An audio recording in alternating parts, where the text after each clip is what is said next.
Okay, welcome to the Deschutes County Board of Commissioners meeting for 9 a.m. Wednesday, January 11th, 2023. First item on the agenda is a Pledge of Allegiance. Please join me. Pledge allegiance to the flag of the United States of America and to the republic for which it stands, one nation, under God, indivisible, with liberty and justice for all.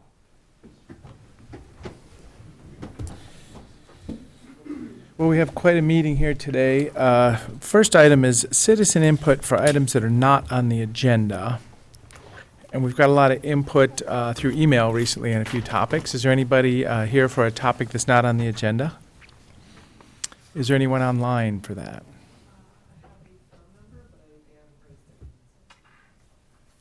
So with the person with a phone number, could you possibly confirm if you're want to?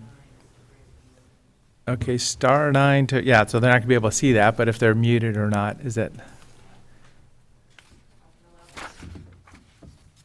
So there's one person on, please provide information about what you might want to testify on if you are going to join us. Yes, I'm here. My name's Wendy Finnan. So are you interested in testifying on one of the matters today? Yes. And what is that? Well, they proposed having nighttime construction work right next to my house. Great. Okay, so that's item number 7. That'll be coming up in about 35 or 40 minutes.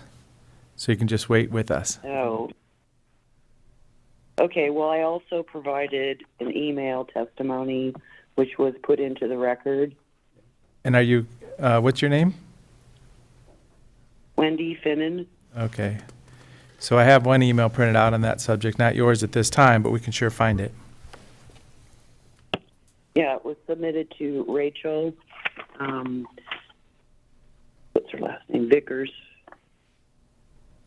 Great. Well, thank you very much for joining us, and we're going to proceed at this time.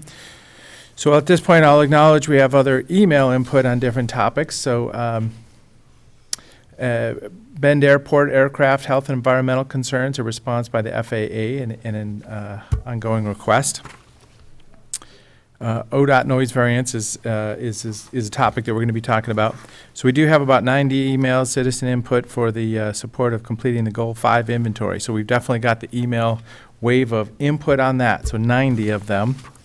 And then one more topic, well, possibly on the same subject. So it just says the word postpone. So that's the email input we have on these topics. So that's citizen input at this time. Next item is consent agenda. Move approval of the consent agenda. I'll second it. Any other discussion? Seeing none, Commissioner Chang? Yes. Commissioner Adair? Yes. And Chair will vote yes. So at this time, item number 4, consideration of approval to purchase 2 trucks for the road department. I see Randy McCulley's joining us. Thank you. Please proceed, Randy. Good morning. I'm Randy McCulley, Fleet and Equipment Manager, Deschutes County Road Department. And we'd like consideration of approval of the purchase of 2 2024 International HX 620 truck tractors. These tractors are used primarily to tow belly dump trailers that haul aggregate. You know, we make our stockpiles around the county. Anytime, you know, we purchase and move aggregate, it either goes in our small dump trucks if it's a small amount, but to move the larger tonnages, they go in the belly dump tractors. So that's the primary purpose of the vehicles that we're purchasing. Those tractors will displace our 2 current 2006 tractors. They're not replacing them. We're actually replacing older trucks that are in our fleet that are Sanders. So what happens is we'll run a truck for about 15 years on the front line. And then because Sanders run seasonally, we don't really intend to go buy brand new trucks and park them for 8 months out of the year. So we use kind of the backside of their life to run in that seasonal role. So these will be, the 2006 tractors will become sanders that are like kind of, in theory, new sanders to our fleet. And they'll fulfill that role for the next, 12 to 15 years, whatever is appropriate. And sander trucks have plows on them also? Yes, they do. Great, yeah, so I've experienced that during a snowstorm. I jumped in the truck one day and saw that. So these are just, 2 replacement trucks which will help you rotate the equipment through the process. And bringing it today is just because it's $17,000 more than budgeted, and it's a large purchase. Yes. And it was budgeted, and we are purchasing it through the Oregon State contract. Great, any other questions? So Randy, that's good news to hear that they actually have a life of 33 years. That's pretty amazing when you add both of them up together, if they're, for going on to your sanding fleet. How many trucks do we have in the sanding fleet, by the way?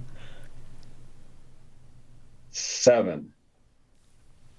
Okay. I see their work almost every day, or no, I guess I see ODOT's work. So, but I see your work too, and it's thank you to your team and for the hours that they work this time of year. It's amazing. They must be up at like 2 a.m. getting out on the road. They do, yes. And the shop also supports them. They start at 4 in the shop and late in the afternoon because we run split shifts. So, Well, please extend our appreciation. I will do that. And then I'm sure by bringing in the newer trucks, it's going to be better for emissions with the oldest trucks going off also. Very much so, yes. And the new trucks coming in will be Tier 4, full emissions package on them. So they're a lot cleaner, yes. Great. Is there a motion? Any other discussion? So move to authorize the purchase of the 2 2024 International HX 620 trucks from Peterson International for the amount of $313,741.30 per agreement number 2023-084. Second. Any other discussion? Seeing none, Commissioner Dare? Yes. Commissioner Chang? Yes. And Chair votes yes. Thank you very much for joining us. Thanks for keeping our roads safe, Thank you. Randy. Item number 5, Sisters Chamber of Commerce presentation. And I know a letter was provided a while ago, and thank you very much for joining us. Good morning, Commissioners. Judy Trigo, Sisters Area Chamber of Commerce, P.O. Box 430, Sisters 97759. Joining me today is Turi Shergold, our CFO, P.O. Box 430, 97759. First and foremost, before I get started with my presentation to update you on the work that we are doing, I would like to acknowledge the passing of Sheriff Les Stiles, former sheriff for Deschutes County, who's I met when I was on the city council in Sisters, and he led the sheriff's department, raised funds for them, and I just want to acknowledge his passing and our condolences to his wife Carol and their grandson Zach. Chair DeBone, Commissioner Chang, and Commissioner Dare. First and foremost, I want to thank the county for its continued support for economic development in western Deschutes County. We understand the county's services and priorities in all the other areas you work, and we appreciate that you've kept small businesses and the economy in mind during these last few very hard years. The Sisters Area Chamber of Commerce is the only overarching authority advocating and providing services for small businesses from Tumalo to Terrebonne to Black Butte Ranch in western Deschutes County. We are here today requesting funding in order to continue to provide these services to our small business community. In the last 10 years, the Sisters Area Chamber has come before the county only 2 other times to request funding.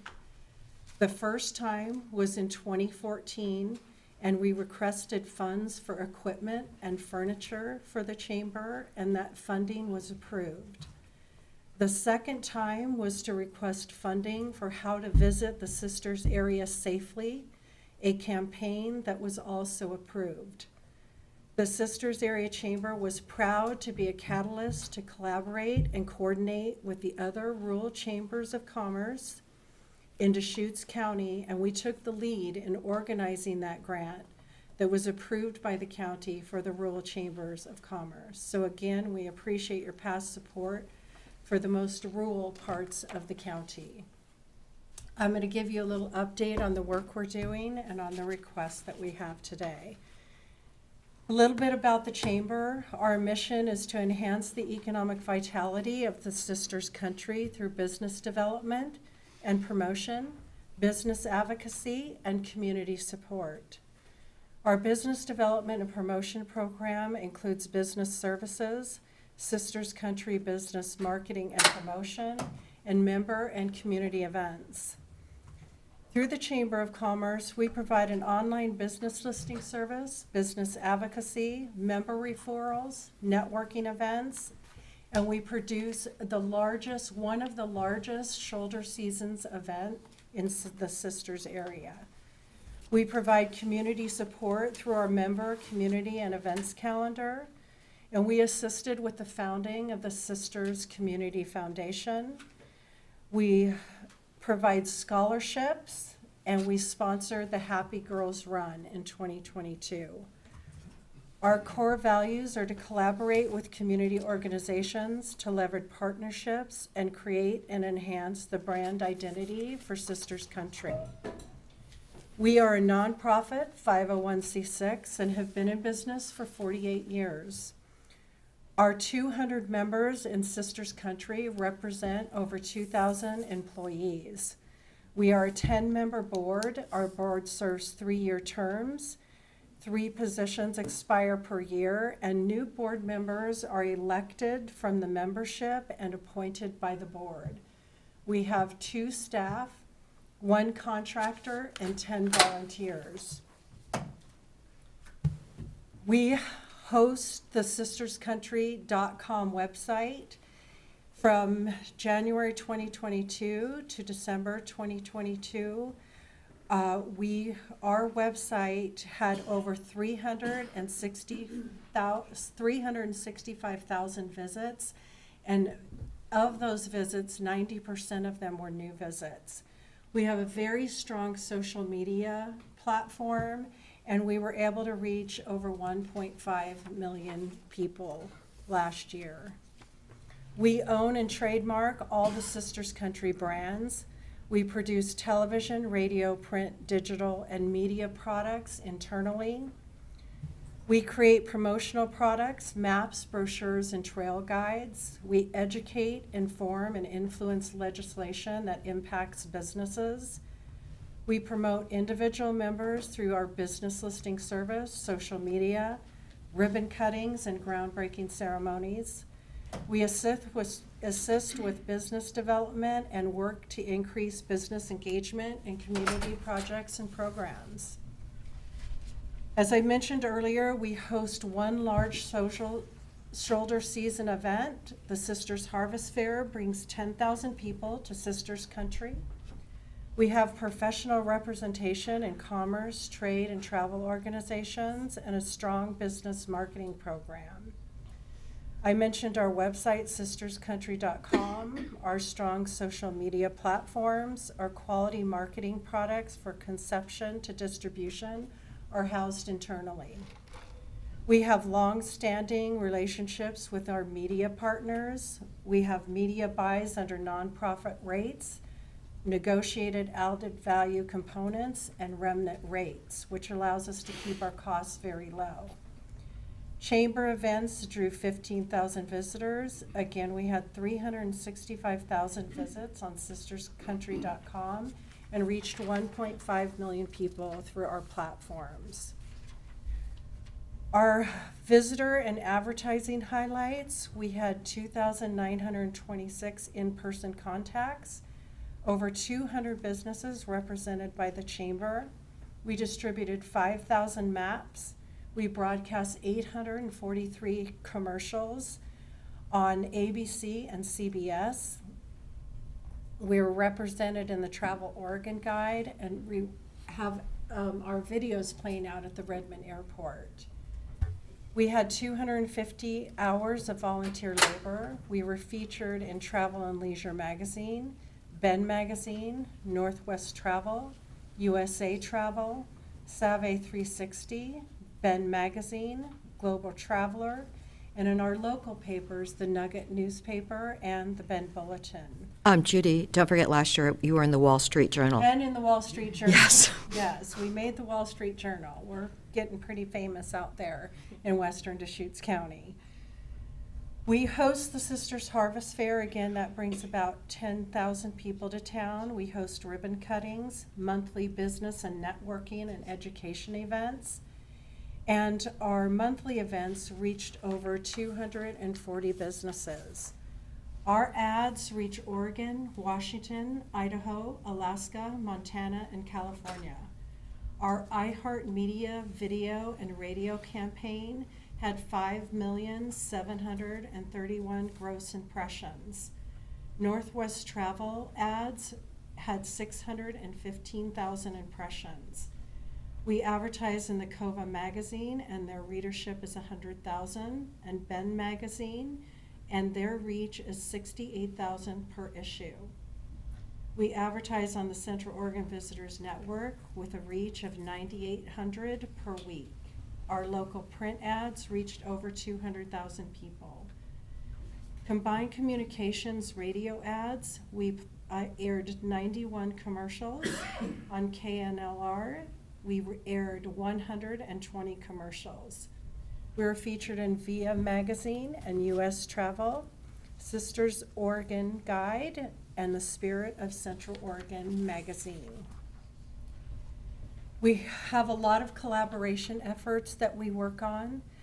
We collaborate with the Sisters Rodeo, the Sisters Outdoor Quilt Show, the Folk Festival, the Lions Club, the Sisters Trail Alliance, the Happy Girls Run, and we have a partnership with Hoodoo. We work extensively with our government partners, our Sisters Park and Rec Department, Deschutes County, the State Senate, the Federal and State House of Representatives, and we have representation. We either sit on the boards of or partner with Central Oregon Visitors Association, the Regional Cooperative Tourism Committee, the State Chamber of Commerce, and the Central Oregon Chambers of Commerce. Business development enhances the entire community. Economic development funding means increased business services, which leads to a stronger Deschutes County economy. There's a need to continue to increase year-round economic development services and opportunities in western Deschutes County.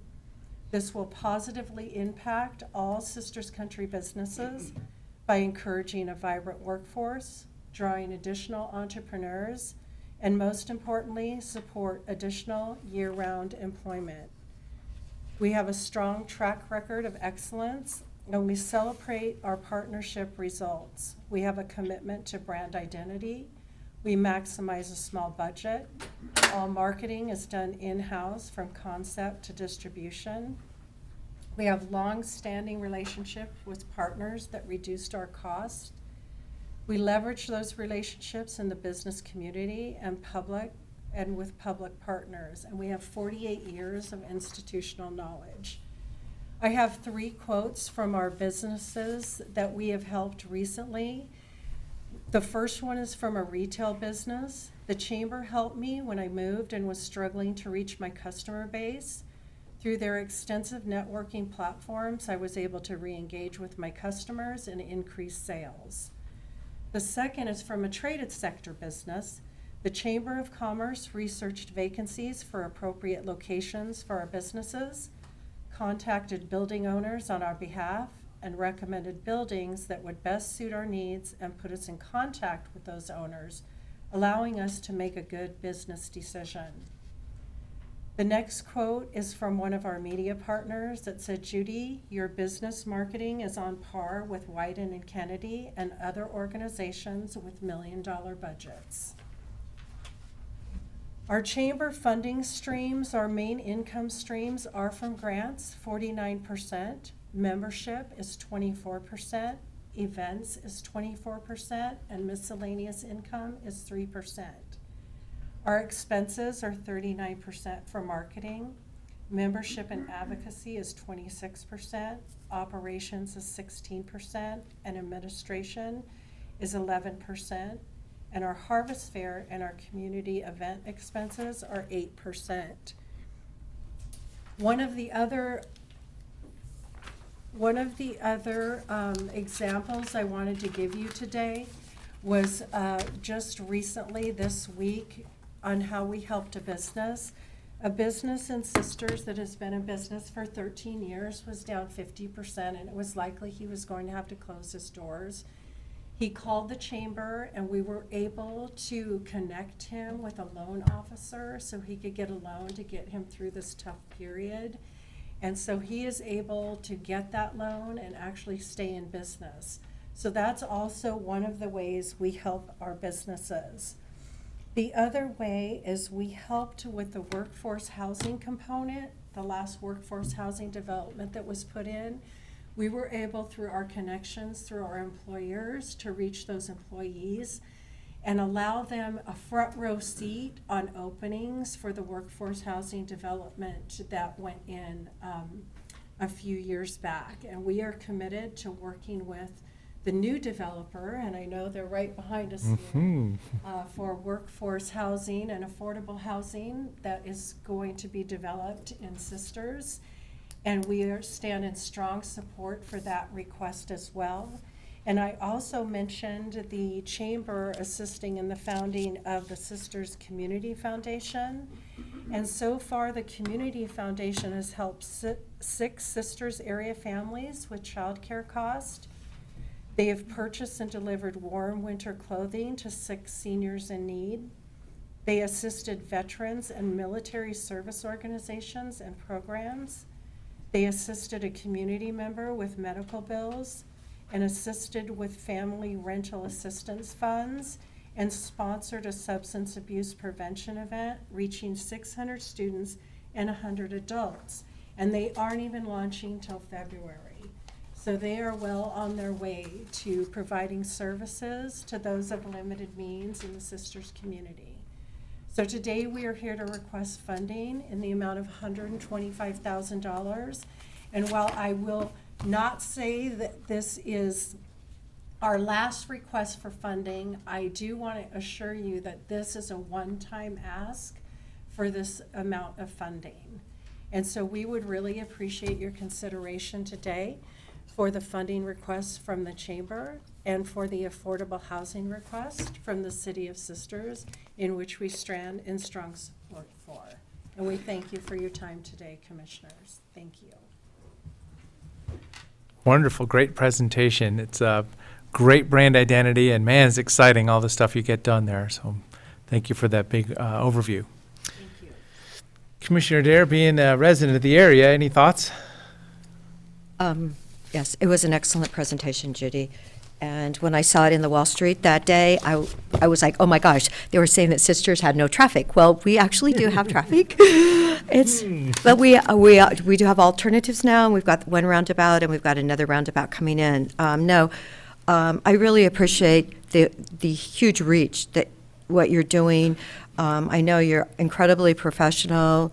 The shoulder fair is so important to keep the economy going, just because the community itself cannot totally support some of the businesses, and we do need out-of-town visitors. So I'm really thankful that between your leadership and Therese' leadership, you're an important part of the reason why Sisters is doing as well as it's doing. Remember, it was 50 or 500 people for decades and decades and decades. And now I know they say it's like 3,200, but it seems like 36,000 some days.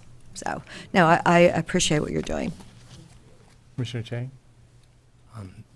Judy and chamber membership, chamber board members, thank you so much for the work that you do in the Sisters community to support small businesses and to more broadly just to support the community in so many ways.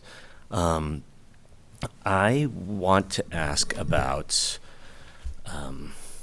essentially the Sisters Chamber is making a request today for us to use lottery economic development funds to support the chamber. in a similar way that we provide support to the Sun River Chamber. That may make a lot of sense, but I want to understand a little bit better what, if we're going to think about the Sun River Chamber in the way that we think about the, if we're going to think about the Sisters Chamber in the way that we think about the Sun River Chamber, it begs the question,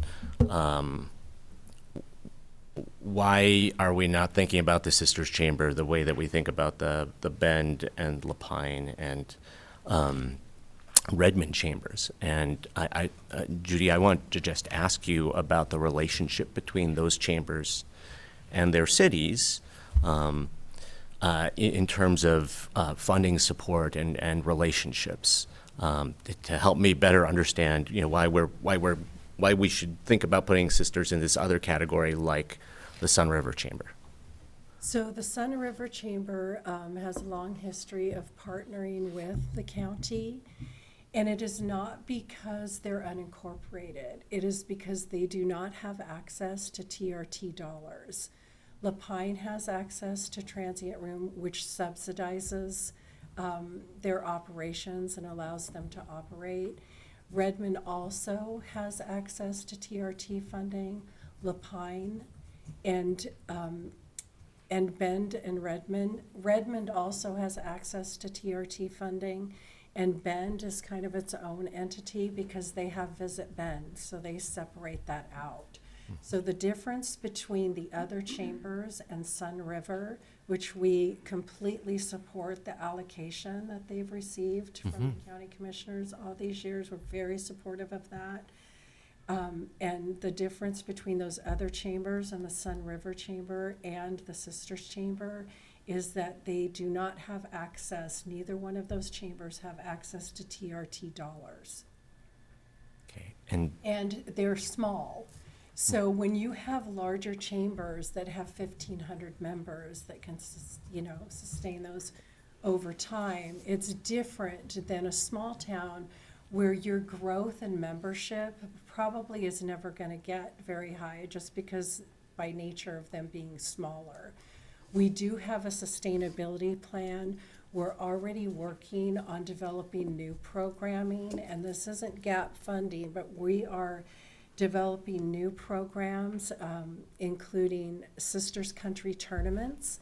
And so we're looking at new programs, and we've already started a baseball tournament that we're going to be doing next year. And so we are creating that sustainability plan going forward so that we are not asking the county commissioners for this type of funding every year. When we have an emergency, like we had COVID, we would love to be able to come back like we did with the Rural Chambers of Commerce early on and request funding in emergency. We're going to need that. We were the only organization that could get money out to small businesses quickly. We gave 99 businesses approximately $1,000, which paid their rent for the month. So we were able to help 100 businesses with the funds that you provided before, and we got a grant committee together in a week, got the applications in, created the criteria, got the applications, reviewed the applications, and had the money out the door to businesses in 2 weeks. And that's why it is critical to have chambers in place and stable, because there really isn't any other organizations that can move that quickly. As you know, when you're working with government, it always takes a while during an emergency to get funds out and help where needed. But I think that is the difference between the small rural chambers of commerce and the larger ones who have $1 million budgets. Right. Yeah, and I wanted to, it's a sort of a side note, but, thank the Sisters Chamber for the really important role that they played in advocating for and helping us to run that small business grant program out of the American Rescue Plan funds for COVID relief. That was, in my opinion, a huge success, and in large part due to the support and the work of the chambers. To go back to my original question, I do want to just clarify. So, in Lapine and Redmond, the chambers have access to TRT funds through the city? Yes. Okay. Okay. Seems very appropriate. Thank you. And, okay. So Stephanie, well, I guess, no, maybe back to Judy. Are you looking for this, like now, or to schedule it for this next fiscal year? I guess I'm not real clear on We're that. asking for an immediate. Yes. So, yeah, so Stephanie helps us with our video lottery allocations, and there are other possibilities where these funds could come from, but we're starting to talk about video lottery. Yep. In the next month, I'll be gathering like kind of applications for video lottery for FY24, and that'll be presented to the board in April to create that budget. Thank you, Sisters Chamber, for being here today, and I'll leave it up to the board to decide if they wish to fund today, or we can postpone to another meeting, or look at this in the FY24 budget. What's our balance today, Stephanie? So right now it's about 1.1 million in unallocated funds. The board did use some of that 17,950 last month for the arts and culture, but that's the balance today. Well, I know there's another small-town chamber that might try to follow the same path if we do this, or Lapine I'm referring to, you know, and I've kind of already heard the scuttlebutt on that. It's like, oh, well, let's do that for us, too. So this is interesting situation about, you know, the one-time ask or ongoing is what I'm thinking about right now. Chamber of Commerce in a small town is the business members, Chamber of Commerce promoting business, and the visitor center, which can help all businesses. But a visitor center is kind of a different mode for a small chamber, kind of two hats you might wear. Well, this is a one-time ask, and I am happy the other chambers do know that we are submitting this request. And what I'm happy to do, because we meet as chambers in Deschutes County, is just coordinate what's happening. I know that Lapine also has the rodeo that they help subsidize. They have large events that help subsidize too.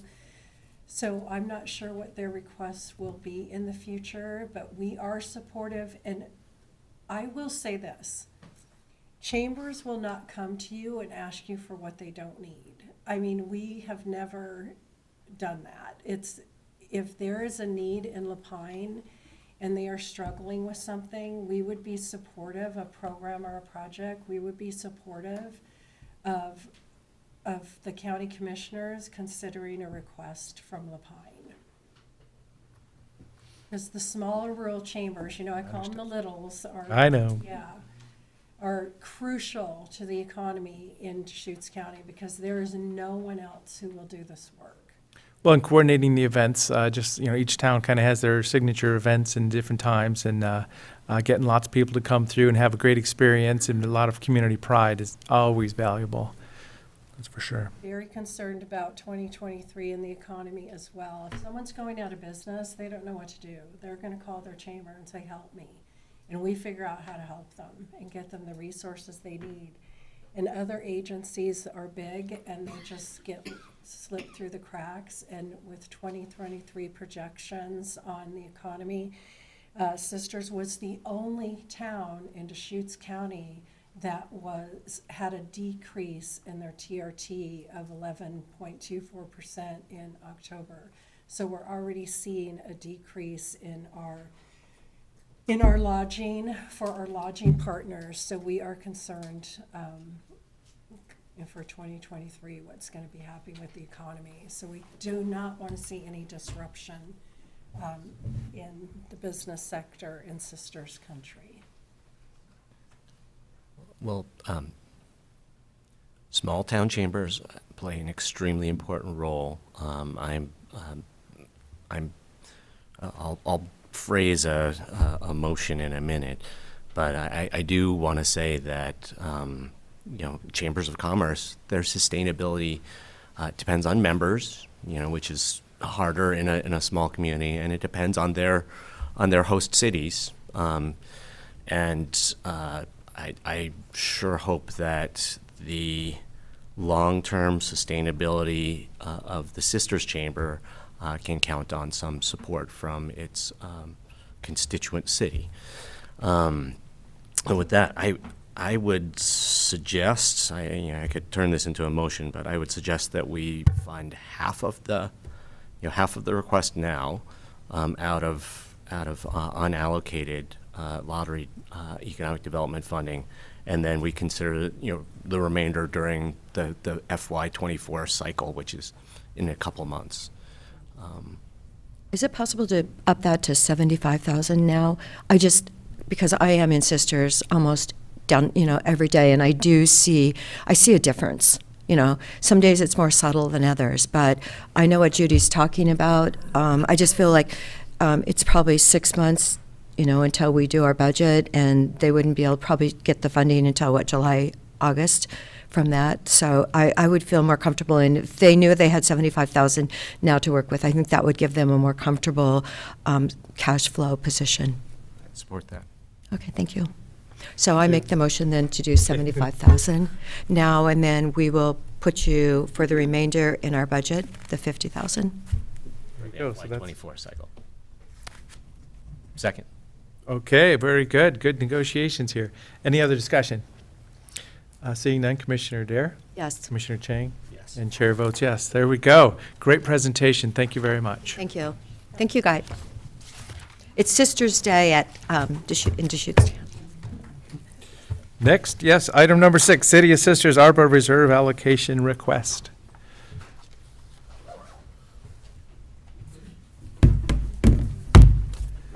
Welcome, everyone. Thank you, Commissioners. Laura Skundrick, Management Analyst.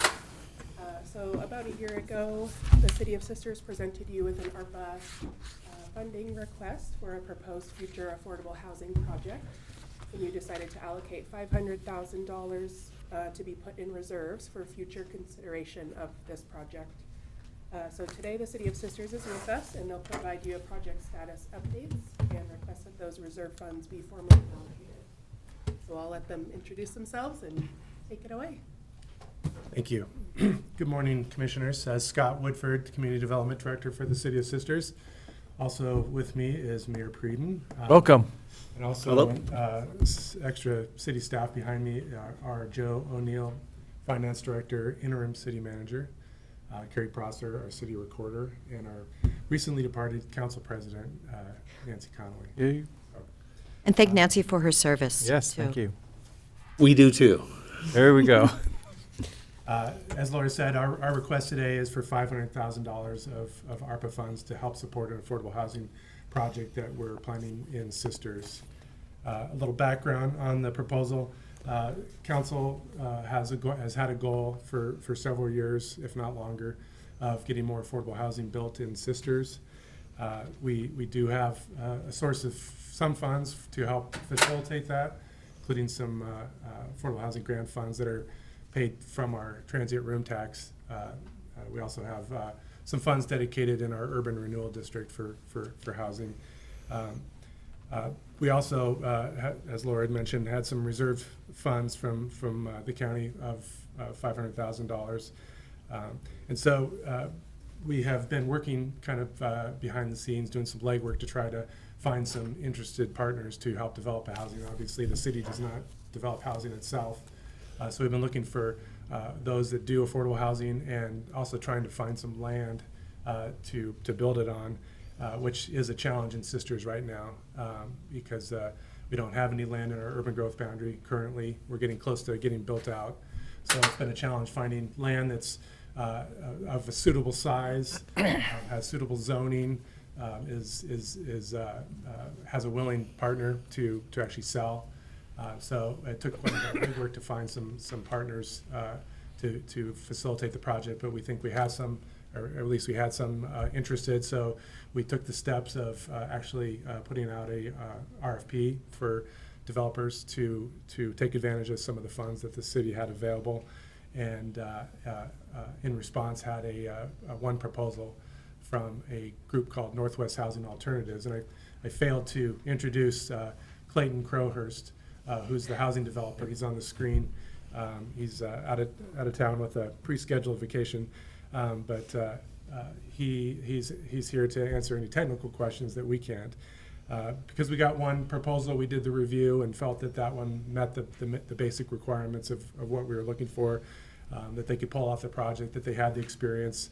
Northwest Housing Alternatives is probably one of the most experienced affordable housing developers in Oregon. They've been around for a number of years and have done some projects in the area all over the state, and are interested in taking advantage of these funds to build what our goal is, which is a 40 unit minimum affordable housing apartment project in Sisters. 40 unit minimum. If we can get more, we'd certainly be happy to have more, but 40 is the minimum. We're looking at restricting those units to those making 60 to 65% or less of the area median income. The ARPA requirements, as we understand them, require that the units be restricted to those making 65% or less of the area median income.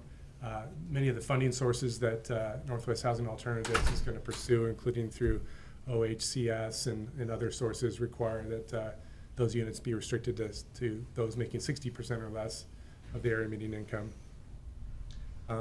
The council is supportive of this project. They prefer to have maybe some units that maybe get up to the 80% too, because we have a need all across the spectrum for housing. But the way that the funds are structured may limit that to what the programs that are providing the funding require.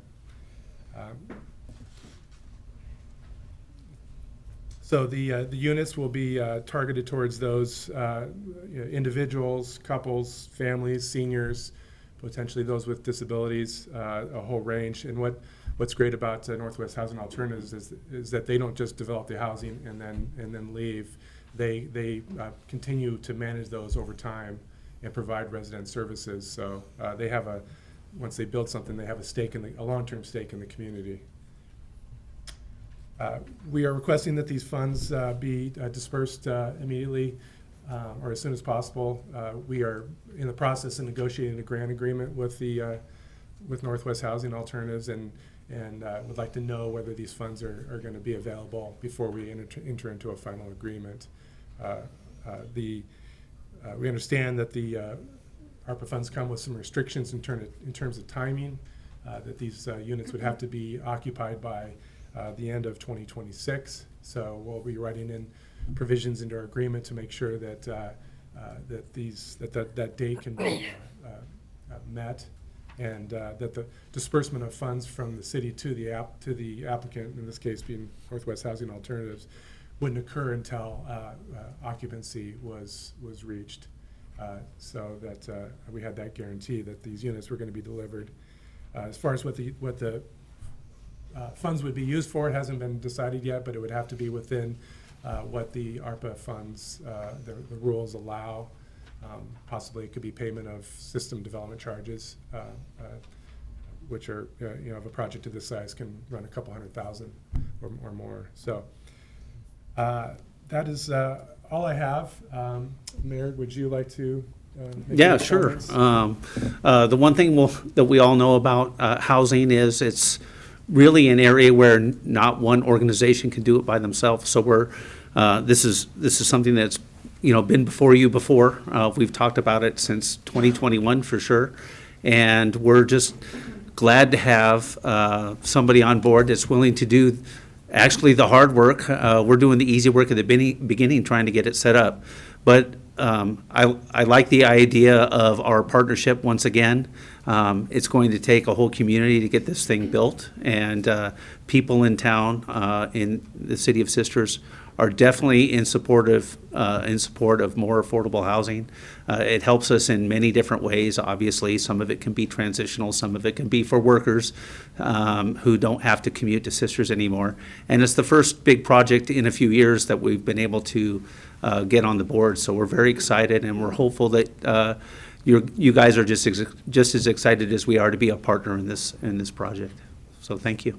Michael, as an architect, I know you have, we've had a lot of conversations about this. How big is the vacant lot that you guys are looking at then? You're still negotiating there? Yeah, first, I'd like to clarify, I'm not a licensed architect, but I you're am a not? custom home designer, so thank Oh. you for that. But I thought you were. you have better information than I do as far as how big is that lot that they're looking at right now? Right now, the lot is a little over, around 3 acres, but the landowner that owns it would like to partition it, and I think that the parcel size ultimately would be around an acre, a little over an acre.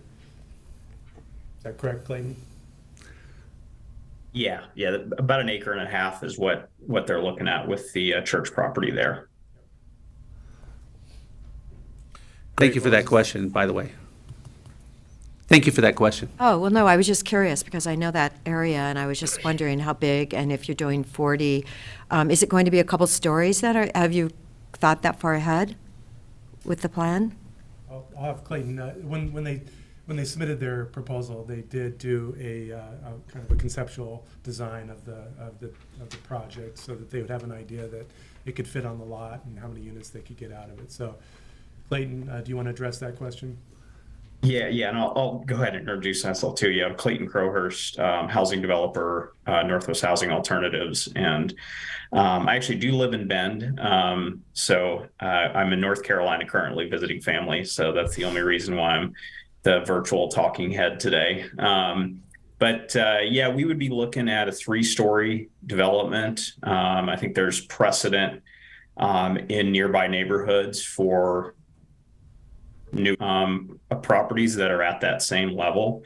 So kind of building something that's going to fit in within the community, but also, our goal is to maximize units on site. Thanks, Clayton. Enjoy North Carolina. Yeah, I am. I want to talk about the capital stack to get this done.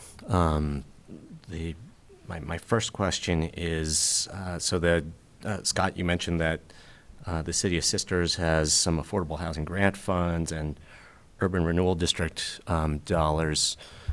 What kind of dollars are we talking about? I mean, kind of in terms of quantity. So I might call on Joe O'Neill, the finance director, to give me detailed responses, but my understanding is a little over $100,000 for the TRT funds and $400,000 for the urban renewal district funds. Although I will note that this the subject property that we're looking at is not in the urban renewal district boundaries, so could not take advantage of those funds. And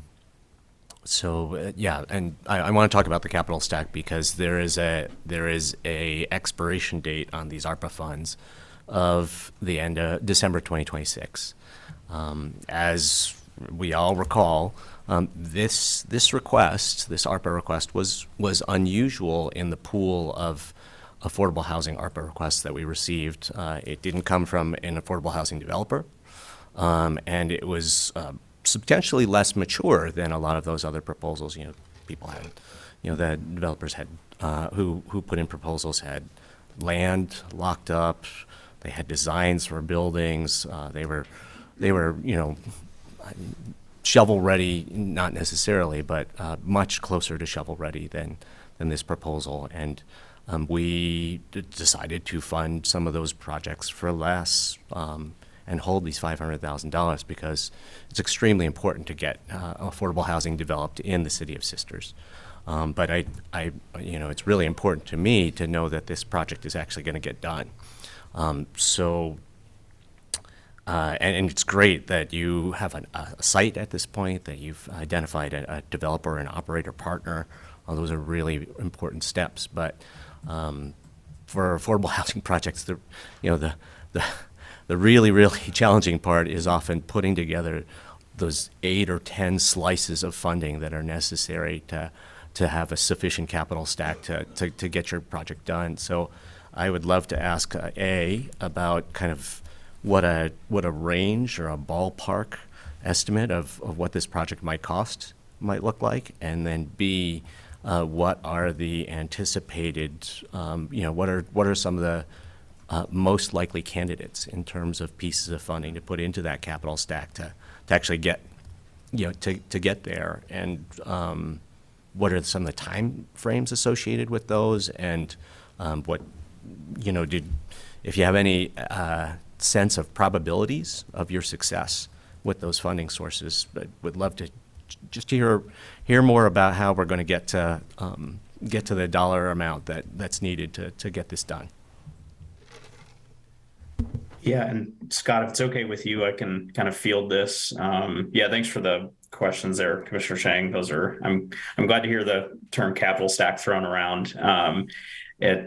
So we would be looking at applying for a bulk of funds for the project from Oregon Housing Community Services, OHCS.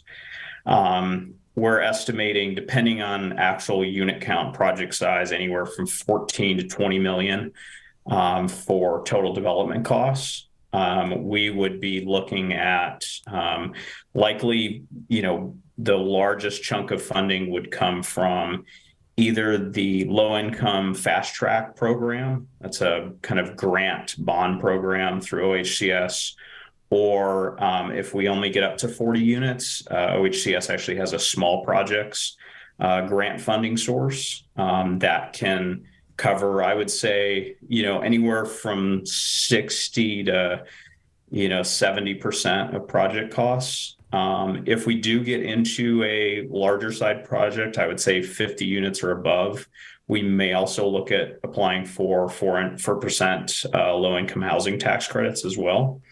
And then because NHA has been around for 40 years now, we have a lot of amazing private funding partners, not only foundations like Roundhouse Foundation and Sisters, but then also private lenders, including NOAA, the Network for Affordable Housing, and others. So, our time frame for grant applications would be, if we were going in for small projects, that would be later this summer is when that round opens up, or next January would be our main push for funding and applying for those funds. And then from there, once those are awarded, anywhere from a 8 to 12 month pre-development timeframe.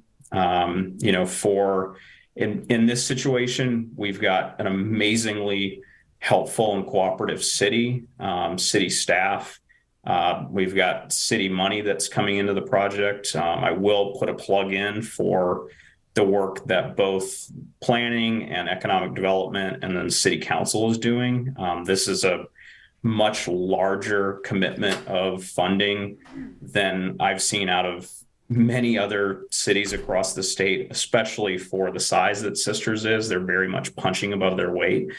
So I think on the probability question, having committed funds, or a grant agreement in place, or some kind of, letter from the city when we go in for those funds as a developer to the state, that ups our odds immensely. I think overall NHA has above a 90% batting average on award of funds.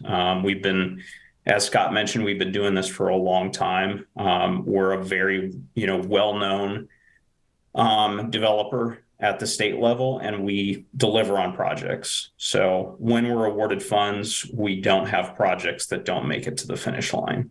And so I think that's something that we, again, really stand behind, because we build projects that we own. We don't flip those. We don't sell them in 5 years. And so we really, stand behind building a good project from day one. That takes more time, and it's not done as cheaply as some other developers, but that's something that's just our process.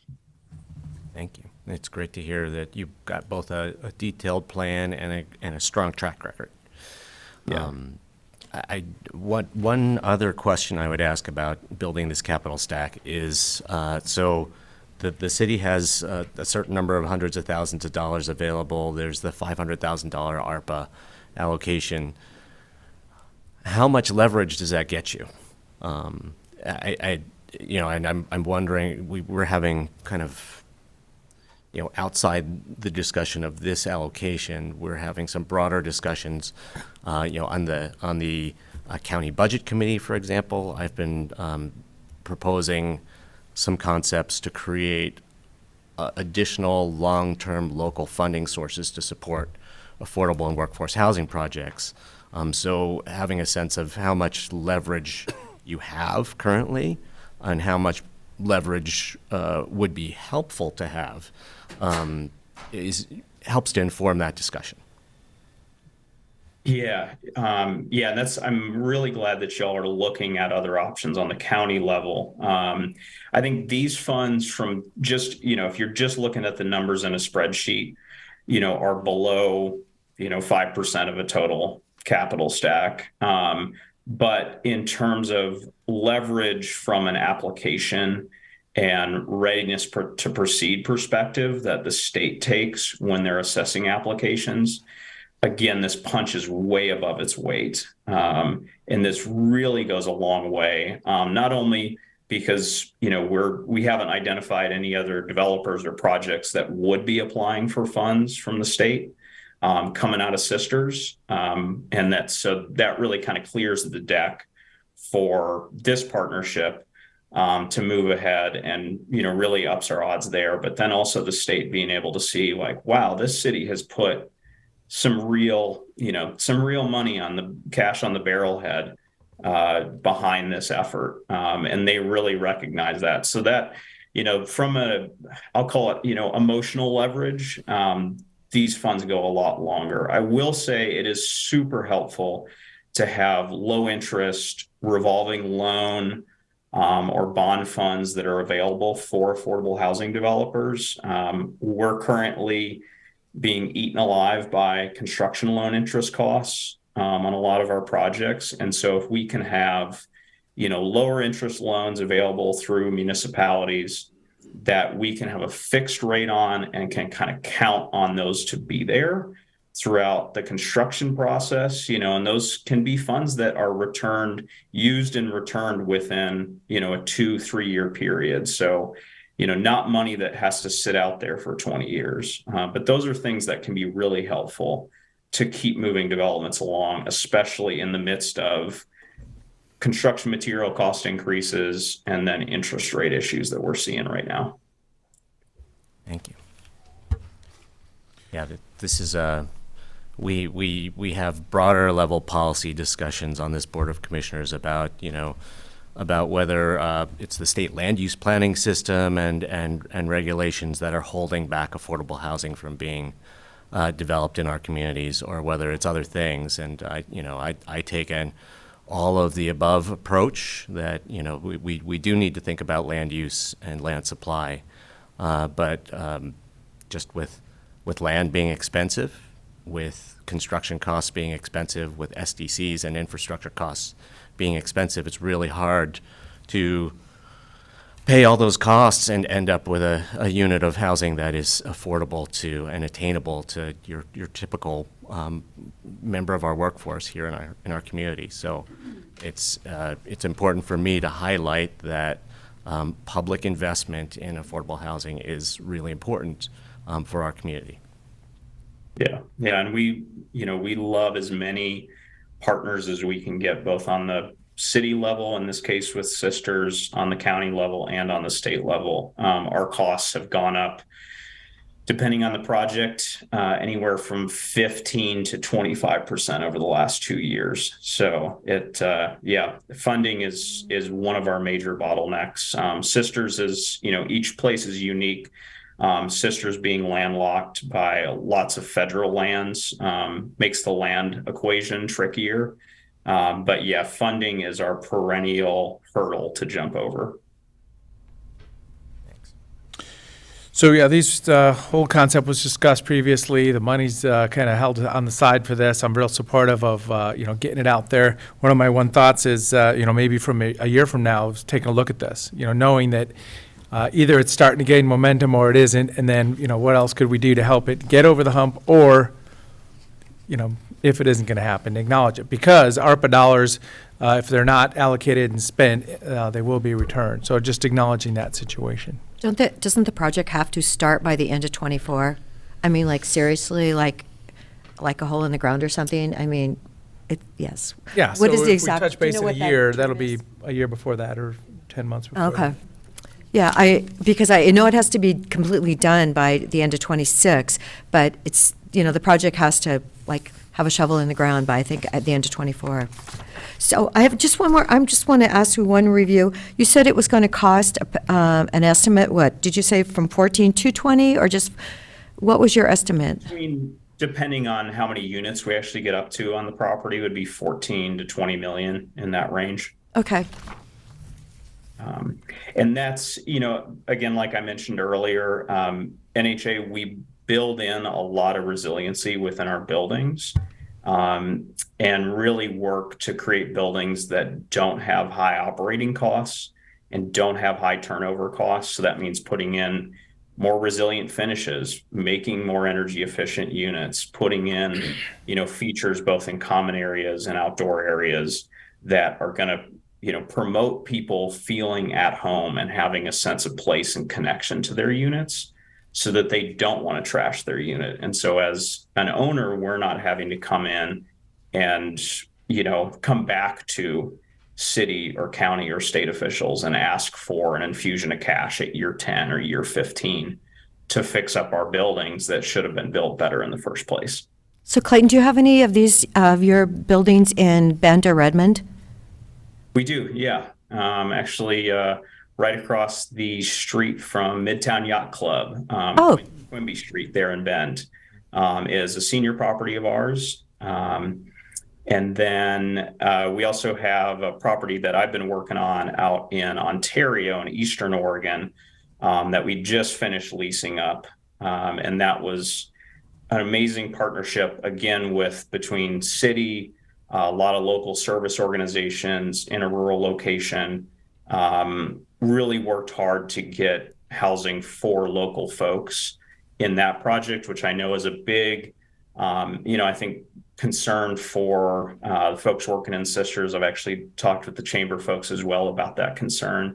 And I think if we repeat that model in Ontario, we had over 85% of our new tenants at that property were already living within a 15-minute radius of the building. And so I think we'd shoot for that same kind of model for local folks living locally at a project there in Sisters. Oh, that's great. Thank you. Can I ask staff, so what exactly is being requested today in terms of allocation? We reserved these funds, these ARPA funds, for this project already.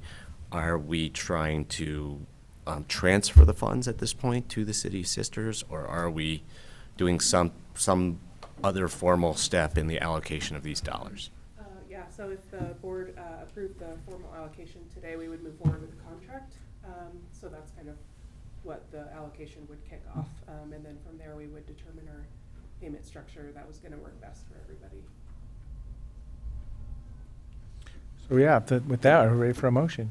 I move that we formally allocate these $500,000 of American Rescue Plan Act funds to the City of Sisters via contract for an affordable housing project. And I'll second that. Is that to the City of Sisters or the developer? Is that? To the City of Sisters. Okay, good. Well, with that, any other discussion? Seeing none, Commissioner Chang? Yes. Commissioner Dare? Yes. And chair votes yes. And as I say, 1 year from now, let's make sure we touch base and understand what the status is, just knowing the time on the ARPA dollars. Thank you. We'll have no problem with those reporting requirements. There we go. Thank you very much for joining us. Hey, thanks, Clayton. Thank you all. So when we put the agenda together, we said, well, about 15 minutes for each item, and we're going about 20 to 20-something minutes for each item, so we're going to be a little bit behind today. I want to thank everybody for being patient with us.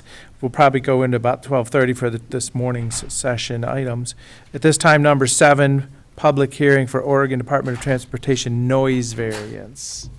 And we did have a person on the phone at the beginning of the meeting, if she's still available.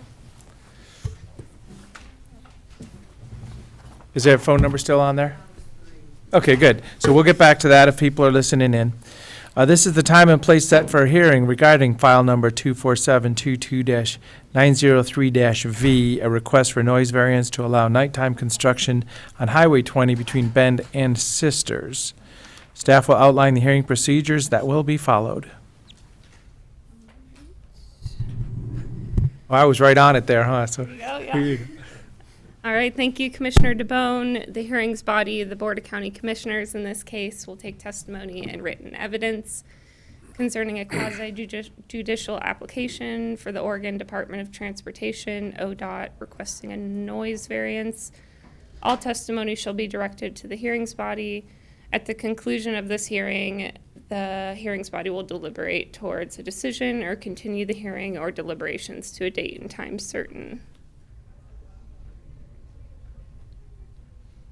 The hearing will proceed as follows. First, staff will explain Zoom, telephone, and in-person participation. Then staff will provide a brief staff report. Then the applicant will present its testimony and evidence. Third, any other interested persons or agencies will then present testimony or evidence. Then the applicant, as the party bearing the burden of proof, will be afforded an opportunity to present rebuttal testimony. Finally, if requested by the hearings body, staff will provide closing comments. To comply with House Bill 2560, this is a hybrid meeting with both remote and in-person participation. The hearing will function as follows. If you are attending this hearing in person and wish to testify, please raise your hand. Then once called upon, please state your first and last name and mailing address for the record. Those joining us over Zoom are either panelists or attendees. Attendees can view panelists but are not shown on video or have access to audio until they are promoted to panelists. Panelists are on screen and have control of their audio and video. Now I will cover some important tools to be aware of. If you are participating over Zoom, the mute button on the bottom left of your screen controls your microphone. The stop video button to the right of the mute button controls your video, and the raised hand feature in the center of your screen will allow you to testify. If you are participating over phone, you will dial *6 to mute and unmute yourself, and then *9 to raise and lower your hand.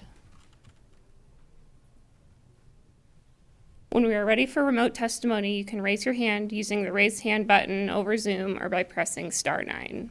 Once we are ready for testimony, you will be elevated from attendee to panelist, and your audio will be automatically unmuted. You will then provide your testimony, and once complete, you will return to attendee status, and your audio will be muted. The next person wishing to testify will be selected, and the process will repeat itself until all those wishing to testify by computer have finished. I do want to note, should the county's internet connection be interrupted, we will attempt to get back online as soon as possible. If this happens, please give us a couple minutes to reactivate the public hearing before you attempt to link or call back in. If your own connection gets interrupted, please join back using the same link or phone number. So one question, do we have the capability to unmute from the control station back there? Yes. So you can unmute somebody and ask them if they want to participate too. Okay, so now we have that opportunity if it's not clear if they want to testify, so we might use it. Okay. Sounds good. Thank you. It is our responsibility as staff and the chair to conduct an orderly hearing. Any testimony or behavior which is inappropriate will be addressed and may result in that member of the public being removed from the hearing. In addition to oral testimony, if anyone has written testimony to submit, please hand to staff. If you are in person, please submit your written testimony to staff prior to beginning your testimony.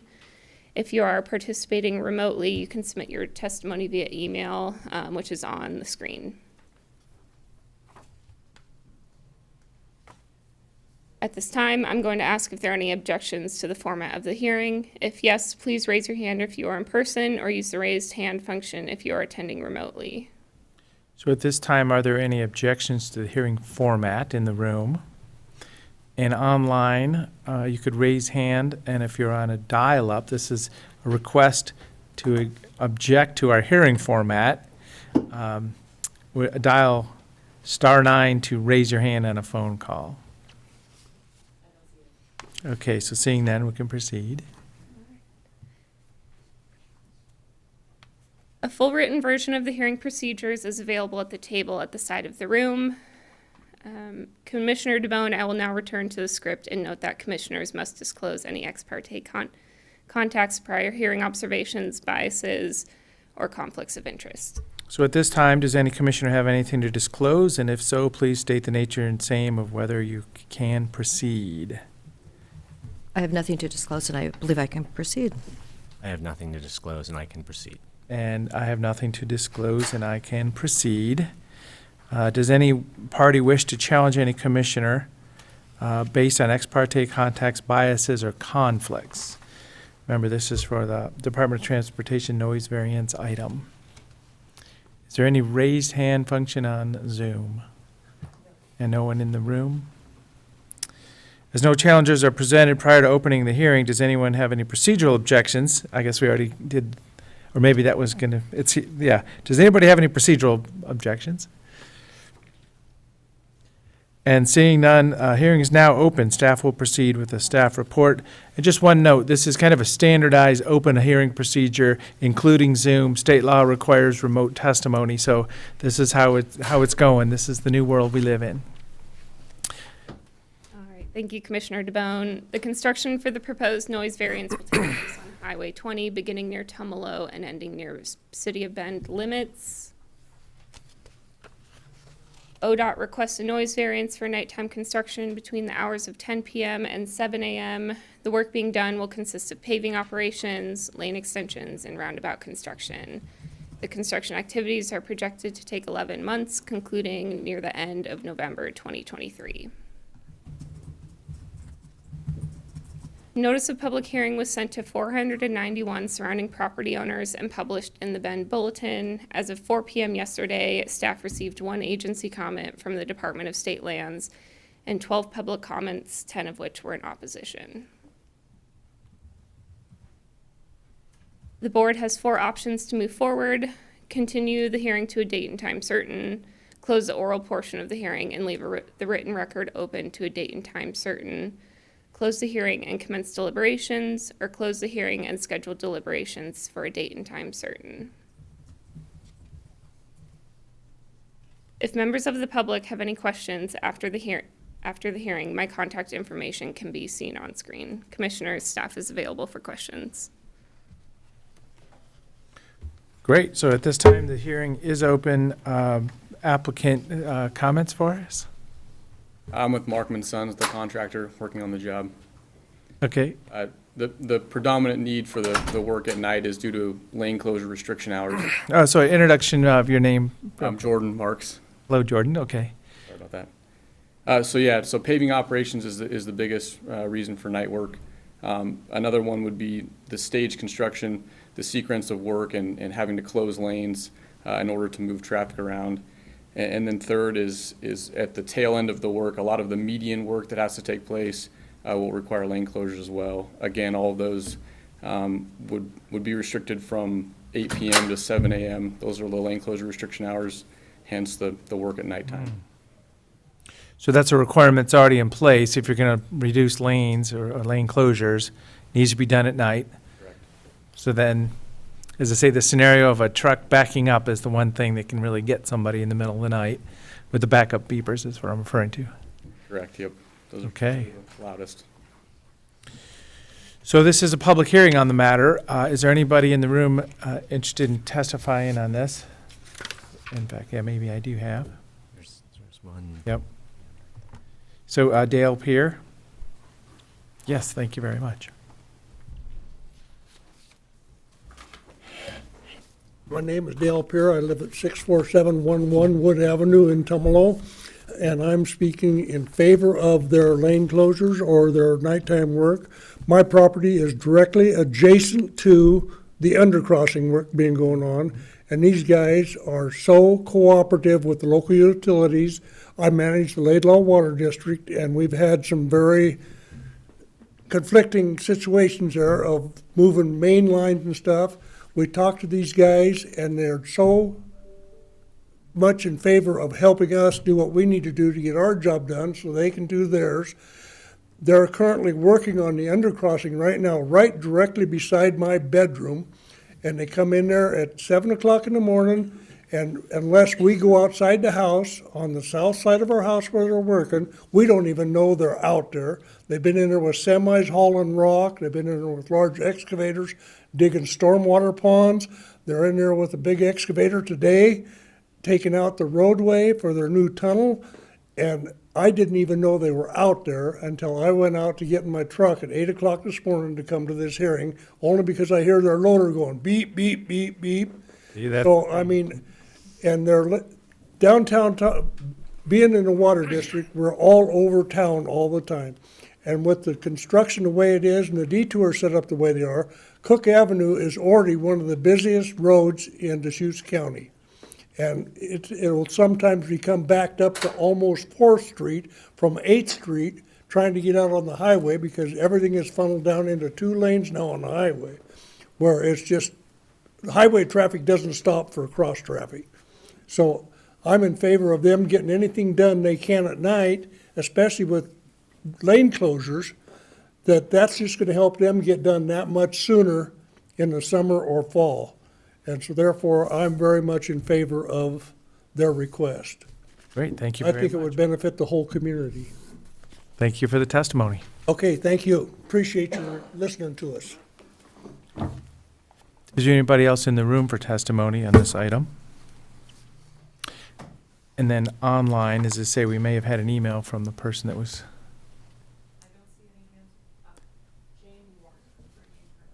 Great, okay, thank you. Jane Warner's joining us.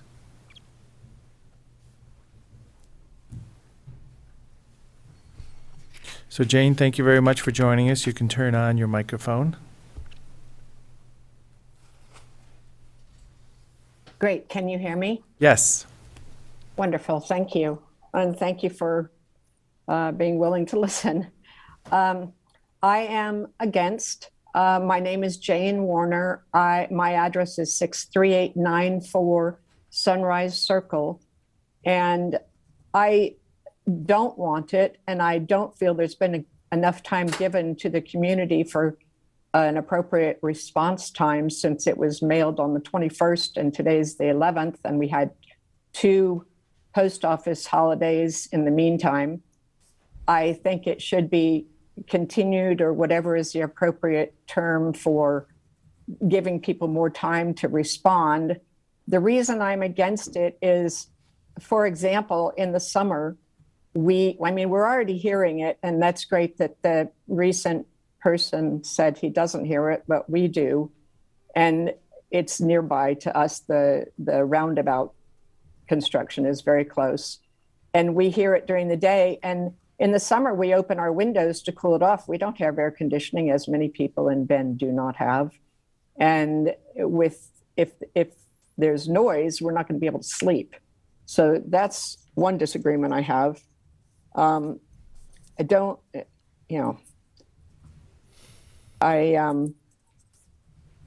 Sorry, I'm just thinking. I don't like the idea that much of the money available for such projects is going to be added to by having nighttime work done. It seems like we could do something else with that money. I don't know whose decision that is, but I know there are a lot of, needs in a community. Also, in terms of the time to respond, there are an awful lot of people who are not tech savvy, don't know how to. First of all, it was a little complicated to even figure out how to follow the instructions. How do I get on? How do I do the Zoom? How do I enter in that long thing, the long contact ID? And I just think more time is needed so the community can consider it. To have maybe 11 or 12 days since it was mailed that we would have received it and have to think about something that's going to affect us for a year. I think there should be more opportunity for community opinion and voice. So thank you. Thank you very much, Ms. Warner. Is there anybody else online? Is there opportunity for phone numbers? Is there 1 or 2 people on the phone? So what we can do is just the last 2 digits, if you can give me one of them.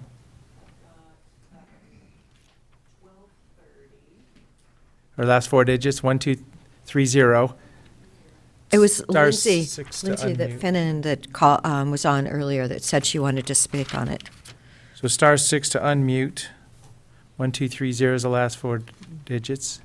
Okay, we have one on here now, or, I see, it's on there. Okay, so let's rotate to the next one. 9312, *6 to unmute if you'd like to testify in this matter.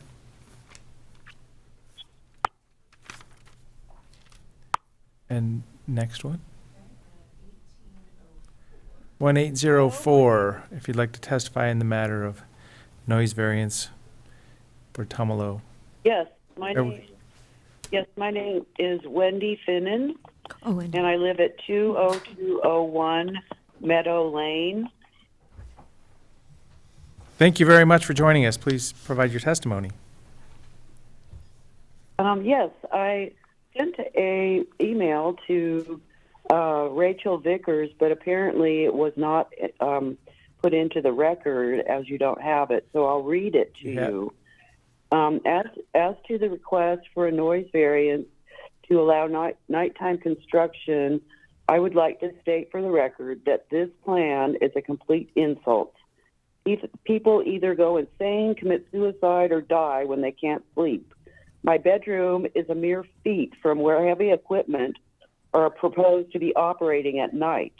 It's bad enough during the day when I'm home, as I'm retired. There are very good reasons why there are laws against nighttime noise. This would be adding insult to injury, as construction has already destroyed many big, beautiful trees along where my property is. Those trees were a buffer from noise along my property, were home to birds and rabbits, were shade from the hot sun, and were helping the planet by producing oxygen. You will be held accountable if you let this happen. I have my own proposal. Plant trees along where you destroyed them. Ponderosa and junipers grow here naturally, so they don't need watering. And no nighttime construction. Thank you very much for your testimony. And your letter is in the record. It just didn't route to us before this public hearing, or maybe it had. I hadn't seen it. Wendy's letter has been uploaded. Yeah, okay. It's seen from Dial, the project website, as well as the Oregon e-permitting site. Okay, yeah, so it's definitely in the record. It's just, how much each one of us would have prepared. Maybe the other commissioner saw it, but thank you very much for the input. And thank you for testifying today. Thank you. Okay, anybody else to testify in this matter? Seeing none, we'll close the public hearing on this. And the next steps, deliberation. Yeah, if maybe the PowerPoint Okay. back up, I could pull back up the 4 options for the commissioners. So yes, the 4 options are up on the board. Continue the hearing to a date, time certain, close the oral portion and leave the written record open, close the hearing and commence deliberations, and close the hearing and schedule the deliberations for a date and time to be determined. So is there support for specific direction here? I'm ready to deliberate. Yeah, I have a question. So please, yeah. Could you review for us what the public notification was about this variance? Kind of the timeline.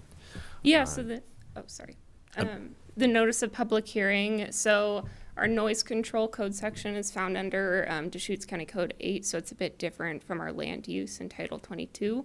The only requirement for this one was that it was under noticing must be required under ORS 192.640, which is 24 hours notice before a public hearing.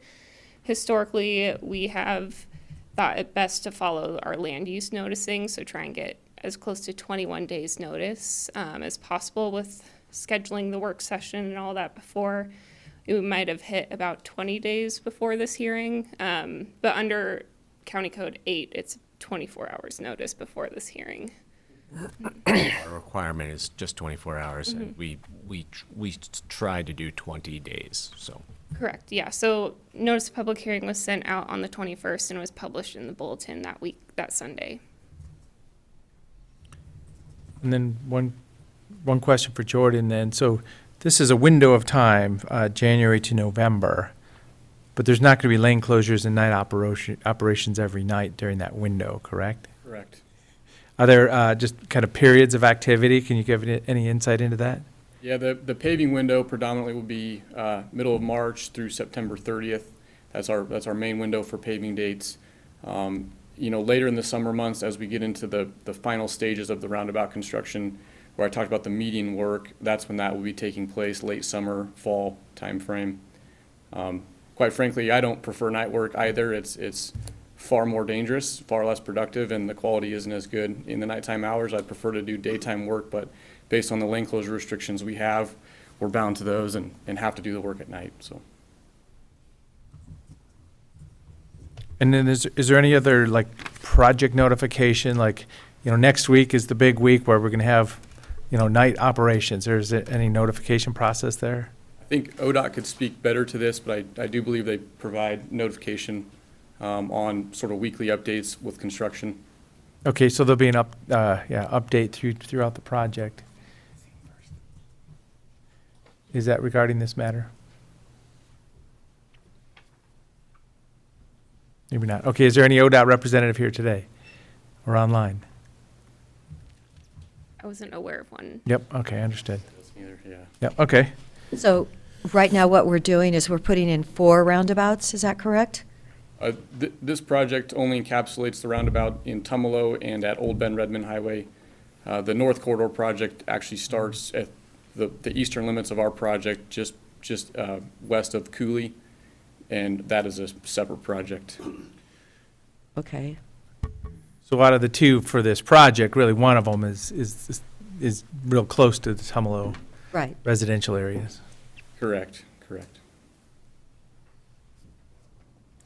As I say, so at this time, we're making a choice of deliberations or going somewhere else. As I say, I'm supportive of closing the hearing. This is a, specific topic. And then I'd be supportive of deliberations also. Yeah.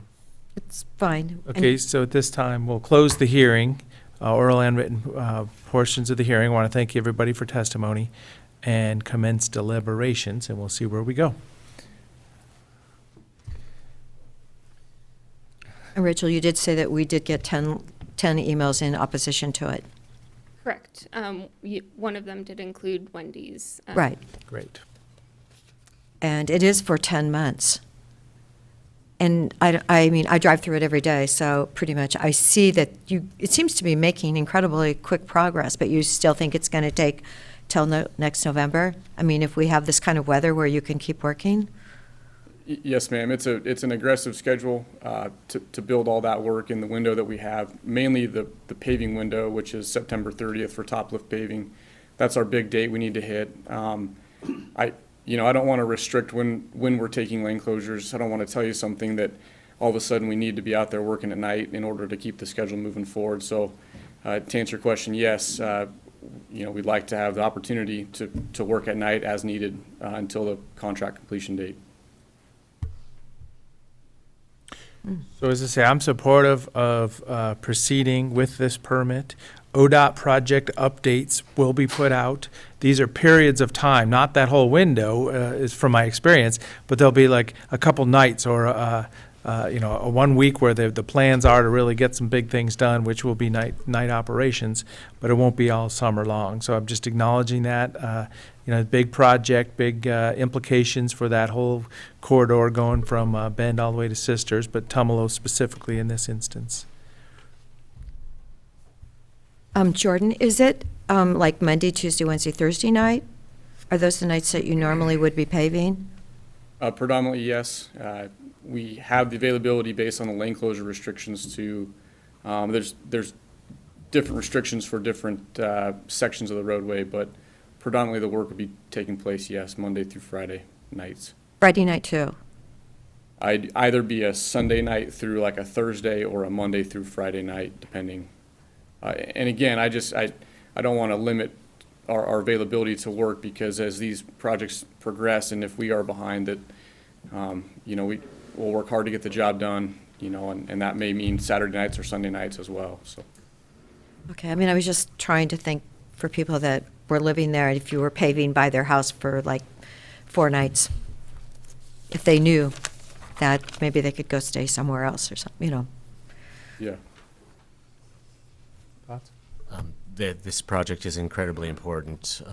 It will save lives. It will prevent horrible accidents at that intersection. We need to get this roundabout done. It is, and I can definitely understand how, because of the traffic flow on Highway 20, it's necessary to do some work at night. It's really unfortunate that it's an impact and an inconvenience on neighbors. But giving people as much, keeping people updated on the project as much as possible is an important mitigation for that. And because we need this roundabout done to literally save people's lives, I think we need to proceed. So with that as deliberations, there a motion?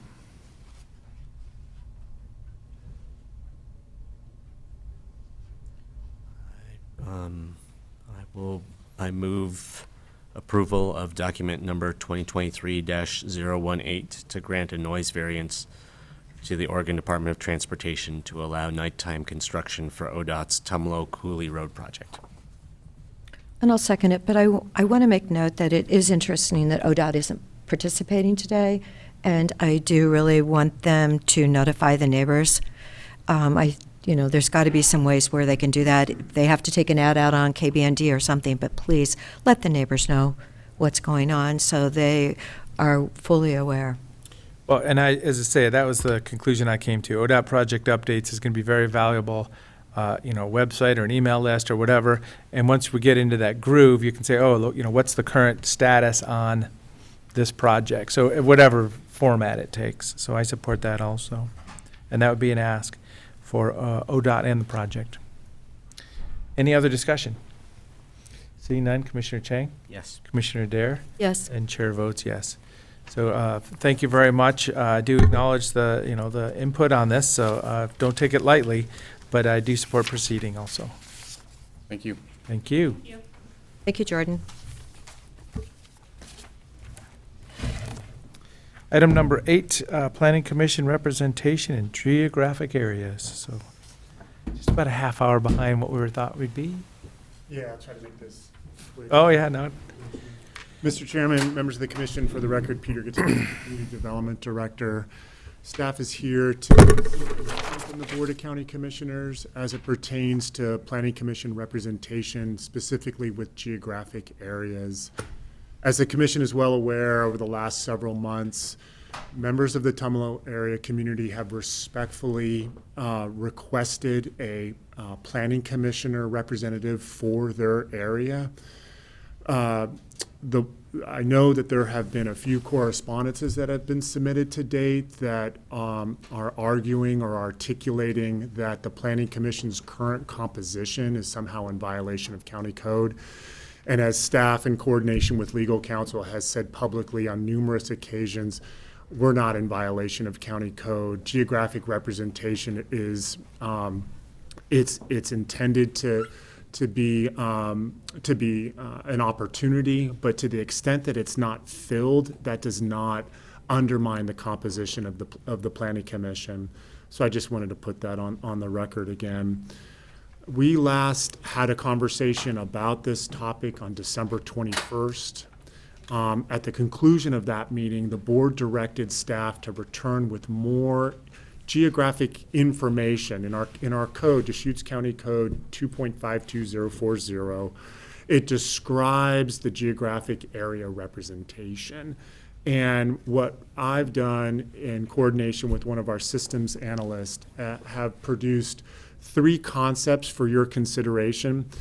I think it's important to note that concept 1, I coordinated with legal counsel on this. We think concept 1 has some real advantages for the board. Concept 1 basically does the following. We currently have, the Planning Commission consists of 7 members. Concept 1 would take advantage of 2 planning commission vacancies that become available starting on July 1st. One's an at-large position. The second one is for a Bend area position. Concept 1 would take the at-large vacancy and target that for the Tumalo area representative. As stated previously, there's a Bend area vacancy. That position could get transferred to a current at-large planning commissioner who lives in the Bend area, and that would free up basically an at-large position that could be recruited and be made available to candidates that live throughout Deschutes County. And ultimately, the Board of County Commissioners could determines which candidate warrants appointment. There's no code amendment that's required for Concept 1, unlike Concepts 2 and 3.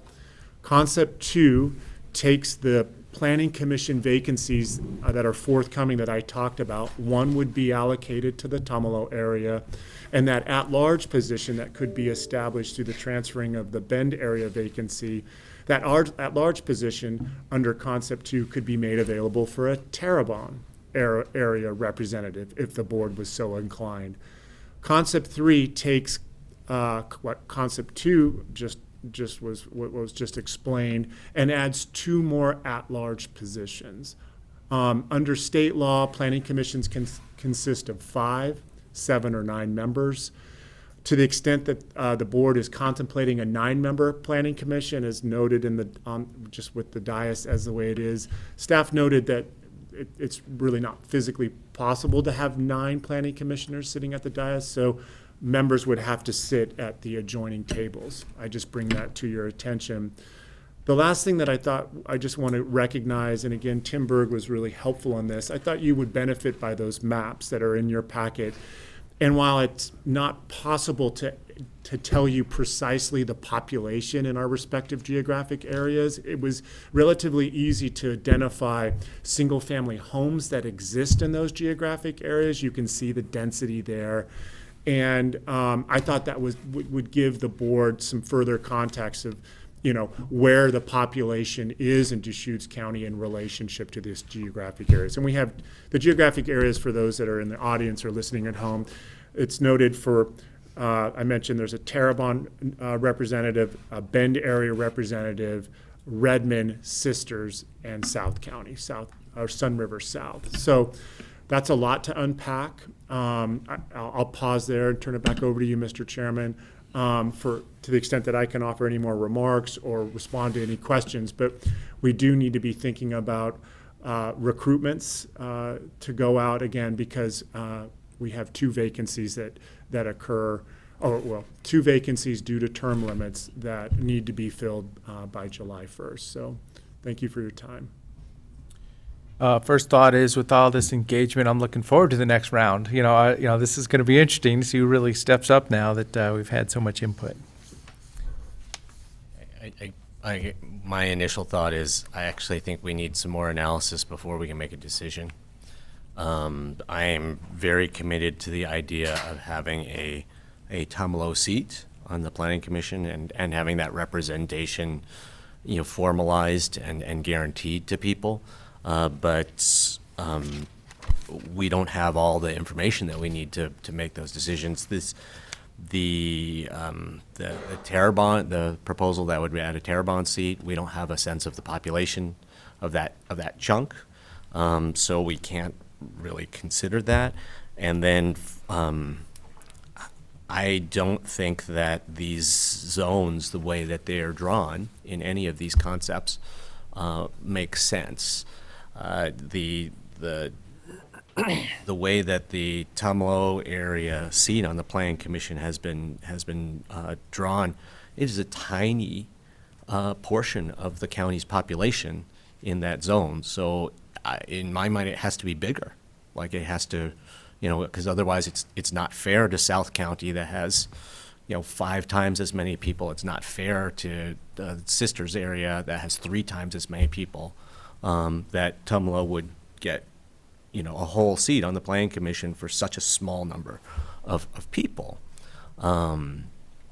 So that's my concern, and I know that we've drawn these we've tried to use sections, nice tidy sections, to draw these geographic zones so far, but I just don't think it, I don't think it works. Any thoughts, Commissioner? Well, when you look at it and you think Tumalo, but there's a lot of activity that is happening in Tumalo, and I hear from a lot of the residents there, and that, because they lost Les Hudson a year ago, I know they're feeling very disenfranchised. The one thing, if you wanted to balance it out a bit more, you could perhaps take Eagle Crest, which is fairly close right down Klein Falls, and maybe put them into the Tumalo. I don't know. But, and then again, there's a lot of things happening in Terrebonne. So they're right now part of Redmond. Are they not, Peter? That is correct. Right. So, that would enlarge that area a bit. Well, so I'm comfortable with the 7 seats as a starting point, and the process coming up in this next couple months to get people appointed for July 1st is the next appointment process. With the absolute commitment that Tumalo area will have a seat. So I mean, these are the guidance that we would put to the process, I guess, however we want to do it. So I'm proposing not changing the county code at this point, but also confirming that we're not going to select somebody within a jurisdiction, inside the city of any of the cities we have too. So kind of putting the policy in place for this next recruiting cycle, making the commitments up front for what's going to look like, just for the areas, and proceeding. I'm pretty comfortable with that at this time, knowing that, man, we've got some engagement at this point. People are going to stay engaged through this process. So as I say, that puts me right at a spot where we keep the kind of the zones the way they are, but really think about the input we have recently and respect that engagement and excitement. And footnote number 4, Peter, could you describe that? Is that what we're currently looking at? Correct. Okay, that's what we're currently looking at. It has been suggested to modify it with, and I can't imagine this would be possible, but if no one applies for a specific geographic region after 2 attempts, an extra at-large position may be filled for a single term. That was a suggestion from the community, which can make sense. I do believe we live in a community that is incredibly engaged, which is great. But that perhaps is a line that could be added to footnote number 4. Well, and I would support, taking some of those philosophies, those statements, and making them part of this recruiting process, and not go into the county code at this point in time. Getting through this next recruiting process and then reviewing it again. So I don't know if that aligns with what you're thinking at all, or where we're going to go here. Well, like I said, I don't think we can make a decision today because I don't think that the zones as they're currently drawn are appropriate and proportional. So I would rather get some more information, like some slightly tweaked maps. I don't know how hard it is to draw these zones, outside of sections. But I just don't think that these are the right, I don't think these are the right zones to look at in any of the 3 concepts. So you'd look for more population balance specifically? Yeah, I mean, the Tumalo zone, in my mind, it should take in a little bit of that area north of Bend, but south of Tumalo, and it should come out and grab some of the area that's between Sisters and Tumalo, just to make it. So that's in the mindset of we're going to have hard lines here, because the way the code reads says Tumalo shall have a seat to the best extent possible. So it's not a hard line. It's just a defined area. And if people are there applying, let's put them in there. But if they're not, we find somebody else, which we did this last time, which triggered all this excitement. But it's not a hard line. Would you want to be holding on to hard line specifically? I just don't think it's that hard to tweak these maps a little bit. That would be my preference, because it's which is again, but tweaking the maps means changing the code, correct? it would require, I mean, 'Cause it's- Simberg, who helped prepare this map, he just in terms of logistics, he was gonna be gone next week, so we could come back. What it would require is coming back to the board, having a systems analyst here displaying, I think, geographic information, allowing the board to have, we'd probably have it a work session on a Monday, allowing the board to, you know, look at the geography or the sub areas. Yeah, we could do try to all get kinds some of analysis. consensus there, and then per that direction, we would, I would need to amend the code in coordination with legal counsel.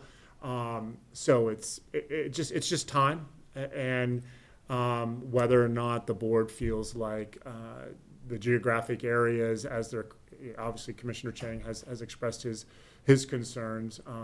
But I think from a staff standpoint, there is flexibility built into the code. Yes, geographic areas are described by township and range. I think that I don't want to speak for legal counsel, but I think that there's, you know, to the extent that the board is looking for a specific recruitment, for example, looking for a rural resident, you know, for the at-large position that we create, I think that's well within the board's discretion to emphasize that. I think, which is why I think concept one has those advantages. But by all means, the board ultimately gets to determine if this footnote 4 is actually a provision in county code. It's 2.52040. I want to say subsection C. So it just comes down to amending the code, and that's the will of the board, and staff will try to expedite that to the greatest degree possible. So as I say, I mean, that's why when I say let's proceed with policies and publicly facing statements about what we're doing and why is different than going down the path of changing code at this point in time. So, you know, we may not disagree on, you know, who we would even select in the end here, but do we want to change code or not? That's where I was coming from. Well, I'm okay with concept one at this moment in time because it's almost February 1st. We will be looking shortly for that Tumalo person. But then I agree with what Commissioner Chang is saying. You know, if we can perhaps weight the population just a bit better, I think that might be important. But I don't think that we need to wait that next week or the week after, whenever you said Tim's going to be back.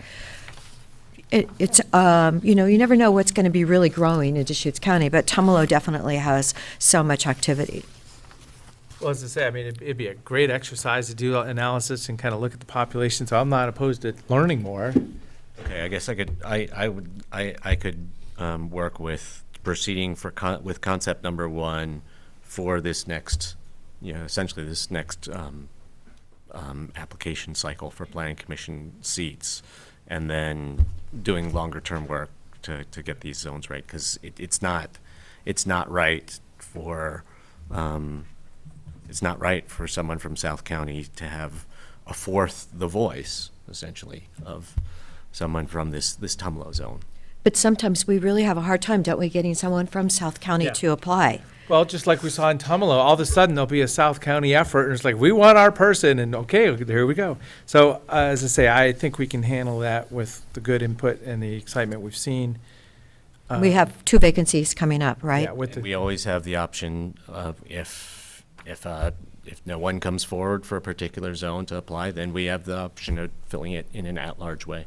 Mm-hmm. So then the guidance confirm if we're going to proceed with option 1, and as I say, another step may be to put a little memo out about what we're doing and why during this cycle with the seats that are coming up, which will give some confidence to the folks that you know, want to be represented, and we can look at that before we open a recruitment. So do we need a motion today then?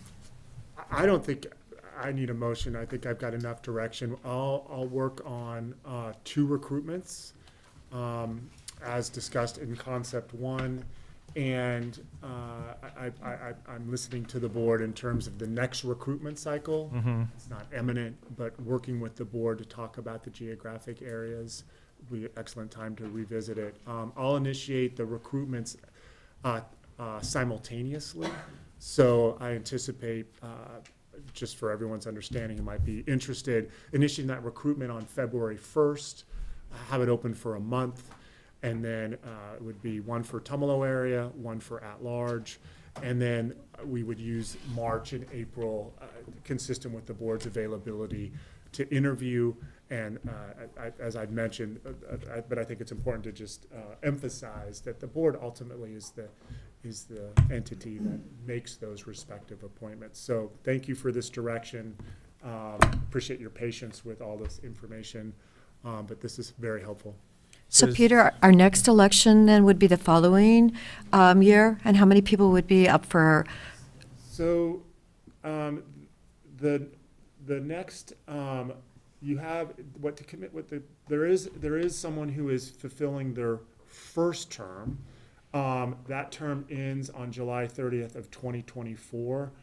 The board in the past, if someone has served one term and they're in good standing, that the second term has been more of a formality. It's really in 2026 where I see where you're going to have one commissioner timeout, another commissioner finishing their first term. I don't know, maybe that's an imperfect way of, you could revisit it in prior to 2024, or it could be before 2026. In coordination with administration, and you're aware of this, board-appointed committees, terms are staggered to make sure that we always have a quorum. So that's why it's not. There's nothing in 25 then? There's nothing in 25, correct. Okay. So this is really important that we add balance to what we're doing. Can I just also say, as you go out with these recruitments, there was so much confusion about what the Planning Commission does and doesn't do. There were many people from the Tumalo area who expressed concern about Tumalo area county issues that the Planning Commission had nothing to do with. It was not involved with at all. So if there's a way to provide some clarity in this in this recruitment, that, this is what you get to deal with, this is not the stuff you're dealing with, I think it'd be helpful. Our recruitment notices emphasize those responsibilities, legislative policy rate matters, but certainly we will emphasize that. Questions can always be referred to me, but excellent points. And I know that the Tumalo area is very interested in representation, and I know that many are going to be appreciative to see that recruitment. Those that have reached out that we're aware of, we'll alert them. I'll alert them specifically as a courtesy, and then respectfully ask that they spread the word. So again, appreciate the direction and guidance this morning. Great, thank you. At this time, item number 9, public hearing now on Planning Division Long-Range Work Plan for fiscal year 22-23. So this is kind of a mid-year resource reallocation effort with one item that's gotten really a lot of attention, which is the wildlife overlay. So I want to acknowledge that, and we'll hand it off to Will. Good morning, Commissioners. Your Planning Manager, Will Groves, here today. As you stated, this is a mid-year update and prioritization of the Community Development Department's work plan. The work plan was adopted mid last year, and these have, one of the things included in there is a variety of long-range planning projects at varying complexity and anticipated staff effort. This meeting item is intended to update the board on upcoming projects and to solicit any comments and revisions. Purpose is to ensure that long-range staff, which has emerging capacity following the completion of prior projects, implements the board's priorities with available staff resources. In October 2022, the board identified long-range projects from the work plan for late 2022, and tables 1 through 3, starting on page 2 of the memo, summarize the projects that are completed, ongoing, and yet to be initiated. Staff is requesting the board assign priority to work plan projects for early 2023. Specifically, staff is seeking board direction on prioritizing a few projects in particular. There is a non-initiated long-range planning project list included in Table 3. Those are the zoning amendments. In addition, The wildlife inventory updates had been paused in late 2022 to make room for psilocybin time, place, and manner regulations, and staff's looking for board input on the relative importance of that prioritization versus the other tasks on our to-do list. The board has indicated that it will accept public hearing as part of this agenda item. Given the level of interest, the board may decide to provide direction to CDD at a subsequent meeting in January. So it may be that today that you just take testimony, receive public input associated with this. However, we're also ready to receive direction or to take that to another meeting date depending on your availability and time. We've received a lot of input. I think that you've received a significant amount of that paper. Most of it's concerned with the wildlife. You're seeing some organizations interested in seeing that process continues to be paused, or at least has significant concern for property rights and development opportunity in relative proportion to deer protections. You're seeing things from the Central Oregon Association of Realtors, law firm Schwabe, for general comment, public comments of that general persuasion, and also the Tumalo Irrigation District. You're also seeing a large public outreach interested in seeing the board direct staff to proceed with the wildlife inventory updates. We've got approximately 100 letters to date interested in that line of approach, including one from U.S. Fish and Wildlife Service. We've also received some testimony and interest in some of the other projects. The Deschutes Basin Board of Control is interested in seeing that the in-conduit hydro project move forward. We saw a local attorney concerned about the replat process and what that might affect development opportunities and cost associated with that. We had received some interest in an update to historic sign information, and that's already in process, and we've confirmed that with the commenters. In addition, the Tumalo Irrigation District had some concerns about our wetland regulations and how that affects irrigation operations as well as piping. That's not currently on the work plan, so that may be something that you express interest in approaching in the next year's work plan, but we'll be definitely interested in any input and direction you have on those topics. I think you have a number of people today who are interested in testifying. To the extent you'd like me to go into some depth about the particular projects that are before you, I can. Unlike prior engagements, we provided you with kind of a one-page summary of each of those projects to try to help you understand what they involve. In each case, you know, those things, you've seen how long-range staff approaches these, so you're assigning a relative priority to those would cause us to move those relatively to the front of the line, and typically come back to you with, you know, some questions about how you'd like to see us engage. Is this a stakeholder group? Is this proceeding directly to text amendments where they're relatively straightforward? So a nod on any of these isn't a command to, you know, make them happen, but to rather begin a process that we would engage with the board on a continuing basis. So would you be interested in digging in a little more to the particular projects, or allocating this time to receiving public testimony first? So one order of business, Nick, how about we move our item 11 to the end of the day today? So that's Kevin Moriarty and Joe Stutler for the forest grant request, just because I can see we're probably going to be queued up here into the lunch hour.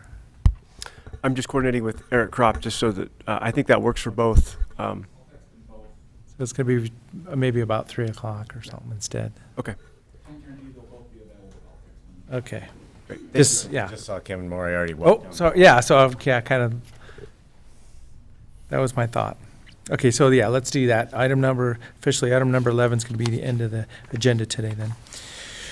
So this is mid-year, long-range planning. Planning Commission could end up in looking at some of these big picture items. Yeah, I guess we've got people that want to testify on one specific issue. There's other items on the work plan here too, so I want folks to see that and hear that. So at this time, if you could put some context around the wildlife overlay, or who could do that, kind of, you know, from the starting point and what's possible here, and then we'll have some testimony on that is what I'm thinking. Yeah, certainly, I can give a little. If I could make one comment about Community Development Department staff capacity first, Sure. before we jump into this. It's great to see how many people are interested in the Community Development Department's work plan for this year. It's really important to understand that our CDD department capacity comes out, how we pay for that and how the way that we pay for that constrains what we can get done. Currently, the community development department is essentially run on fees, on application fees.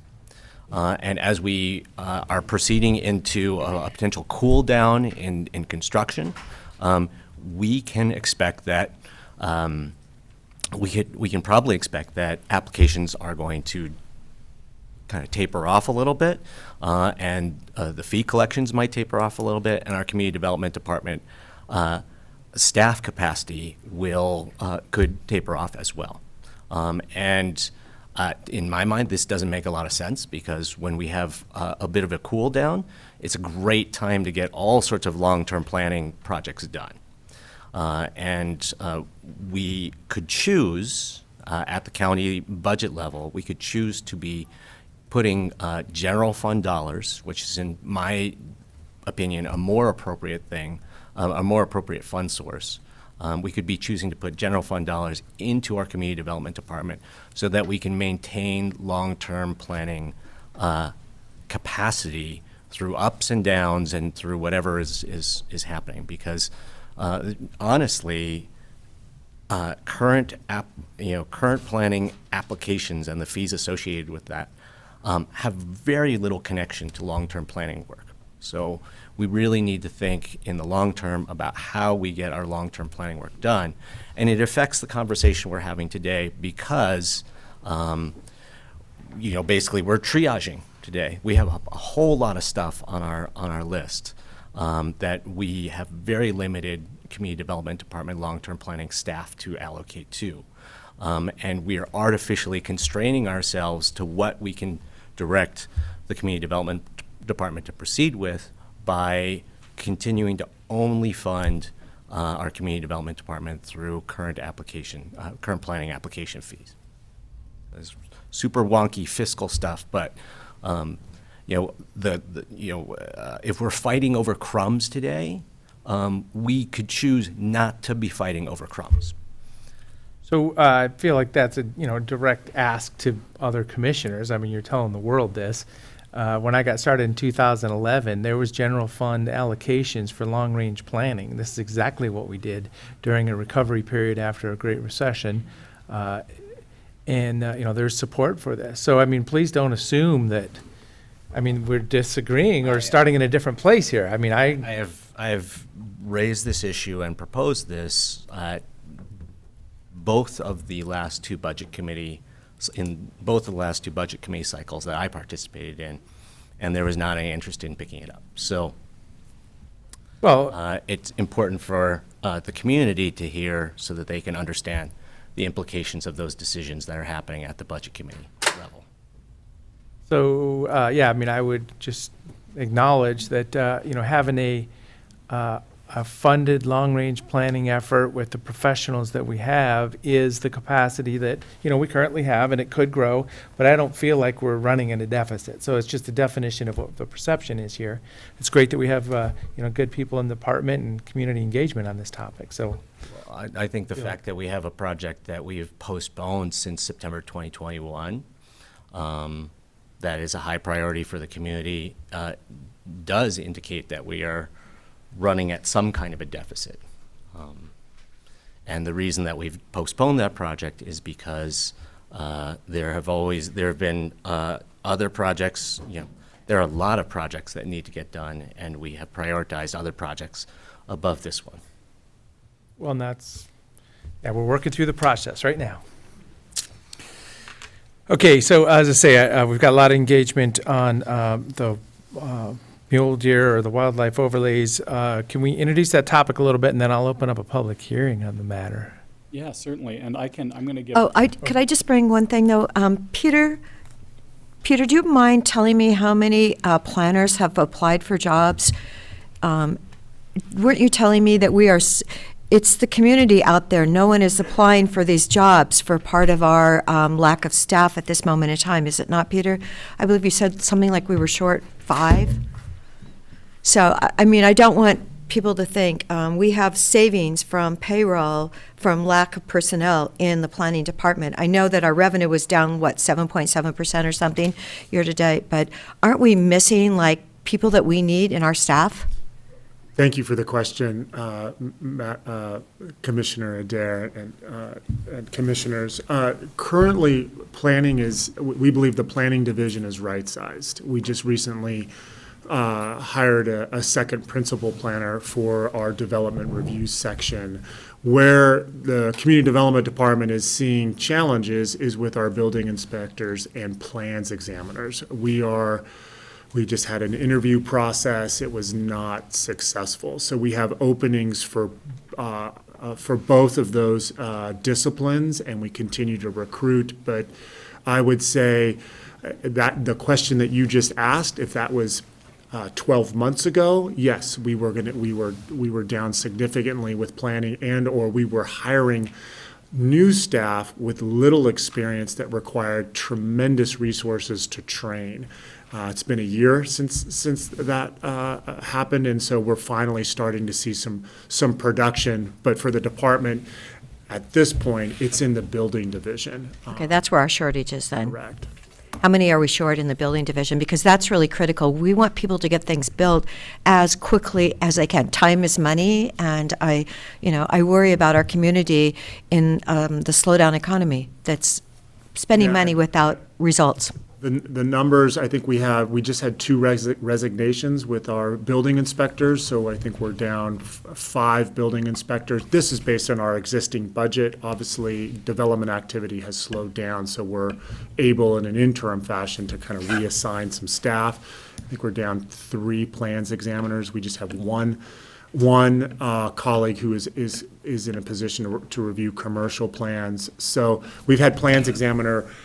It's been an ongoing recruitment for well over 18 months with no applicants. And then, like I said, with the building inspectors, we've seen some turnover recently due to cost of living challenges here. I think I saw that 4 million people a month, it was somewhere in that neighborhood this morning, have been quitting their jobs monthly for like quite a while. So we're definitely in the middle of that problem. Back to the long-range work plan. Okay, introduce us to a topic. Yeah, thank you, and I'll speak very generally. There's a lot of history here, and to the extent you have got detailed questions, we can dig in there.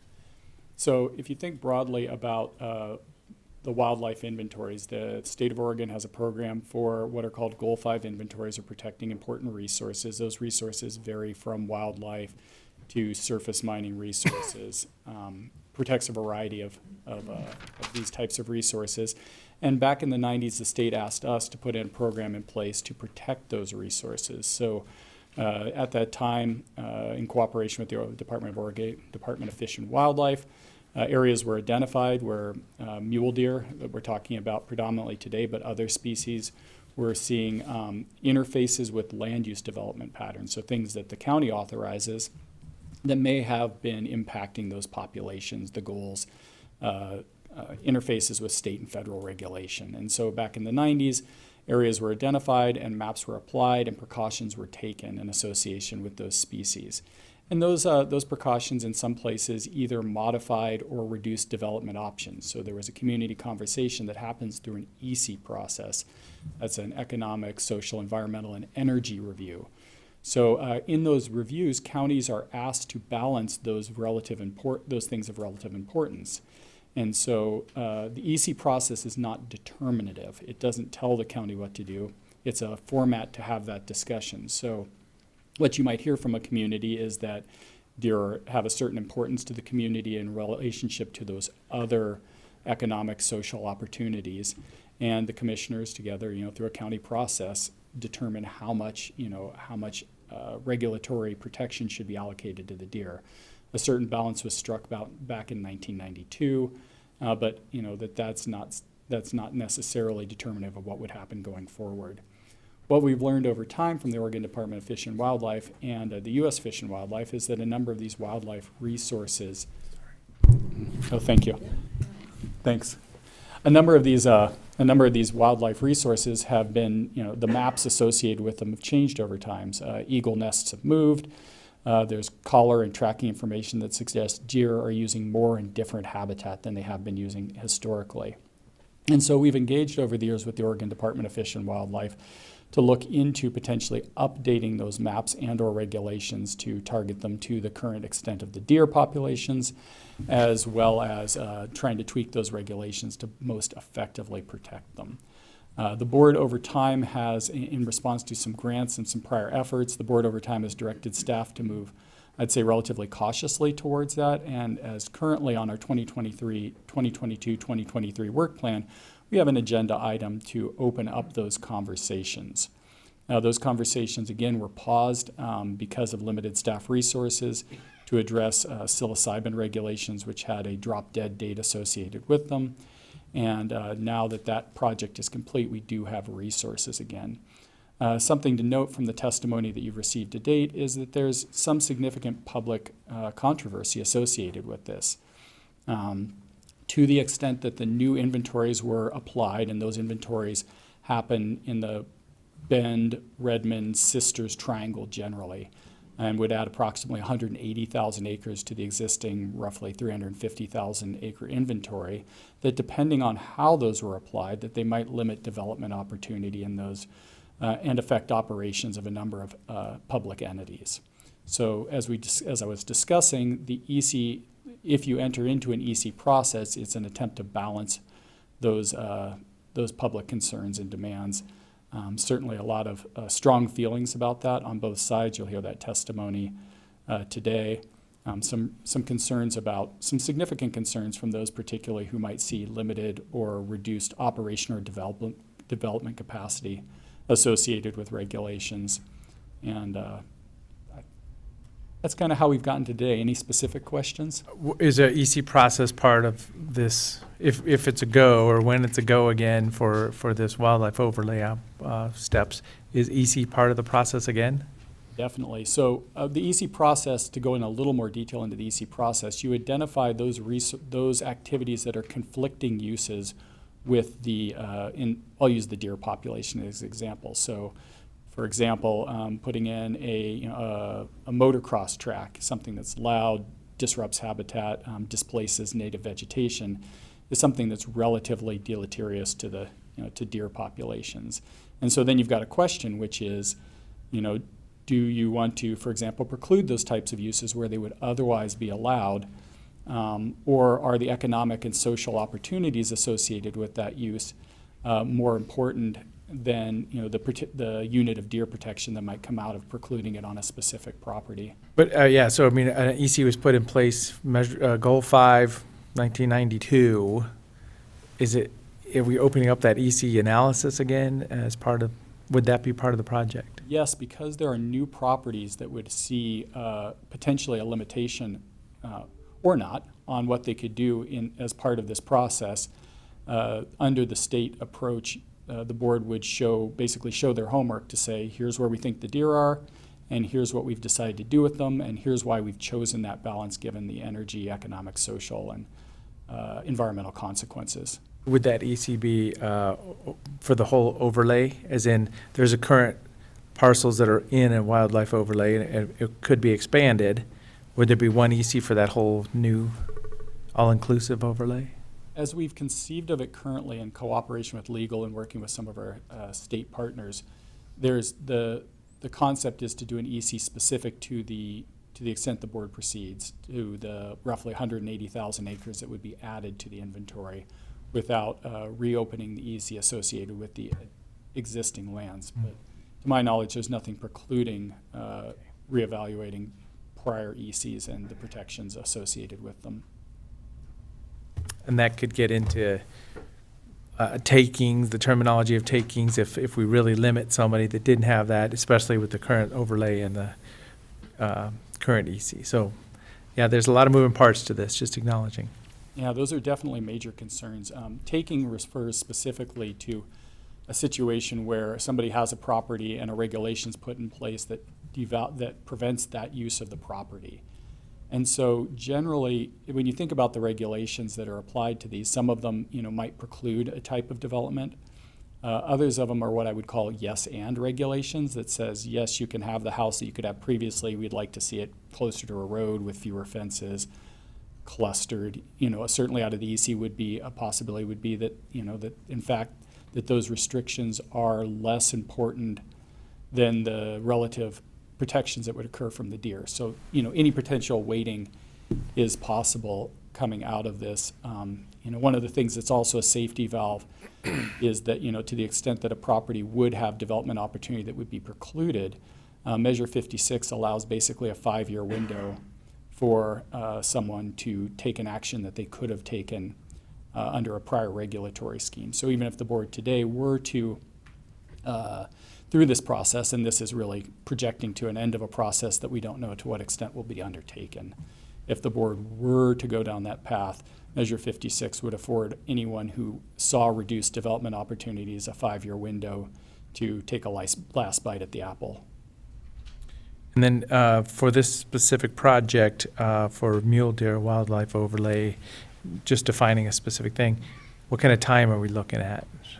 So this is January. Yeah, for sure. So this is, the way that we've conceived of this, and again, we're looking for board direction, because this is a big topic, it affects a lot of people, that long-range staff, if instructed to proceed and with under-board guidance, would typically have community outreaches. We go out to our major communities, have open houses, invite our ODF and W partners to present there to help understanding of what that process might look like, moving into a planning commission process, looking to see what an easy and regulations might look like, coming through that with a recommendation to the board.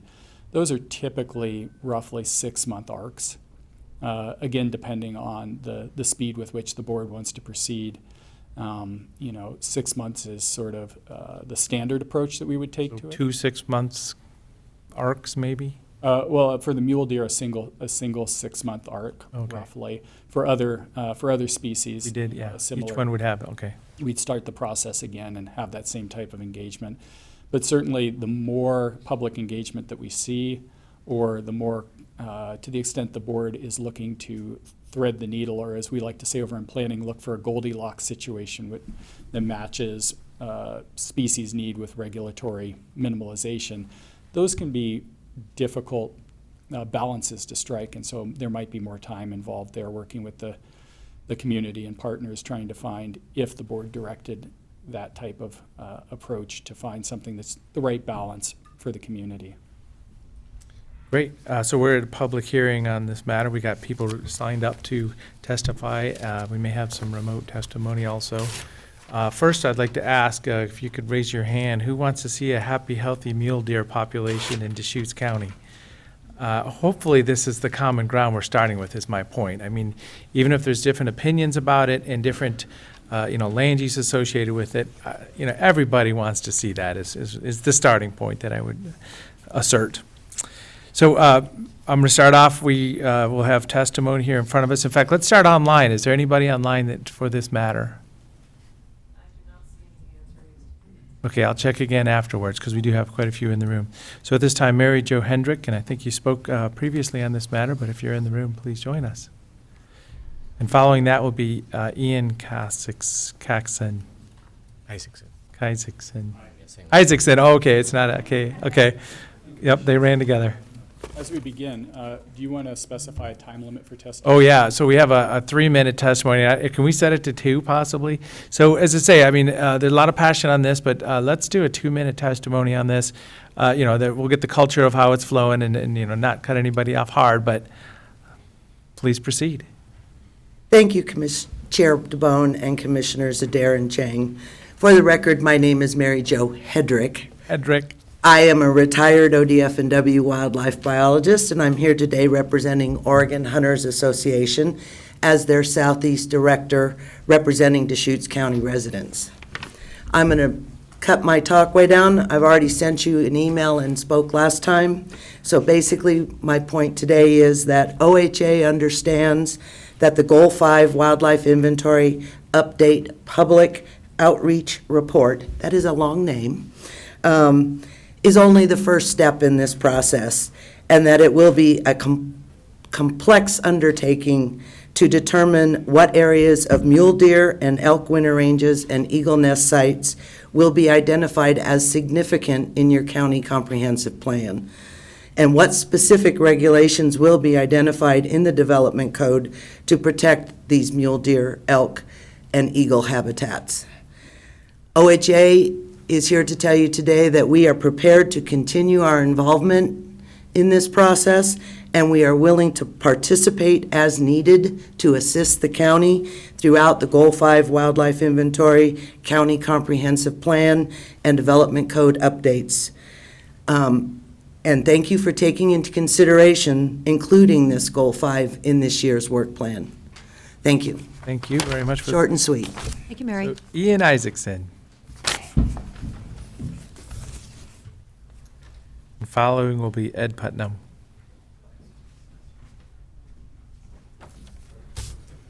Morning. Chair DeBone, Commissioner Adair, Commissioner Chang. My name is Ian Isaacson, and I am a Deschutes County resident, the board co-chair for the Oregon chapter of Backcountry Hunters and Anglers, a staunch conservationist, and a meat eater.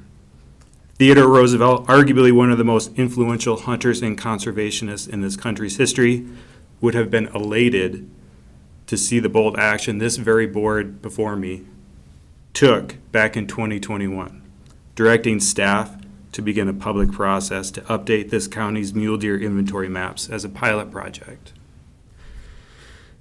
Having watched commission meetings over the last few years, I have seen the admiration Commissioner Adair specifically has for these animals. On multiple occasions, she has spoken with great pride about the enjoyment she gets out of seeing mule deer thrive on her own property. My hope is that someday in the near future, all Deschutes County residents will have the same experience and opportunity when they adventure into the many wild places we have right here in our backyard. I, like so many folks testifying here today, take immense pride in providing wild, free-ranging venison for my family every year. Unfortunately, these opportunities and the freedoms that they provide have seen a precipitous decline over the last 10 years. Mule deer populations in the county have plummeted and continue to plummet to this very day. So, I'm here before you this morning to ask Commissioners Adair, DeBone, and Chang to continue in Teddy Roosevelt's footsteps. Continue to be staunch advocates for wild things in our county, and please prioritize the updates to the Goal 5 Mule Deer Plan. Please. Ian, question, pardon me. A question for you. Do you think it's human activity, private property development, more than, elk herds battling with presence of the deer or cougar and human intrusion into mule deer winter range is the #1 cause. It's unequivocal. And we've got, just put it in perspective, we have properties that are, privately owned for generations now. It's not like we've added new properties. So I'm just, trying to get a feel for where, what do you see there? I understand your passion on the subject, but where are we? This is a good conversation to have. There should be a value placed on open space, which currently the only dollars and cents is placed on how much money somebody can make off a piece of property. There is far more value in what some would call just an open piece of sagebrush or juniper property. And we're 79% of this county is publicly owned and open space, forest, and just wide open. So we're talking about some of the, the private property. Which is what the winter range is. When it comes to mule deer, they're a migratory species. And I'm just trying to get good information out on the table here. Yeah, it's a doe and fawn problem. If does go into the winter and the fall with subpar nutritional value, it's hard for them to get their fawns through the winter. And so, due to human intrusion, development, roads, You know, if they're not able to survive the winter months and then get up into the summer range, which is, you know, the Cascades and surrounding counties, then Yeah, so as I say, just, you know, getting past the passion, trying to get a little bit more information. Thank you so much. The population units within the county are declining to different degrees. And the population units that we need to be most concerned about are the ones that would be affected by the addition of these acres to our wildlife inventory. When you say population unit, what is that you're referring to? wildlife management unit. So, and there's a representative from ODF&W, so they could speak to more on the biological aspect of it, but wildlife management units are how hunters are allocated tags. So, Yeah, well, yeah, no, understood. So, yeah, I would just, the way you said the term, I didn't relate it to that. So, thank you. Great. Ian, I actually got the numbers. How many deer are killed a year in Deschutes County? According to Bend, 100. ODOT is picking up about 600. It went down a little bit because you could actually pick up the body and take it home for the meat. And then Deschutes County picks up 400. So that's 1,100 deer that are losing their life to crossing roads. correct. So, and then how many cougars do we have here? Because according to the Sisters Nugget, to quote them today, a cougar usually eats about a deer a week. And I've had a cougar in my neighborhood that was eating sheep, but the sheep are all gone now. So, yeah, he was quite proficient. But they're saying if we even, a couple years ago, had 6,000 cougars in the state, and we now, let's say, have 8,000 cougars, I don't know, but let's say we have 300 cougars in Deschutes County, does that mean that they're eating 15,000 deer? Because if they eat a deer a week. Well, that would be a question again for ODF&W biologists, which I am not. I'm a landscape architect. But I think, you know, from my perspective, there are many issues affecting our mule deer herds. Predation is a small piece of that pie, but I mean, a if you look very at that small number, piece of that pie. that number is so huge if they really are eating that many. And I know we have a huge herd of elk by me, and the deer really don't like to stay near the elk. So, you know, it's all incredibly complicated. But I do believe that cougars, they started no-hound hunting in 1994 in Oregon, and that population has just grown significantly. And I do believe that, you know, they are pretty damaging for the mule deer. They are. In the past, I suggested us having a full work session to take apart all of the factors that are contributing to the decline of our mule deer populations, and we haven't done that yet. I wouldn't want to ask our ODF&W representatives to try to cram that into 2 minutes of public testimony, but when they come up, we can ask them some additional questions. And, you know, I can tell you that predation, while, you know, highway collisions are a piece of the population decline of mule deer in our community, but they are not the predominant piece. And we are working on some of those things. You know, that there's a tremendous amount of work going on establishing wildlife crossings for Highway 97, and there's one in the works for Highway 20, an opportunity that was presented to us because I testified and demonstrated support for the House bill that went through the short session last year. So what we are talking about today is not those other factors, which are not zero, but they are not the significant factor that we are talking about. And I'd like us to focus on that. My ask is that commissioners focus on the issues that you have control over, and that is these wildlife inventory maps and land use decisions in this county. Thank you very much. Thanks. Thank you, Ian. So as you can see, we could end up with quite a conversation here, but we'll try to get through it. We got a stack here today. So Ed Peters, Putnam, sorry, and Suzanne Linford will follow. Is this, oh, that's live? Okay, my apologies. Hi, my name is Ed Putnam. I'm a Bend resident for 20 years or so. I live at 1530 Northwest Saginaw in Bend. I've been a hunter for most of that time, and over the course of that time, I have personally seen the population and redistribution of mule deer in and around Central Oregon. And at the same time, we've also seen a dramatic increase in the amount of human population increase, in particularly the amount of recreation, on our public lands in Central Oregon. And that has had a tremendous impact on the mule deer and other wildlife, of course, but we're talking specifically about mule deer today. What happens there's only a certain amount of space that deer have in their wintering range. We're not creating any more space for them. So if the winter range is not there, there isn't any place for them to go. And a lot of that space is on private property.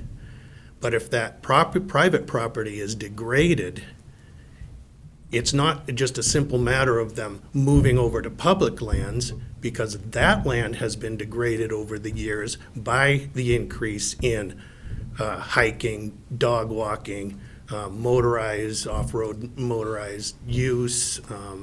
You know all of the outdoor recreation issues out there. So if there's no place for them to go, if they can't go from the private property to the public property, there isn't any, the population decreases. And if nothing is done, if we don't plan for mule deer on private property, then there's no way to expect that the population of mule deer is going to increase in the coming years. So that's it. Thank you very much for your testimony. I'll just acknowledge that this is a update that has not happened in the Oregon State land use system ever. This is the first time we're taking a 1990s EC and wildlife overlay and updating it 30 years later. So this is a big step. Thank you so much. Thank you. Suzanne Linford and then Michael O'Leary. Hi, my name is Suzanne Linford.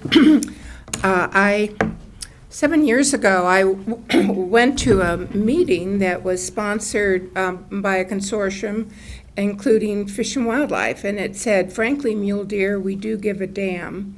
Now, at the time, I was working as volunteering as an interpreter in wildlife and social history at the High Desert Museum, and I have done that now going on 13 years, where I've been trained to translate technical information in a fact-based way to the general public.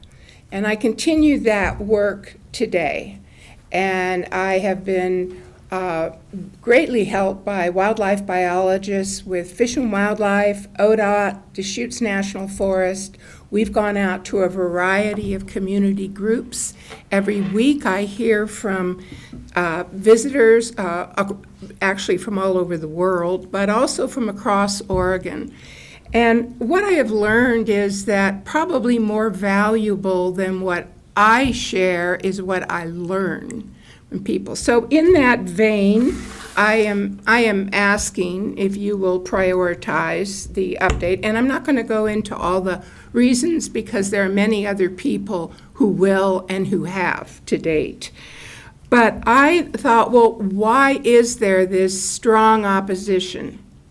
Now, I think that people who stand to reap great profits. You're saying strong opposition to putting this back on the work plan? Yes.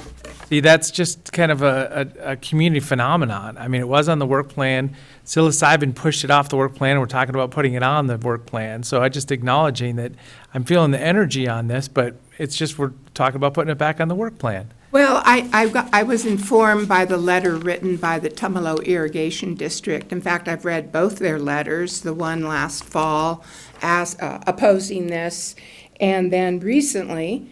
And I went to them. I emailed them and said, hey, this is who I am. I'd like to know why you're opposing going forward.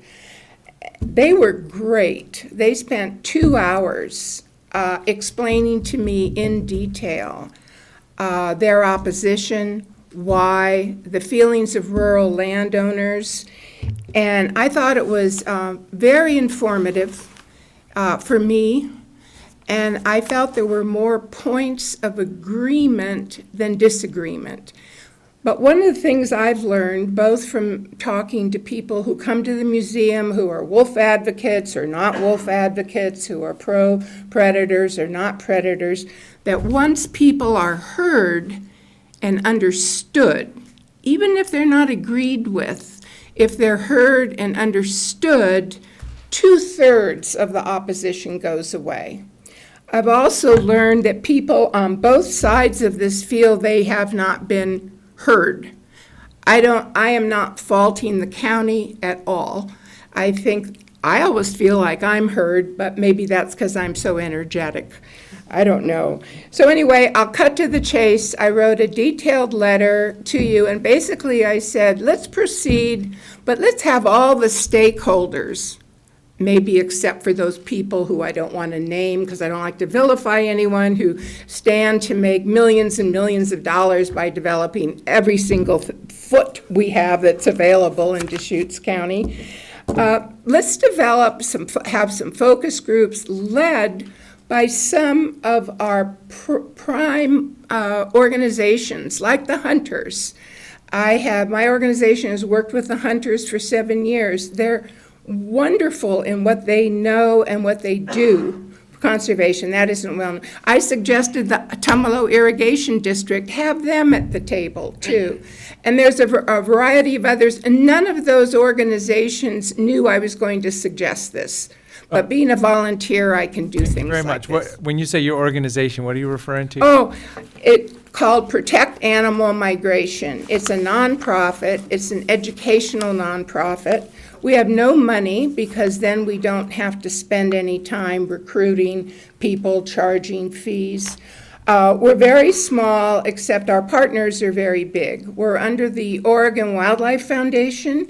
We work with the 3 agencies I mentioned. We work with a collaboration of hunters.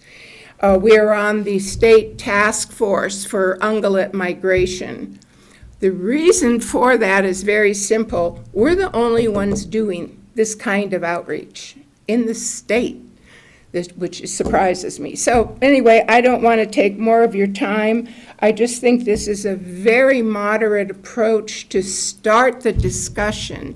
And if we can diffuse some of the emotion around it by really listening and understanding where there can be agreement, we can go a long way to having a moderate solution which only deprives trial lawyers of their income. Thank you very much. I was being polite there, but we got to move on. Okay, thank you. Okay, so I would like to say, what Suzanne was proposing is, I believe, the way that this wildlife inventory update process is structured. It's about community engagement. There is not, we've had some suggestions on what new restrictions should be put in place, but there are no decisions, and we're not, there's not like a package of restrictions that's just ready to, adopt when this process moves forward.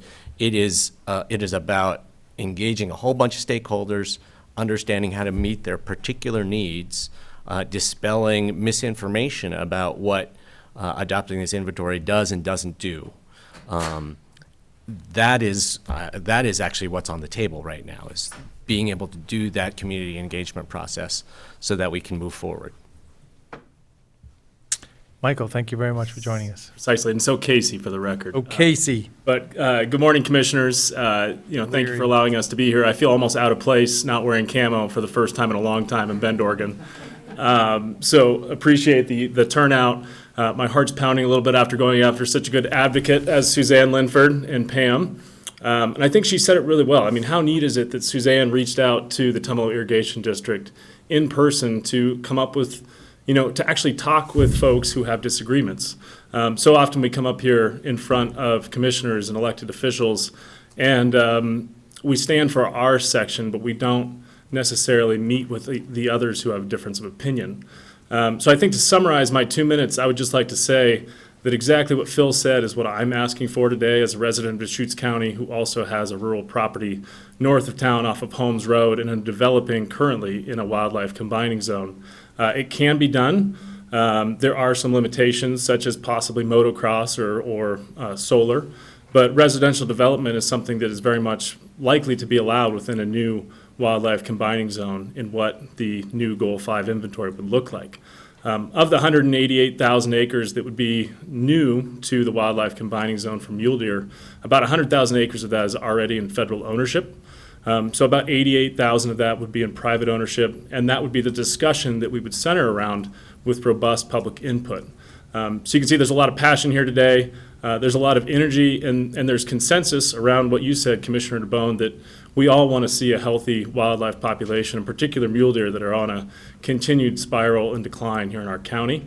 So I encourage you as commissioners to utilize that decision you guys have for your work plan to make sure that the public is heard and that we can move forward with the process.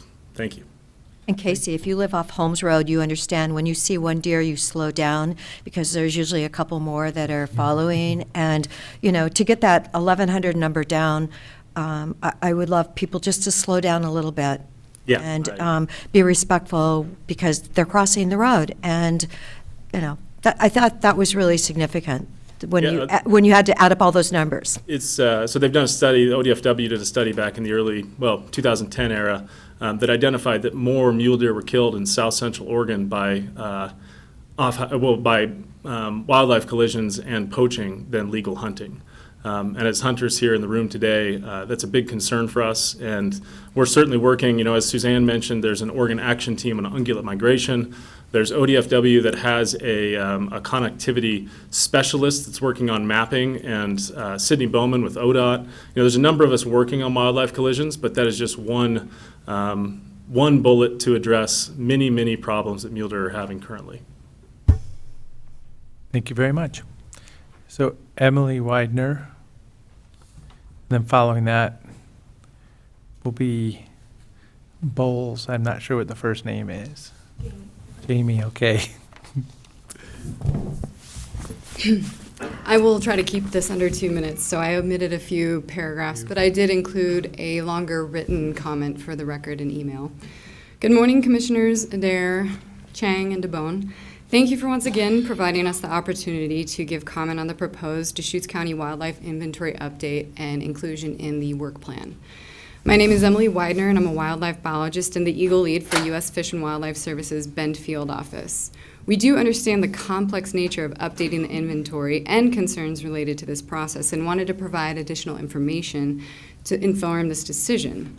So while bald and golden eagles are not currently listed as threatened or endangered under the Endangered Species Act, they are sensitive species protected under federal law called the Bald and Golden Eagle Protection Act, which is not currently referenced in the existing county comprehensive plan as far as I know. The most widespread and unintentional threat to golden eagles by humans is land use change that results in habitat modification or fragmentation. Encroaching development has made areas historically used by eagles unsuitable both in terms of habitat and prey availability. Although we have a high level of coordination with Deschutes County staff and appreciate their coordination, the data the county staff use to evaluate whether there is a bald or golden eagle nest present on an application under review is significantly dated from the 90s. So knowing where eagle nests are ahead of time allows the service, Deschutes County, and the applicant to coordinate early to ensure the landowner is aware of the protected species and can work with the service to review and/or design the proposal in a manner that meets wildlife and development needs. It's important to note identification of a bald or golden eagle nest on a parcel is not intended to preclude development. Instead, it serves as a starting reference point for activities around eagle nests, and we then assess each project on a case-by-case basis. Our goal is to help inform a more deliberate development process.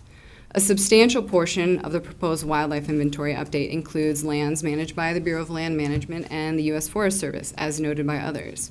Both agencies endeavor to improve the quality and quantity of winter habitat and migratory core habitats for mule deer and elk. However, habitat improvements and connectivity don't end at the public-private land interface and have limited effectiveness in the absence of land use planning and conservation strategies across both public and private land. Conservation and development are often presented as two separate issues, but they are not mutually exclusive, and updated wildlife inventories do not equate to a land use decision. Instead, considering and incorporating updated information into the Deschutes County level planning will improve decision-making and conservation efforts. Accounting for the time since the last update and new information, we strongly encourage Deschutes County to consider the Goal 5 Wildlife Inventory update in their long-range work plan and use the information that we provided in February of 2021 or coordinate with us to find a mutually agreeable outcome. Additionally, we concur with and strongly support Oregon Department of Fish and Wildlife's and other conservation agencies' concerns related to elk and mule deer. We urge the county to continue coordination with wildlife management agencies as well. So, and what's your agency? U.S. Fish and Wildlife The Service. federal government, U.S. Fish and Wildlife. I am the federal government. Is this the right kind of relationship but is this the right relationship to have to testify at this, or would you be more of a partner side by side with us? So and last time you spoke, I was wondering about that. I'm like, I understand you're the professional, you're the paid, you're the advocate, and you could be the resource for, good facts, but now you're testifying to us to say we should do something. I mean, I don't know, maybe you can put that in perspective. Emily was explaining to us how we can better coordinate our land use planning processes at the county level with the federal regulations that are in place so that people can proactively understand what they can and can't do and where in advance rather than running into a regulatory train wreck later on.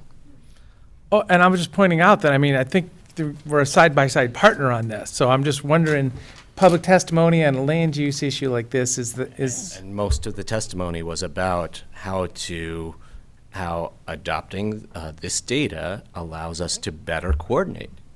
So Indeed, we're a side-by-side partner with the county as well as with Oregon Department of Fish and Wildlife. So, we do have comments and concerns related to bald and golden eagles, primarily golden eagles. And, we've had great coordination with the county. Will, for example, we talk often.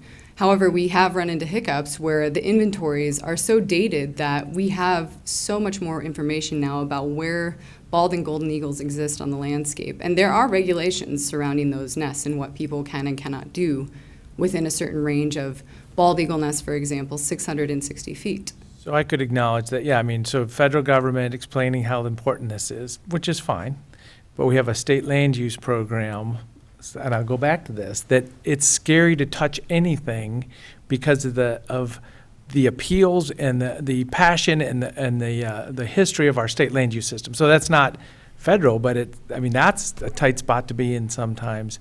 If we touch this and it spins off in one direction, all of a sudden private property rights are like, oh yeah, we were going to get to private property rights, but we decided everything else is more important. So I'm not attacking you at all. I'm just laying out information. Thank you for your Thank you very much. Oh, and Emily, I did have a call yesterday from a resident in the Smith Rock area. New neighbors had moved in and there were shining lights where they shouldn't be on nests. And so I'm wondering, because we do have so many new people in our community, if you would be able to do like a press release or something and just say how important it is to not do that. Light should be shown downward. For sure, yeah, we could definitely talk about that. Part of the update would be to help inform the public about this type of thing. So, things that people should avoid doing or how the Bald and Golden Eagle Protection Act works, which I think is often forgotten about in, different types of planning activities. So we're not the agency of no, but we are the agency of do your due diligence when it comes to bald and golden eagles and other threatened and endangered species. Great. Yeah, thank you. So we should talk later then. Yeah. Well, and best practices we can all agree upon, whatever they are, let's make sure the world knows, so, thank you. Thank you. Jamie Bowles, and then following will be Carl Finling. I have several items for you guys to submit to the record and for your viewing pleasure.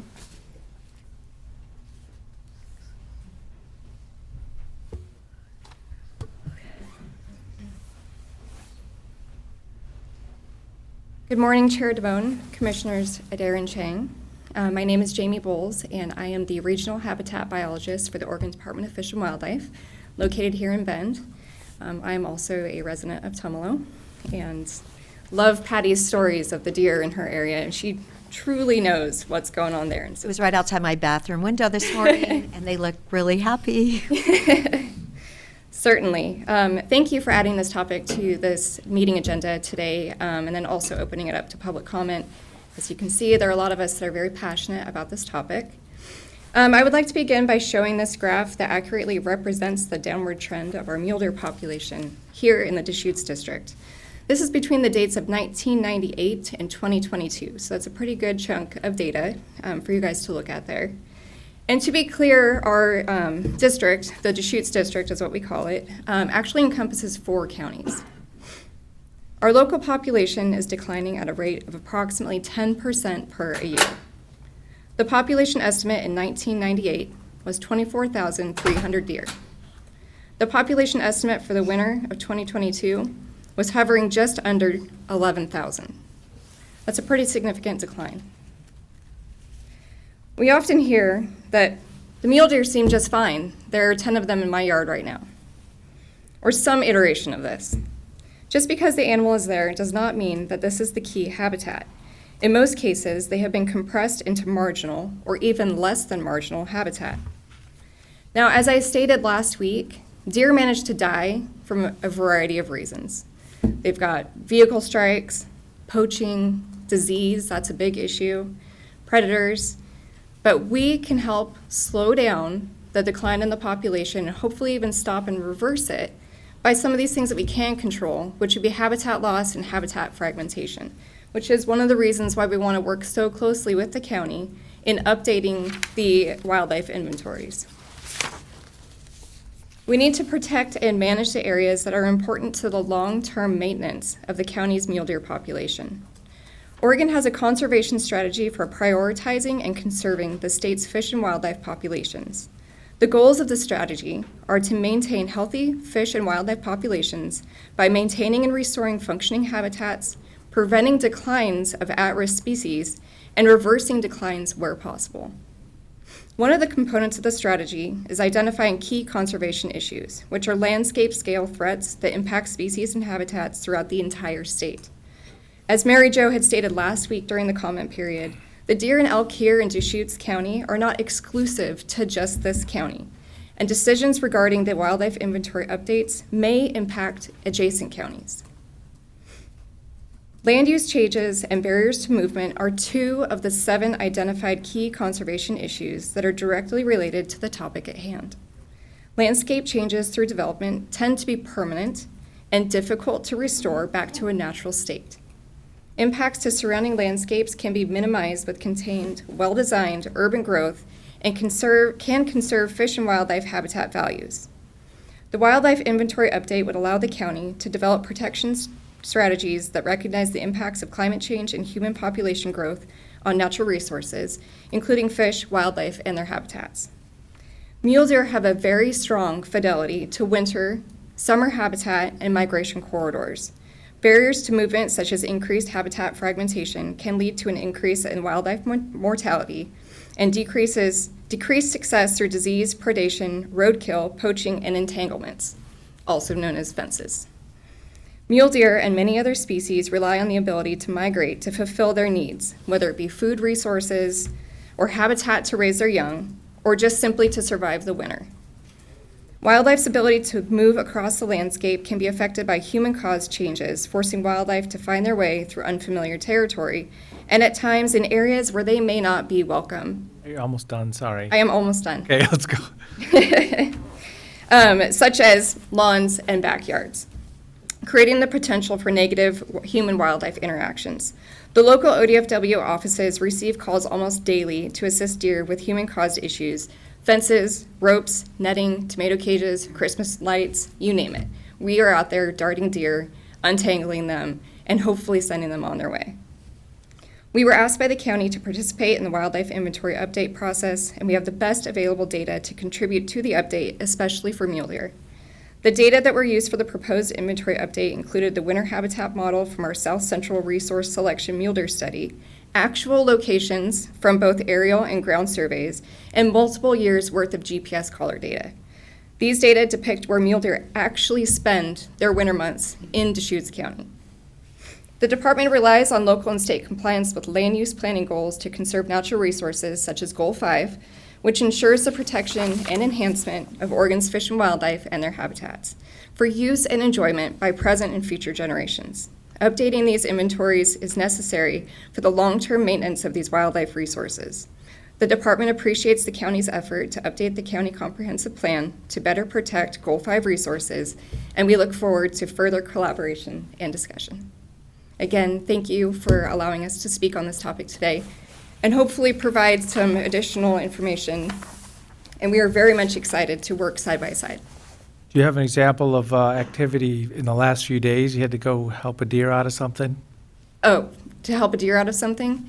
Yes, absolutely. Just the other day, a deer was tangled up in a garbage can lid. Things like these happen. What was in the garbage can, you might ask? Birdseed. Oh, there you go. Okay. Thank you. Thank you very much. So Carl Finling and then Benjamin Rubin.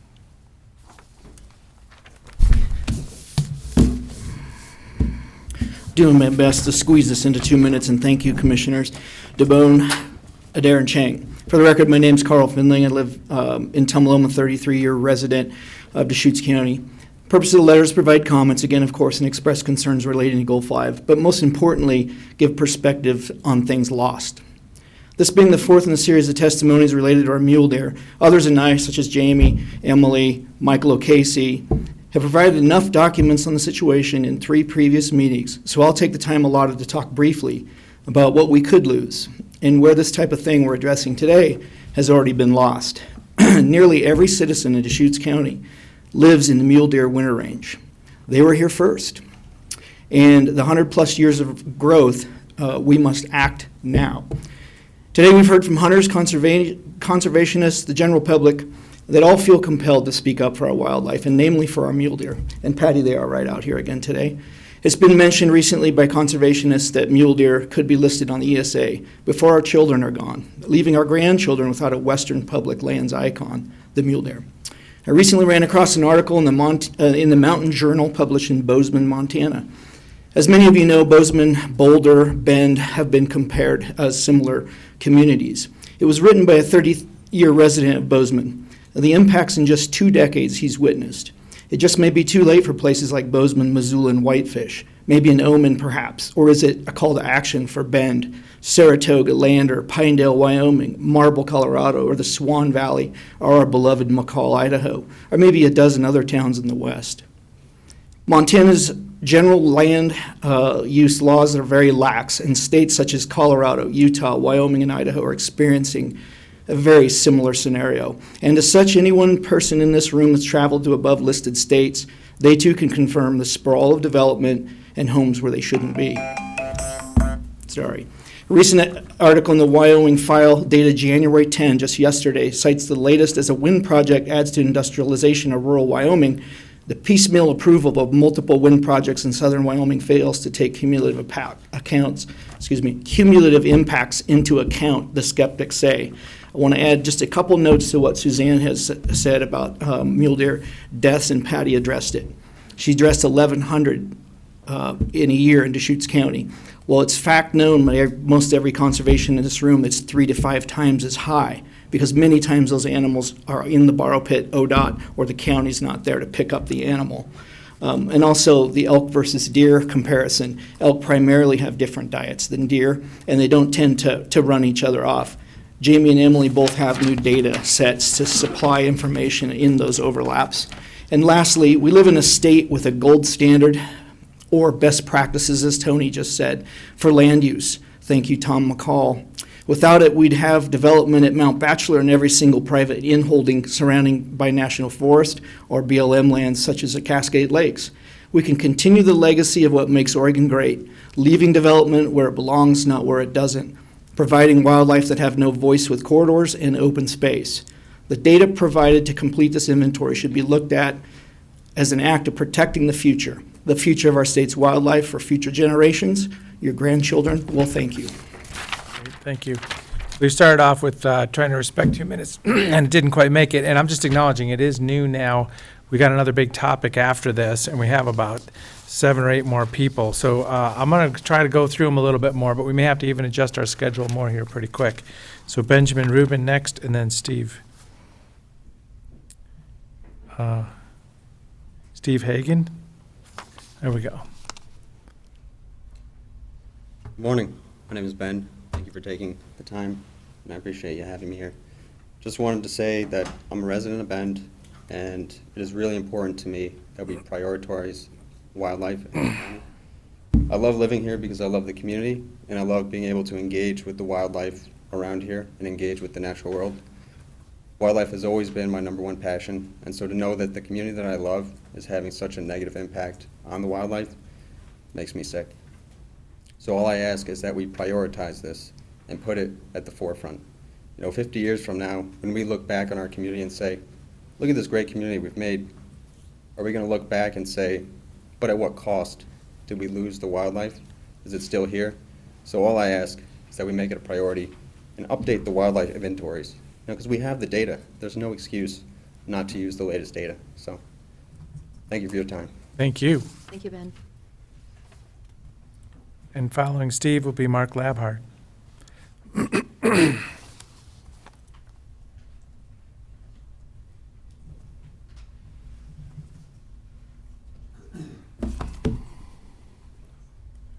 Chair DeBone, Commissioner Adair, Commissioner Chang. For the record, my name is Steve Hagan, and I am the state president for Oregon Hunters Association. I also serve as the turn-in poacher administrator for the OHA TIP program. The mission of OHA is protecting Oregon's wildlife habitat and hunting heritage. You have in front of you a portion, as I said a week ago, there's no silver bullet to change this. Not just predation, not just poaching, not just 97 undercrossings. This is a portion of attacking the problem. It happens to be in your hands. Thank you for opening a public hearing and listening to the testimony on this and the testimony of your own planning division of asking, what do you want them to do with resources that have been freed up? We would like you to prioritize this and make this important. You've said it's important, and you've asked about a healthy population. As a side conversation, talking with Emily with the Fish and Wildlife Service last Wednesday, she brought up the concept, wouldn't it be a shame if mule deer ended up listed as a listed species in our lifetime? And I've been sitting here for the last 2 days thinking, that would be awful. That would be awful. What that would do to the hunting heritage of Oregon and enjoying wildlife in Oregon on our watch, we can do better. We can be better. You may have some trepidation going forward that you're the first one to do this. I believe decision-making should be done based on the information that's relevant to today, not from 30 years ago. Thank you for your time. Thank you so much.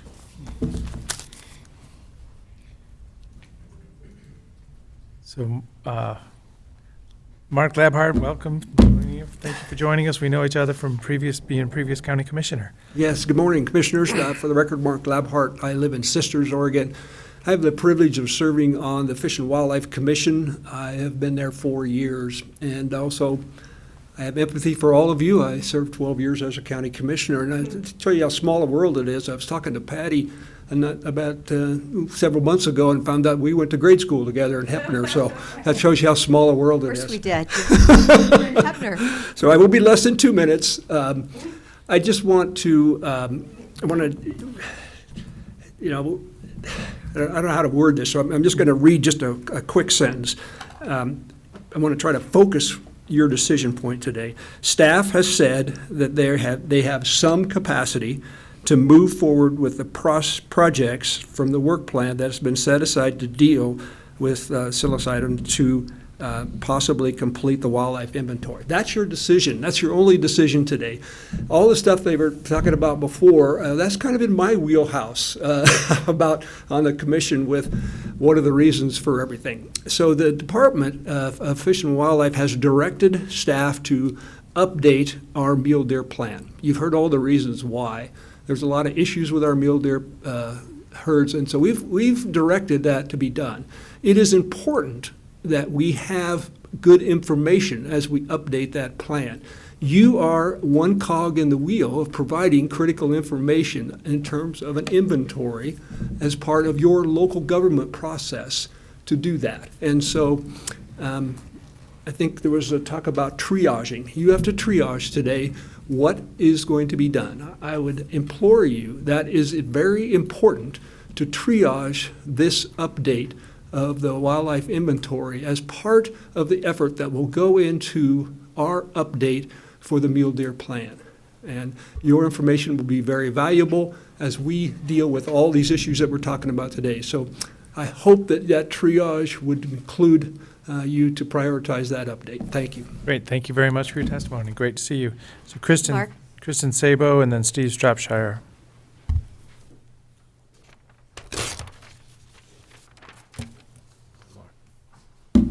Hi there, I'm gonna set my own alarm to make sure I stay on 2 minutes. I'm Kristen Sabo, I work at Central Oregon Land Watch, and I'm also here as a citizen of Deschutes County. And we submitted comments back in March 2022 as this work plan was being created, stating that we wanted this wildlife inventory update to be a priority, and we understand schedule shift. Here we are mid-schedule deciding again whether to prioritize this. And as was just stated before us, you know, the procedural issue here today is it a yes? Is it getting on this work plan? Is it going to be prioritized? And I think with all the experts in the room you have, with all the concerned citizens in the room you have all the information you need to make that decision. And I would also just like to emphasize we're talking about using the best available data, the best available science to make land use decisions as Deschutes County grows. We're not Deschutes County of 1990.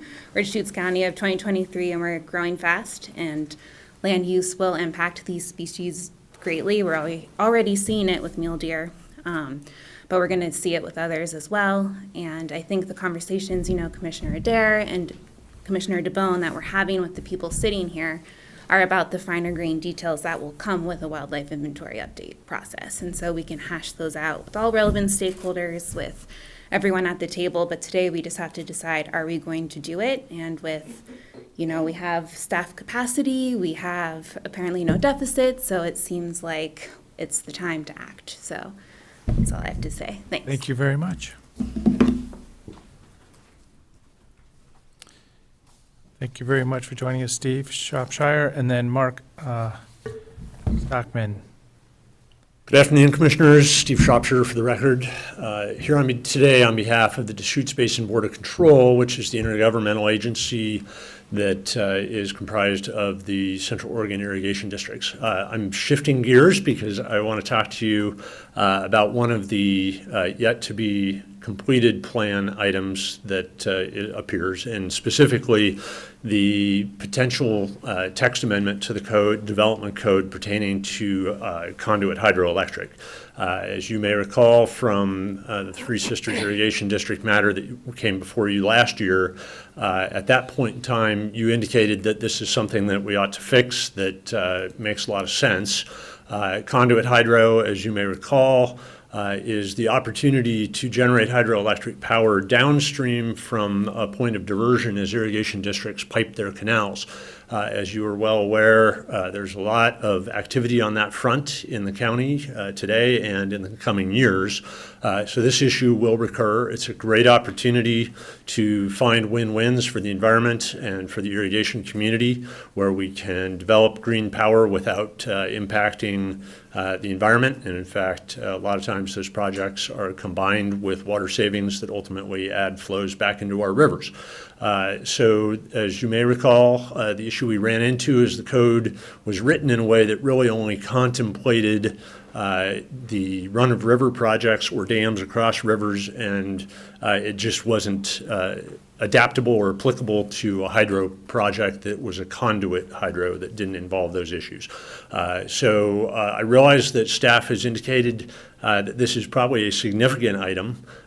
suggesting that it could take more resources than many of the others that are on the plate, perhaps with the exception of what we've just been listening to this morning. We are committed as the DBBC to helping staff as need be. We are now deep in the weeds on this issue and have a very good sense of what we would suggest the county do to tweak the code to adapt to address this issue. So with that, I request that you prioritize this issue. Thank you very much. Couple questions. First, to the Community Development Department, is there any conflict of interest or other issue related to asking the irrigation districts to pay for some of the capacity? If they were willing, would we have any problems accepting funds from them to update this particular piece of code, to do some of the analysis and drafting and other work necessary? Commissioner, that's a great question. Typically, we've seen this fall in one of two buckets. One is that, you see a number of advocates for projects come in your work plan and ask that something be put on what would be the general public good, these items that have been identified in your work plan for the long-range staff to pick up. The other bucket traditionally has been that an applicant would come forward and say, hey, here's a pile of money, go now, please. And so those would be applicant-initiated projects. So, certainly at any point we'd welcome an application from, this agency or any other to address a process. At that point, we have specific funding to undertake it, and it has been the board's direction to date to move those relatively to the front of the line. What we've got here is we've got something that the board is choosing to make has identified as something that may be a public good, and is looking for staff to do this as part of our regular process. What you're asking about is something that we haven't worked on, which would be some sort of hybrid approach to that. We'd have to take a look at that to see how we might approach it. Certainly, to the extent that the board's going to be making their choices about how to prioritize this, and to the extent that this doesn't fall in the priority that the Deschutes Basin Board of Control sees as appropriate, an application would be an excellent way to get this jump started. I'll save my other question for later then. Thank you very much. Thank you. Appreciate your time on this. So Mark Stockamp.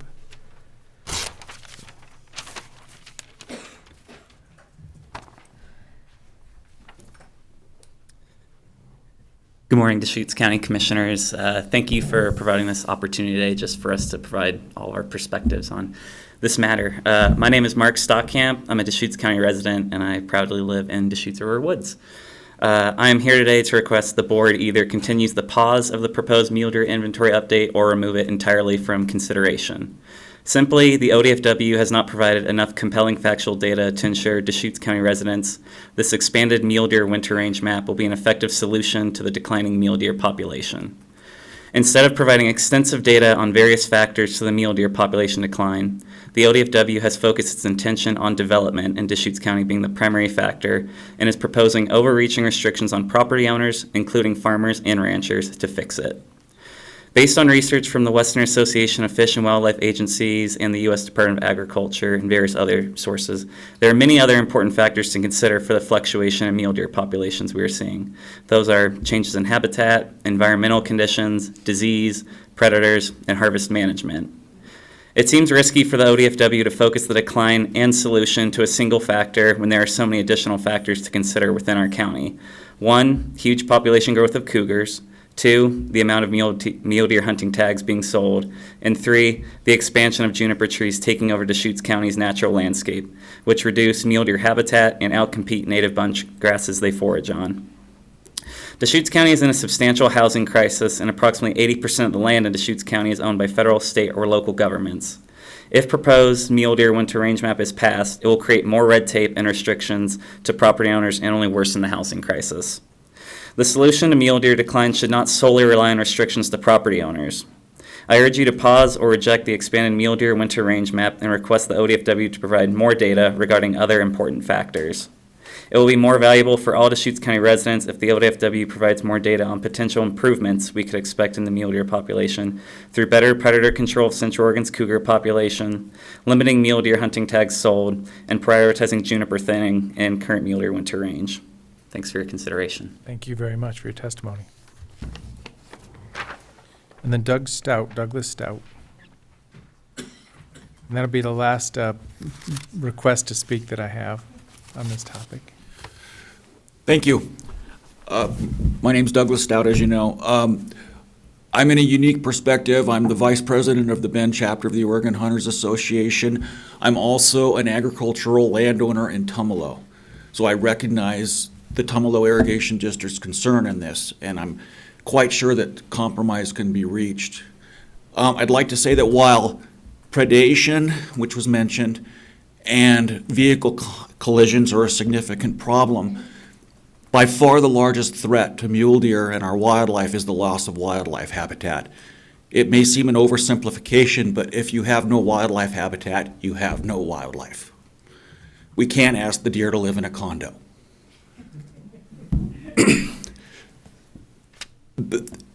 Housing development's by far the biggest threat to our biological wintering ground. So I would ask that, I'm also a hunter ed instructor, certified Oregon hunter ed instructor. It's sad that I look at my students today and I wonder if their children will be able to hunt mule deer. So in closing, the wildlife cannot speak for themselves. It's up to us to speak for them. And even more specifically, the three of you sitting up there. Thank you very much. Great, thank you. Thank you, Douglas.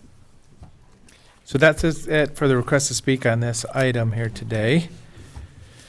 Is there anybody online now?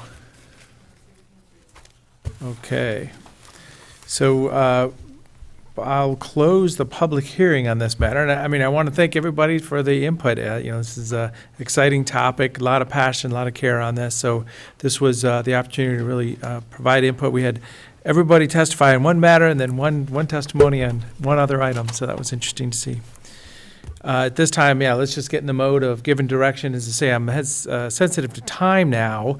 We might just want to punt this whole thing to another meeting now that we've taken the testimony on that, because I do want to get to the next item before we take a break today. Any thoughts on that? I believe that with the level of community interest right now, the amount of testimony that was provided today, the people deserve to hear, to get an indication of where the Board of Commissioners is leaning on this issue. Thoughts, Commissioner?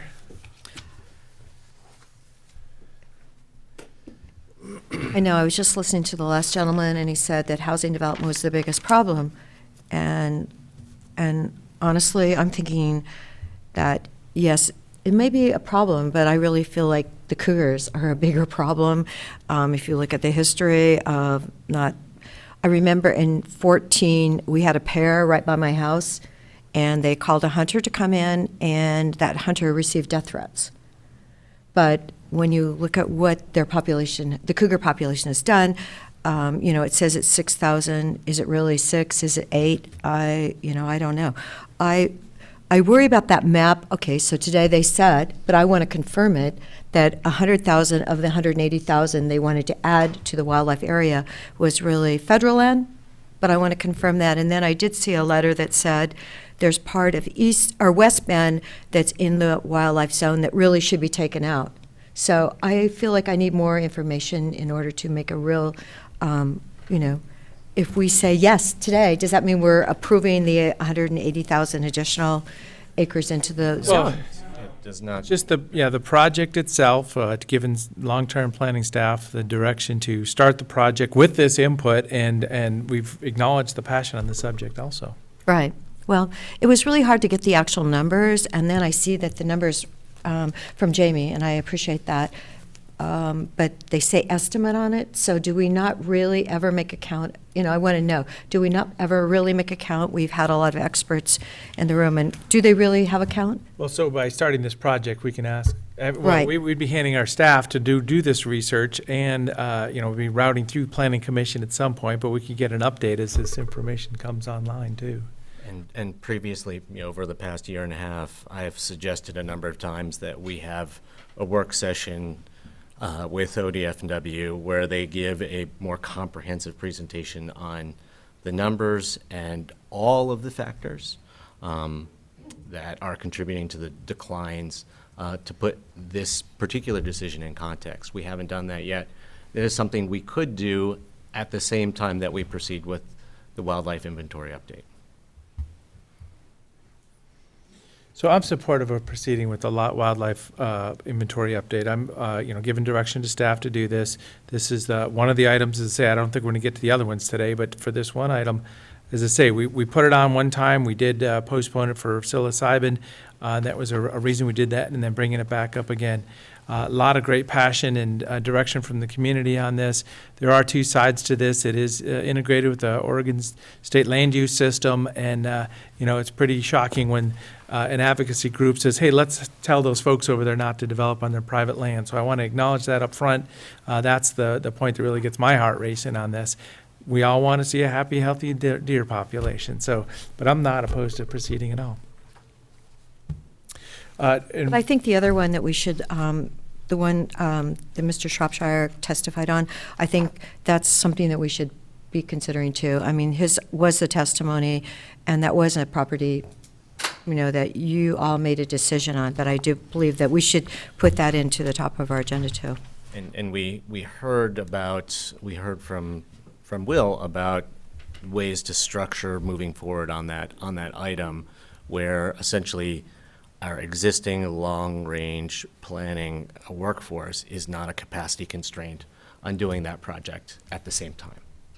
And I think we should seriously negotiate that, something like that with the Deschutes Basin Board of Control to see how we can proceed.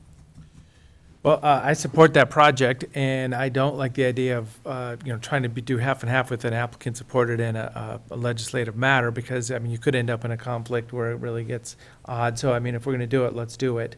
It was... Or we could ask them to do an applicant-initiated project. I think that this is... I have no idea how much this would cost, but in conduit hydro is big business, and it is extremely economically important to the irrigation districts. And so, if the handful of irrigation districts within Deschutes County, we're each willing to chip in a little bit of money, I think, they could easily get to the point where they could cover the costs of this project. Another option would be for us to, add general fund dollars to CDD's budget for the year so that they could move this. I think that that's a great project. I think it's extremely important. I'm a big supporter of canal piping and in conduit hydro development. But if we have the argument has been that we have limited capacity since September 2021. And that is the reason that's been given for us not proceeding with the wildlife inventories. And so if we are going to have capacity constraints. You're spinning information when you're talking like that. We delayed wildlife inventory for psilocybin, and now it's coming back. And you're still complaining? I just feel like you're attacking me by the way you're saying this. I'm not attacking you. You might want Well, that's the way I'm receiving it. take things personally, but this board did make the decision in September 2021 that they would punt the wildlife inventory all the way until the middle of September of 2022. And then in the middle of 2022, we punted all the way to January 2023. Well, and if you're not speaking to us, who else would you be speaking to, I guess, is what I'm referring to. Well, we You're laying are- it out to the world like we did something wrong, and it was three-person board making some decisions. Well, we're here I'm not- today. I'm not saying this in an accusatory way. I'm saying if the who would issue you that be was speaking to if you're not the speaking issue to that us? was presented in the past was we don't have enough capacity to do the wildlife inventory, I am trying to fix that. And I showed support for it today, and I like proceeding. Yeah, but we can't put two major projects on the long-range Well, I don't even planner's know if we're plate out there yet. and expect them to get it done if they only have capacity to do one. Do we not have capacity, Will, to do both of them? We can definitely so, there are 10 zoning amendments. This was, sounds like it appears to be support for proceeding with the wildlife area. That's a major project update, waiting for formal direction on that. If in-conduit hydro is another one you'd like us to pursue, it eats up a significant portion of the resources, but certainly we could move both of those projects simultaneously, backburnering some of the other projects depending on staff availability. When you think about our capacity, we're a pipe of a certain width, right? And so for the number of bodies that we have, it changes the number of activities we can undertake. And minor changes in the dollars that are allocated to us don't really, until it adds a whole extra body, it doesn't really change our capacity. So I certainly don't want to discourage you from having considerations about the right bandwidth that we have as a department. But if you came back with the direction that wildlife area and in-conduit hydro were your priorities, we can get those moving. Well, and it's moving from a non-initiated planning project to a current ongoing project. And then if the status is we haven't got to it yet, at least it's on that list. So, as I say, the way it's being conveyed sometimes is hard for me to receive, is what I acknowledge there. What I'm saying is I want to see it get done. It says significant rating, 6 to 12 months. So it sounds like that's something that we could do, and I appreciate that. But the other thing that when you talk about piping, when you're piping all the canals, then the wildlife have fewer places to get a drink of water. So that's the other side of that story, because I see that. Where do they? Right. Yeah, I know it's an unintended consequence of where do they drink. So, of course, if they're winter. They existed for millennia prior to the existence of. Well, so are we going to put one or two on the kind of ongoing project list today? I'd love to put two. And you're supportive of putting them on the ongoing list? If CDD says they have the capacity to do them both, I would support putting both on. And then I would also say that I'd like to hear back from them over the next few months if they do not have sufficient staff capacity, whether a general fund supplement for long-range plan capacity is needed. Certainly, we appreciate that, and I know time's long here. Those other 10 text amendments. The other items. Those are things that do help citizens. Some of them aren't as glamorous or as sharply felt in the community, but they're on your agenda for a reason. And one of the things that we may see is if we see a continued decline in applications, we may have resources in current planning or other areas to undertake some of those other 9 targets. Would you like me, I think I'm hearing direction today to start immediately towards continuing the wildlife area update process as well as in-conduit hydro as priorities. Would you like me to come back next week and ask you about the relative priority of some of those other tasks, or would you like us to just pick them off as we have availability? How about 2 weeks? 2 weeks. Yeah, let's regroup in a couple weeks. As I say, that'll be a good time frame to do that. And I would like to look at the Bend Airport. I'm hearing from people in that community, and I feel like it says minor to moderate, what we can do there. So. Definitely. Well, I appreciate the significant amount of time that you allocated to this topic today, and appreciate the direction as well. Well, and then, for resources, is there a way to contract short term, or is it really truly just that next FTE? And then it was already mentioned that we're basically right sized for what we do. To bring the next person on is still a long lead time of just getting your ground and understanding the big picture and then putting pencil to paper on some of these projects. So it's kind of a long lead time to add that next FTE anyways. So we can have that discussion in 2 weeks. Yes, thank you so much. Okay. Thank you. Well, we're getting there. Item number 10. We'll finish this before we take a break for lunch. Decision whether to hear 2 appeals of a hearings officer decision for Thornburg Resort modification request. I want to thank everybody for being here today and getting engaged in the process. Thank you all. Yeah.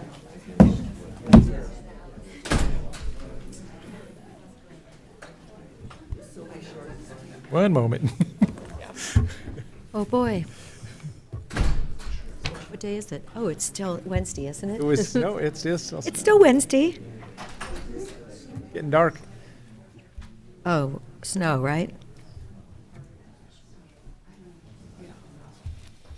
Okay, let's proceed. All right. Good afternoon, Commissioners. Is my volume okay? I could tell this mic maybe wasn't. Well, they can let us know in the back of the room if they can't hear you, yep. Just a little closer. Is it better now? Yep. Yes, that's Okay. better. Great. For the record, my name's Caroline House, and I'm a senior planner with the current planning division. The next item before you is a request for the board to make a decision on whether to hear 2 appeals related to the Thornburg Destination Resort. So the developer of the resort filed a request for a modification to their fish and wildlife management plan back in the fall, or I think it was late August of 2022. And this plan is one of several required mitigation plans that the resort has developed to ensure any negative impacts on fish and wildlife will be completely mitigated, so there's no net loss of habitat, and this is commonly abbreviated or known as the no net loss standard. And this comes directly from county code. The hearings officer's decision, there was a public hearing in front of a hearings officer, and that hearings officer's decision denied the applicant's request based on 2 key issues. And if I can have our producer move the slide forward to, I think, slide 3 on your end. You might. Oh, I actually have power on my end. Sorry. All right, there we go. Sorry about that. The hearings officer denied the request on 2 issues, the first of which was the hearings officer found that input from the Oregon Department of Fish and Wildlife is a relevant evidentiary consideration in determining if the no net loss standard is met. And secondly, the hearings officer found that the 2022 FWMP that the applicants proposed does not contain clear, objective, and enforceable compliance language. And because of that, there's no assurance that the no net loss standard is likely, the 2022 FWMP is likely or reasonably certain to succeed at achieving the county's no net loss requirement. So following the hearings officer's decision, the applicant filed an appeal requesting that the board hear their appeal on the record, and identified 3 key issues that the applicant would like the board to make an interpretation on. The first request is the applicant would like the board to interpret the procedural requirements associated for the review of their request and which standards to apply. Secondly, they're asking the board to review if the 2022 FWMP does meet the no net loss requirements. And lastly, they're asking the board to review a procedural requirement associated with the published notice for the initial public hearing and whether or not we met our obligations at that time and previously. Following the applicant's appeal, we received a second appeal from Ms. Gould. She's requesting that the board hear this review on a de novo basis and identified a number of issues in her notice of appeal.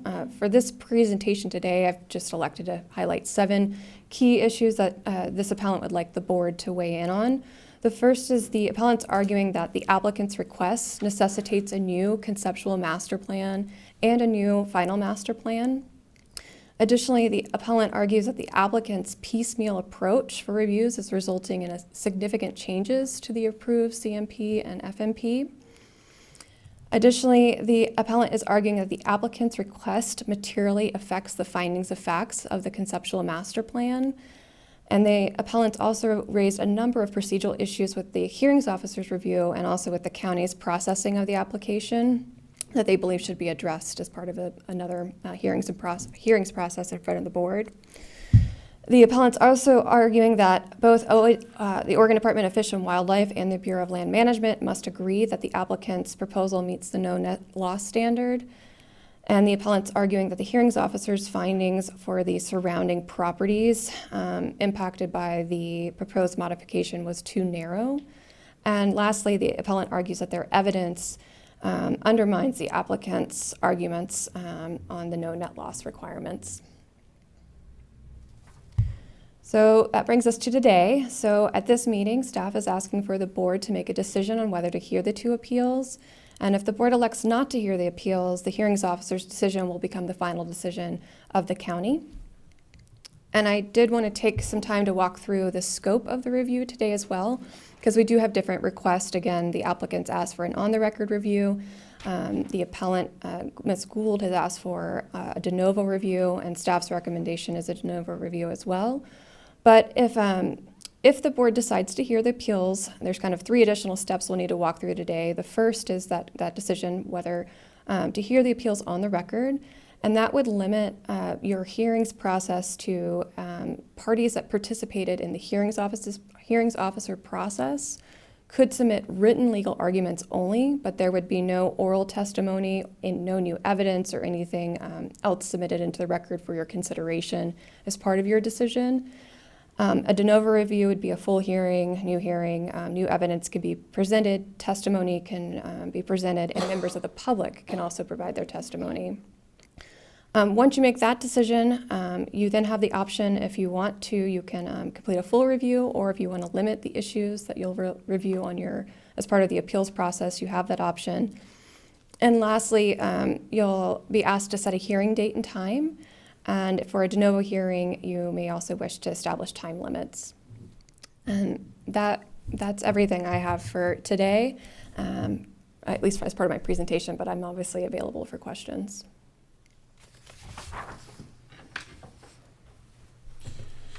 So by default, have an applicant ask for review would, put me in a spot to lean into doing that process, just starting point.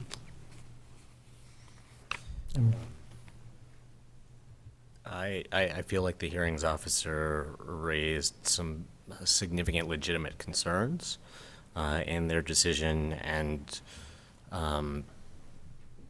I don't necessarily think that the Board of Commissioners has to be the entity that reviews those concerns. I'd like to ask the Community Development Department or legal counsel to give us their perspective on what the benefits and drawbacks of us processing this issue here in appeal is versus just letting it go to LUBA and having an appeal process there.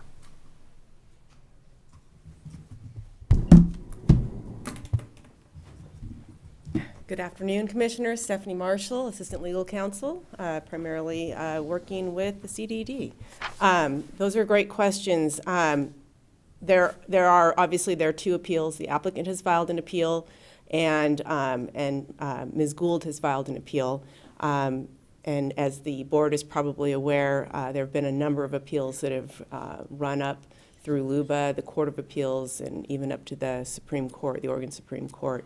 As far as benefits and drawbacks of the board considering an appeal, that is the board's decision as to whether the time and resources that we've been hearing a lot about today should be devoted. Both appeals are fairly robust as far as the issues that the board could be determining, but there is something to be said about having LUBA review. On the procedural issues, how the process was, that's something that the board would have some deference on, and determination of no net loss as to who the correct entity is and who needs to weigh in, and is there enough evidence. That's also something that the board can make a decision on. As far as the legal standards themselves, to the extent that they're set forth in state law, as long as the board's decision is consistent with that, the state law is governing, and so there's no deference there. It really becomes a question of, is this something that the board believes there needs to be another step here at the county level to open this up, either open this up or on the record, because both of those options have been presented, and each applicant has requested a different scope of review. So that might be, I don't know which one's the appropriate question to ask first, whether hear the appeal or not, or is this something that we want to open up for more testimony on in an open record appeal, more testimony, more evidence, or have the board limit its review to on the record with legal arguments. Because they're both questions are, I think, kind of interrelated. If we chose to do this de novo, which in my opinion would be the appropriate way to do it if we do it, then it's a big project. It's a big project for us in terms of the amount of time it would take. It's a big project for staff.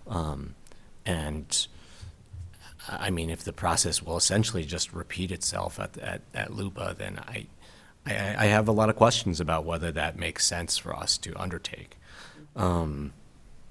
If I heard you correctly, that one consideration is that there are items, there are pieces under consideration that we would get some deference on, right, while there's other things. I mean, determining whether this modification results in no net loss or not. I mean, that is dealing with some super complicated surface and groundwater hydrology science, and it's dealing with fish and wildlife habitat science, which honestly I don't think we are a really good entity to be evaluating. Like that's not what we're that's not the expertise of this board. I mean, I have some background in some of those issues, but like I don't think of myself as the appropriate person to make that kind of determination necessarily. I did want to say, and forgive me for interrupting, Ms. House presented the fact that you could limit the issues on appeal, so that you could limit the issues and say, we're going to accept review on whether notice was properly published, whether a complete new application for a CMP and or FMP is required. So you could punt, if you will, I mean, and maybe that's not the appropriate term, you could leave some of these more complex issues for review in another forum and just take up issues that, on which the board would have some deference. I feel like I maybe even cut off Caroline. No, okay. that's a great point. Commissioner Adair, any thoughts? Well, I was just reading the application. The developer is saying that they're proposing to reduce total water, and I think it's like over 30% from the original plan from 2008. So, but Stephanie, you're really saying that the de novo is the best way for us to hear this? Oh, no. If that's what I stated. That's what it says on here. I'm sorry. Yeah, so Yeah, that is the staff, the planning division's The staff, and but you didn't talk to Stephanie. We coordinated in advance. I don't know if there was some miscommunication, but staff was recommending that based on past practice of having on-the-record hearings. It's been challenging at times, and with the board maybe wanting information that we can't provide as part of the review. But that's not to say that the board's precluded in any way from going with an on-the-record review. That was just our initial recommendation, but the decision is entirely up to the board. Right, and I'll jump into, we've discussed the matter, and I don't know that there's necessarily a clear path one way or the other. I will note that my understanding from staff is that on-the-record reviews is rare, but that does not mean that it's not recommended, if you will, or, there's pros and cons. And being able to have more of an interaction would be the pro of having a de novo hearing with people that are submitting evidence to the record. When I had a discussion with legal on that too. It's de novo reduces the opportunity for somebody to debate, was it in the record or not? How'd you get this information? And then, what's... That would be on the record. It takes away some of the fringe issues that could pop up, which could be then discussed back and forth.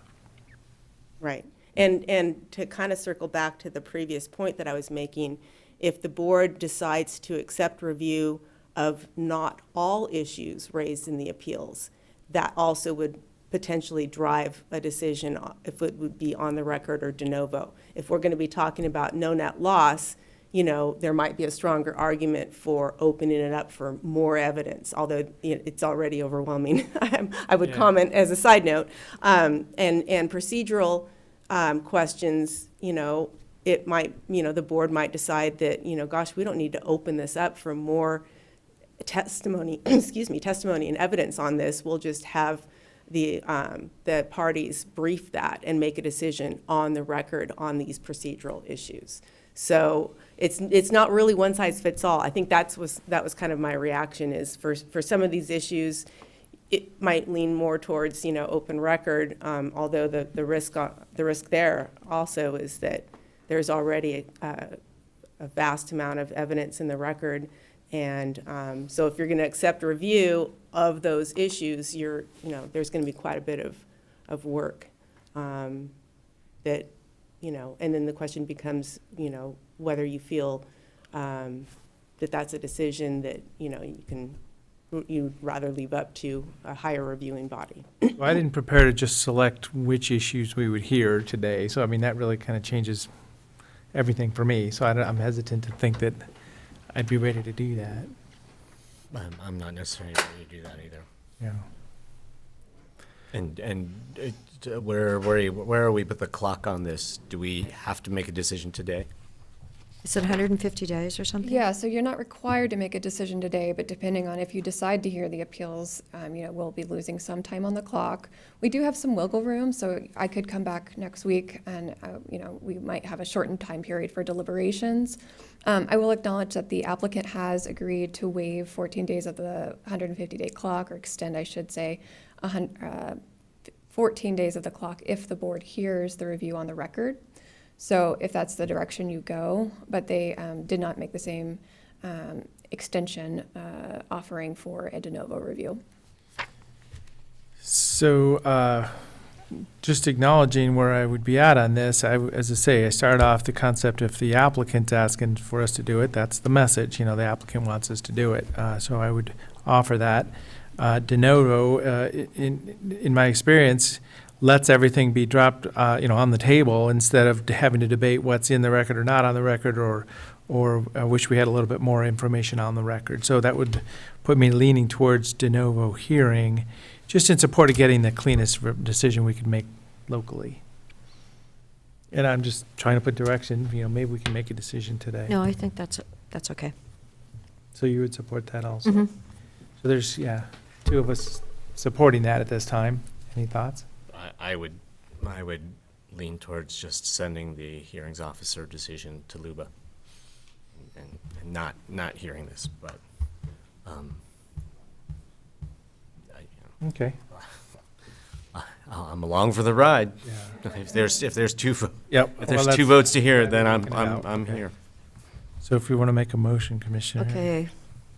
Let's see. Let's look at the first one. Order number 004.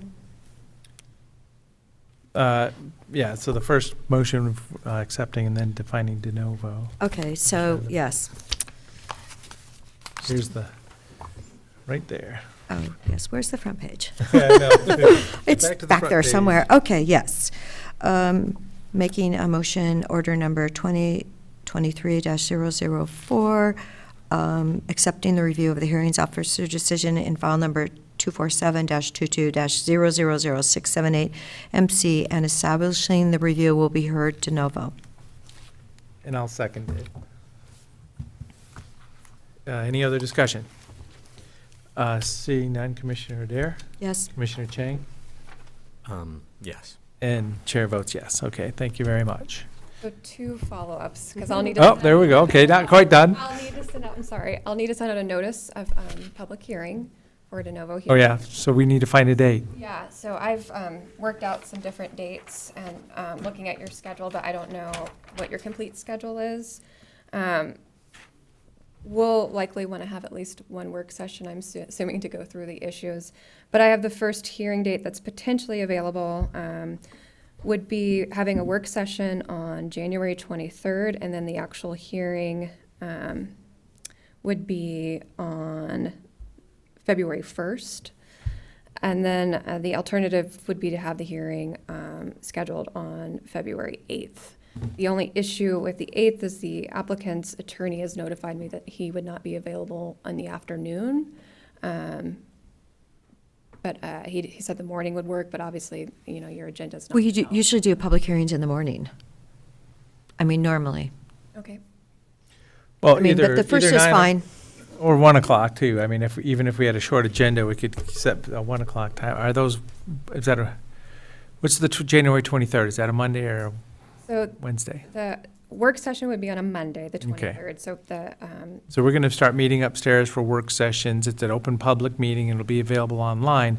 We're going to be in a different setting when we call a work session starting this year. So that will be upstairs. and that would be an opportunity for me to provide more overview of the project, give more background on the issues on appeal, and then the actual public hearing would be scheduled for February 1st, is what I'm hearing. And that's fine, yeah, I mean, as early as the date as possible, that's fine. Or February 8th was the next date. That looks like it would work, that we could get through the full deliberations process and drafting of the decision and getting that back to you in time to get it mailed before the 150-day clock Yeah. is over. February 1st? Yes. Yeah, so we'll just drop it on the schedule. Thank you. Anything else? Oh, so you got one more question for you. Time limits. We had, I would say, at least over 25 people testified at the initial hearing in front of the hearings officer, separate from the written testimony. Does the board want me to include any time limits in the notice of public hearing? So, yeah, 3 minutes seems to be the right number. Today, we put 2 on the clock, and some of them were right there, and other ones were way past it. But, yeah, so 3 minute is a good testimony time. And then if applicant and rebuttal times should be published too, or, I mean, I wouldn't have a scope for that if it's going to be. Mr. Ergini just reminded me of 2 other questions. So the hearings officer allowed the applicant and the main, now who is the main appellant, Ms. Gould, additional time for their testimony. Do you want to set time limits for them? Well, that's what I was talking about just now too. So that's exactly what I was going to. As I say, kind of standard is 20 or 30 minutes. So I mean, it's just kind of putting numbers on the page at this point in time. But help me with the procedure here. Maybe you can help me, Stephanie. There's an applicant this is the project of the applicant, and they're appealing a decision, and we have another person to appeal. So kind of have 3 hats there, 2 people. So the applicant will continue to have the burden of proof. So, and so they would, theoretically, staff would go first, and then the applicant would present. Then you'd open it up for public testimony, for, neutral, against, and then the applicant with the burden of proof would go last. And So the appealing parties would have more time or not? Right. So in that, again, with the applicant having the burden of proof, the applicant, appellant, and then Ms. Gould as the appealing party. And then, very often what I've seen in hearings is that a lot of the public will tag on to or add to. And I don't know, since I haven't been before the commissioners in an appeal setting, whether then the other appellant, Ms. Gould, would have the chance for rebuttal at the end. So, Mr. Regini will address that. I want to add one more thing too, is that the agencies were elevated the last hearing. So Oregon Department of Fish and Wildlife, I think after a request from the hearings officer that the applicant was okay to have them follow or go before those that were in support were allowed to testify, and I think they were given a little bit more time than others as well. So that would be another consideration. Good point. So really putting timeframes to this is just to make sure we have some general structure going into this, just like we saw today. I mean, it was an extra 45 minutes or whatever, but it was great conversation also. Anthony. For the record, Anthony Regini, Principal Planner. Just to give the board an example, when we processed, for example, KCDG, we had the same situation. Applicant and appellant were both appellants in the board's hearing. Applicant was given slightly more time, and then the appellant was given a certain amount of time. So you could also do it, we've done that that way as well, where it's 30 minutes for the applicant, 20 or 15 minutes for the appellant, and then 3 minutes for all of the parties. And you could, as Caroline said, for ODF&W or other state agencies, you can give them 5 or 10 minutes. It's really, frankly, up to the board how you want to set it up.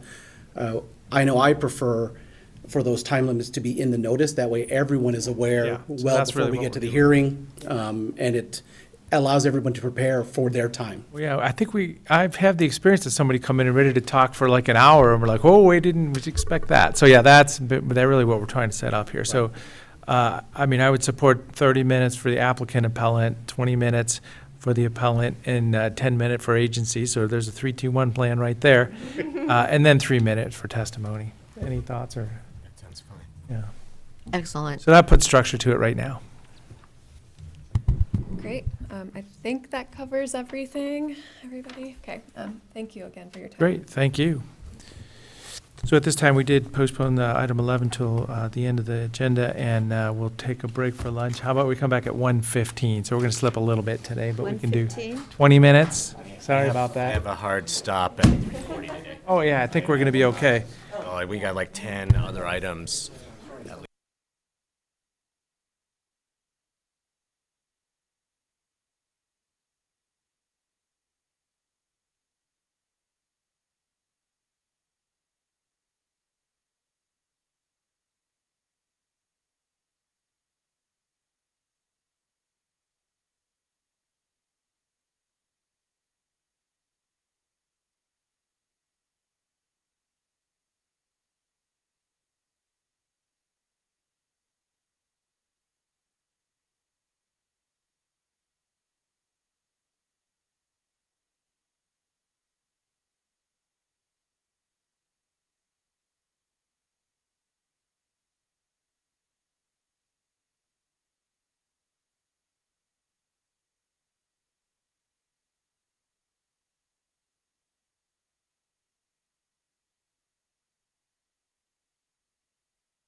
Thank you for joining us. This is the afternoon session for January 11th, 2023 Board of Commissioners meeting here in Deschutes County. Item number 12, consideration of administrative policy GA23, removal of unsafe encampments located on county-owned property. So this is a policy.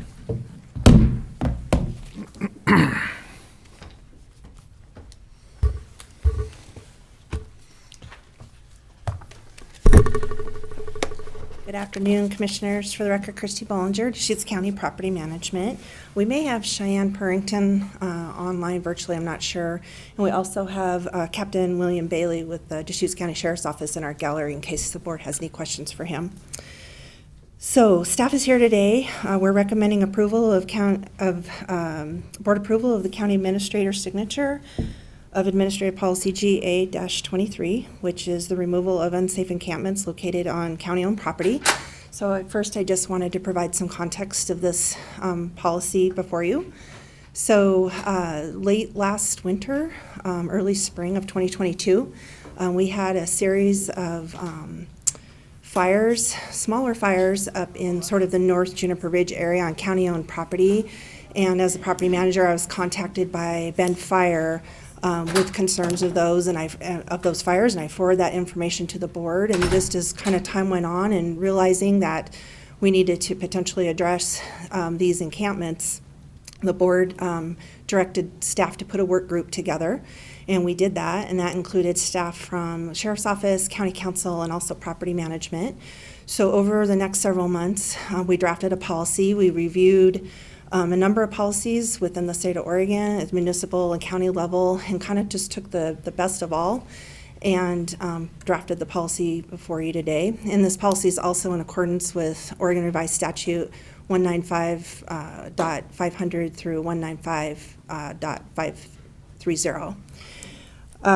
Basically, the intent of this policy is to not go through encampments and sweep them. It's to address encampments that have proven with immediate or imminent threats to public safety, including fire, criminal activity, and whatnot. So the intent is if we are notified or we learn of an issue at an encampment, there's a series of notifications that will go out to internally, including the board, and the board will have the opportunity to slow the process or halt the process or review. So we can come and talk about in a public forum any potential issues that have been identified. With that, I will go ahead and pause and happy to answer any questions you might have. I'll acknowledge that, this is in accordance with the Oregon Revised Statutes defining how a safety issue may be taken care of for an encampment. We do have a lot of folks that are setting up and that just kind of sprawls and maybe gets dangerous, and some bad choices are being made. So there's reasons we're doing this. Any thoughts? Christy, I really appreciate you clarifying that this is intended to deal with specific encampments that are presenting an extreme public safety risk, as opposed to a tool or a policy to enable us to do kind of more wide-scale clearing activities in certain areas.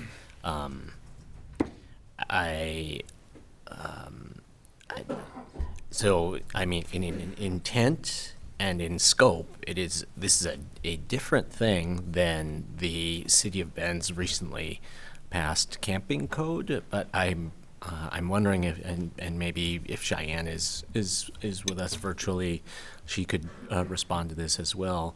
Do you have a sense of kind of how this policy is different than the City of Bend's new camping code? Because I mean, that is framed significantly using public safety language as well. I actually don't have a good comparison enough to explain or talk about it in this forum. I'd be happy to do an overview comparison if that would be helpful to the board. That would be great. And again, like that, I'm not necessarily asking you. We could ask some of our we could ask legal counsel, or we could ask, our support from the Coordinated Homeless Response Office to do that as well. But I would be interested in knowing that. Okay. Thank you, Christy, for all this work. I know it took a long time. I do know that we have a lot of fires, and right now it's wet outside, and that's great. But when you see one fire and then another, East Antler, and then we've got Juniper Ridge, and then of course the neighbors in China Hat, a lot of times live on pins and needles out there. So I remember last May, got the Forest Service to give each camp a fire extinguisher. And in fact, Morgan interviewed someone yesterday, I saw it on the news this morning, and they had a fire extinguisher. But you know what, do you all remember that August fire that was right next to the Four Seasons Mobile Home Park? And oh my gosh, that created, could have been a really tragic situation. So I'm glad that we finally have been able to pull this all together. So I thank you for that. Thank you. Well, I just acknowledge that, we have, this is a policy. And I think we have another policy that says no long-term camping on county parcels. So I don't know if we're resolving that now or just kind of letting this one come in and then working with it down the way. And I don't know that, I don't need you to answer that, but we as a community, as a society, if we think we have places that, okay, this is the public land for recreation, for whatever, for deer migration, whatever. And we have a policy that says, if it's a dangerous encampment, but really the policy was no camping. We've got a little disconnect maybe, which we need to work through as a society and a community right now.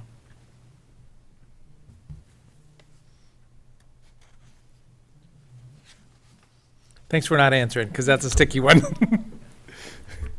Cheyenne, are you available to answer questions? Just before you got here, we were talking about how our policy is distinct in intent and in scope from the recently passed Bend Camping Code. But I would benefit from hearing, from someone who's studied the details, on paper and legally, how are these two policies, similar or different? Because there was a lot of public safety language used in the framing of the Bend Camping Code. Sure. I think I'll just start by saying I think this is one tool in a toolkit. And so I think there's a lot of emphasis on these policies. However, they tend not to be used very broadly. And certainly a lot of care and precaution is taken when they are utilized. They are simply a legal tool in a range of programmatic and funding and other resources available to the county and to other entities. I think for urban settings compared to rural settings, there are different ways this tool can be utilized, specifically around what I would describe as high-risk encampments, and that could include large encampments like what we've seen in Hunnell and Clawson area that are highly, dense areas that create a number of hazards by the effect of being so large, as well as what I think of as high-risk encampments in rural areas that create other hazards like wildfire, environmental damage, especially for the individuals living in environments like this who are so disconnected from services. So I think when we consider the balancing act between providing housing and services for individuals who are very vulnerable in our community, paired with the need for broader community safety, this is a tool that allows us to balance. So it's not the only tool, and it's not always going to be the appropriate tool. It is, I think, an important tool to have so that we can manage safety, both for residents, for the broader community. And so my hope is that it is situated alongside programmatic interventions that support the intensive needs of individuals living in these encampments, and is not used lightly, but creates an opportunity to be dynamic in our response to this crisis. Thank you.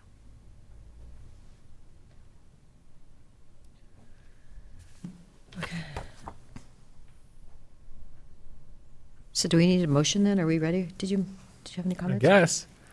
This is the one that I thought would be more engaging, and this morning we were busy as anything trying to hear testimony. Well, I just feel like when it's appropriate, we really need to be mindful that there's over 200,000 people that live in Deschutes County, and when we're having those fires, and we were having a lot of fires last year, that are, if the wind is blowing, it's just not going to be a pretty picture. So I feel like it's great that we've got this document that will help with what we can do and how we handle it, and notifying, and pictures, and we've been incredibly thorough working between. I know the sheriff's office was working on it. Everyone has been working on it. So how we can keep all 208,000 residents of Deschutes County the best they can be. So with that, I'll make a motion to move approval of the county administrator's signature of administrative policy GA-23, removal of unsafe encampments located on county-owned property. Second. Any other discussion? Well, I guess maybe, to ask a very specific question, the county will be encouraging people to leave the area east of 17th Street to facilitate a land exchange, in short order this spring. Is this the policy that is this going to be the legal rationale behind that action? Or will we use other encouragements, incentives, tools to move forward with that action? I won't speak to the specific legal tool and how it gets used. However, I will say that this office has promoted and received commissioner support for what is being called an encampment resolution program on a pilot basis. The intent is to extend the notification that individuals may receive for a high-risk area such as this, and surge resources and supports, offers of shelter, both congregate and non-congregate, alternative locations that are less risky. And as part of that, there may be a need for a range of tools, both incentives for individuals to engage with service providers, flexible solutions to their challenges. To the extent that the legal tool that this policy represents will be utilized by the county, I can't speak to that, but I would assume so. I would just reiterate that this is meant for unsafe encampments, and so not knowing the state of those encampments at that time, I can't really speak of whether or not we would need to utilize this policy.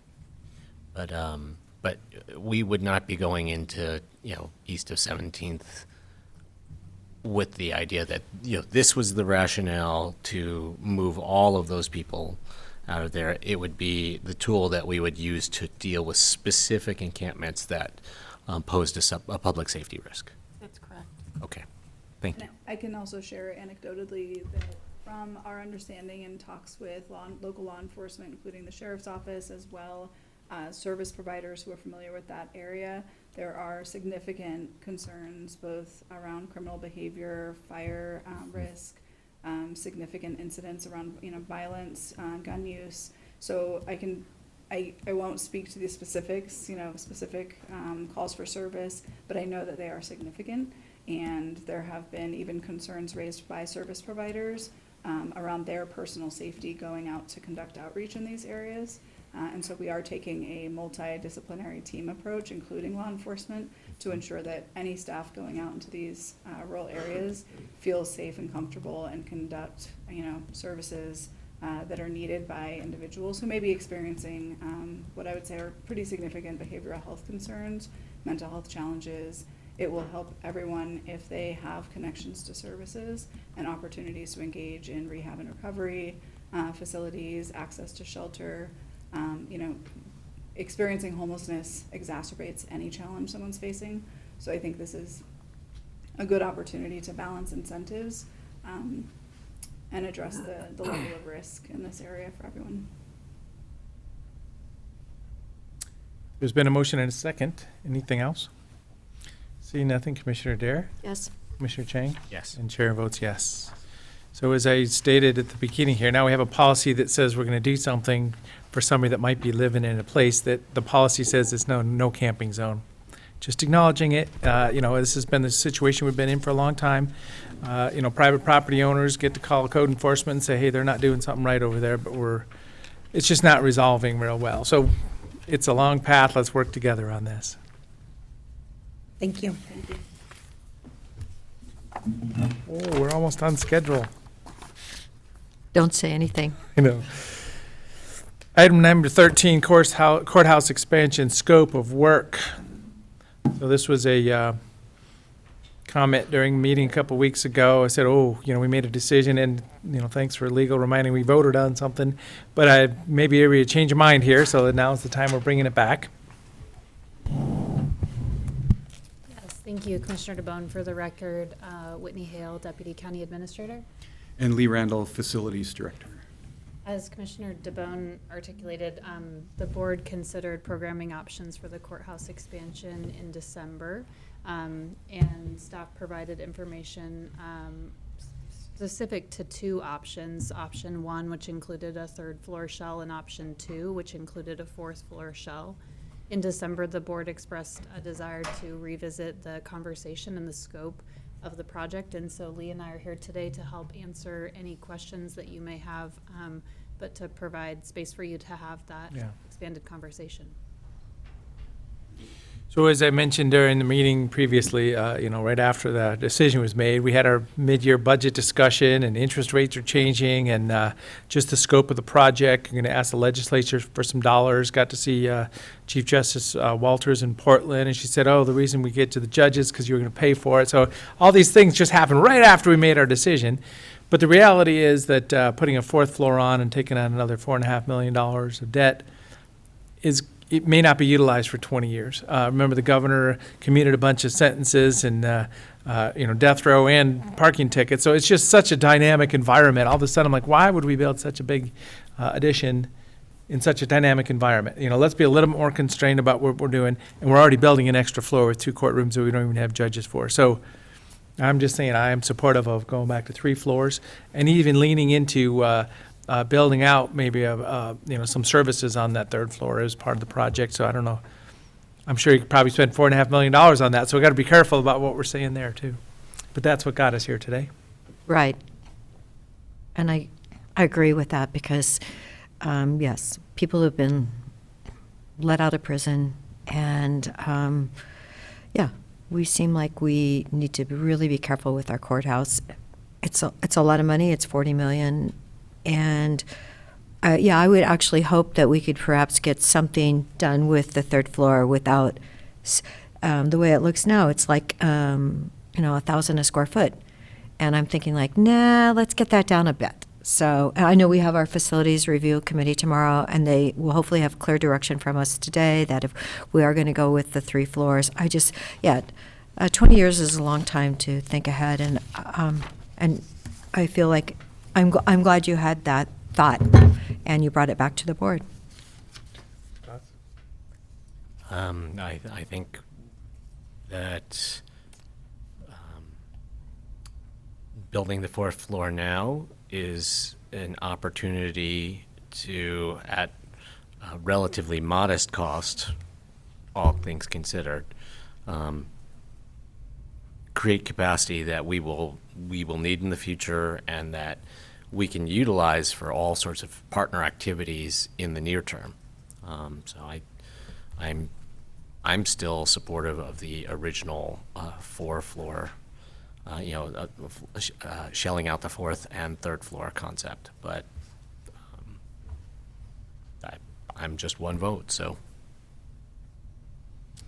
Yeah, so there's other discussion that could be had, but I think we're kind of clear on where we're going to go. So, it was notified that, hey, the board might have changed their mind, but now we're back for the official vote on this. Any thoughts, Lee? We have, in terms of design capacity, the ability to go in either direction. This is important timing because as we move forward, we would be having to do redesign, and so we have paused in some areas while moving forward in others. So on on the whole, in terms of the full schedule, I don't think we've lost any time in reconsidering this, but it is timely at the moment for us to have clear direction for the board to proceed with one path or the other. And then we would, just to remind the board of where we would go from here, the team would continue working on schematic design, and then we would be back sometime in the spring with a final schematic design for the board to provide their support for us to move then into the next stage. And with that schematic design, we would have a new cost estimate based on that higher level of certainty of what the shape the project's going to take. And then as we move forward at each step, we'd have more clear and accurate cost estimates as we get closer to construction. But I guess that would be the information I would share at this time. Great, thank you so much. As I say, you know, you hear about like on our investment portfolio, a $2 million bond, or, you know, $10 or $20 million, and we're going to have to take on some debt for this. So that was the reality. It's like, oh, we got to really get serious about, you know, thinking about how is this going to look 20 years from now is what I'm saying. 20 years from now, if we have this big debt package that's just sitting out there in a higher interest rate environment, why didn't we make this choice now? So that was the reality that came to me. So sounds like we don't need to discuss much more. Just give clarity. What's the motion? Should I make a motion then for option number 1? And I'd look again, but in December, you moved approval of programming option 2, so I think the vote today would be approval So- for programming option 1. Yeah, okay. I would recommend doing 2 different motions. First, to rescind the prior motion, where you selected option 2, and then a second motion where you're selecting option 1. I guess one last question I would ask to Lee. You know, say there are miraculous changes in circumstances in the next 6 months. You know, the construction costs just kind of, you know, dramatically drop, or the state wants to give us $30 million or something like that. Are there opportunities to add shelling the fourth floor back in at you know, at an intermediate point in the process, as opposed to make the decision now and we're committed? So practically speaking, it could be done. What I think it would mean in terms of the project would be a time extension. So as we move forward, there are significant, I'm trying to think of the best way to provide an answer. That scope of work is critical to the work that the architects are doing and engineers in designing things like the capacity of the HVAC system. If it's serving an additional 13,000 square feet, then that's a significant change in design. And so technically speaking, it could be done. It would mean stopping at whatever point we're at, redesigning in effect for an additional fourth floor. It also affect things like the size of the footings, the size of the structure below. So essentially, they are 2 different buildings, practically speaking. So you either design a 3-story building and all of those components work together to support it, or you design a 4-story building. So there would be some starting over, and then there would also be a consideration of what step are we at in terms of approval for planning approval for 3 stories versus 4 stories, as well as building permit approval for the 2 different buildings. So I think I would think of them as 2 separate projects in reality. And so if we move forward with one, we move forward to whatever degree we are. It would be essentially starting over if we were to go to a 4th floor. Thank you. I have a question. Lee, we're in January of '23. Let's say we go ahead with the 3 stories. When might we expect that this project would be done? Right now, our schedule shows a tentative completion time of spring, summer of 2025. Just doing the math here quickly. I'm sorry. Give me a moment and let me just do that calculation from today. I know, you know me, I want to write it down and. I'm sorry. Let me get back to you with our updated schedule, but essentially we're about 2.5 years out, which would put us to spring, summer of 2026. Thank you. I had to do some quick math there in my head. Okay, all right, that's kind of what I was thinking. So, all right, so my first motion is to rescind option number 2 for the courthouse scope of work. And I will second it. Any other discussion? Commissioner Dare? Yes. Commissioner Chang? No. And the chair votes yes. And then I will move option number 1, which is the 3-story courthouse, which will be an expansion of our current courthouse. And I will second it. Any other discussion? Commissioner Dare? Yes. Commissioner Chang? Yes. And chair votes yes. So, yeah, thank you very much. As I say, it was just a bite of reality right after we made a decision, and but I feel real good about this. As I say, it's really that 20-year horizon when we're out in the future. If we had a bunch of debt we were still sitting on, and we, weren't ready to use the 4th floor, was the reality moment for me. So, If I could correct what I said for the record earlier, it would be spring, summer of 2025. I apologize for that. Okay, back to 25 then, Yes. okay? Sorry. That sounds better. Give me a minute to work through that.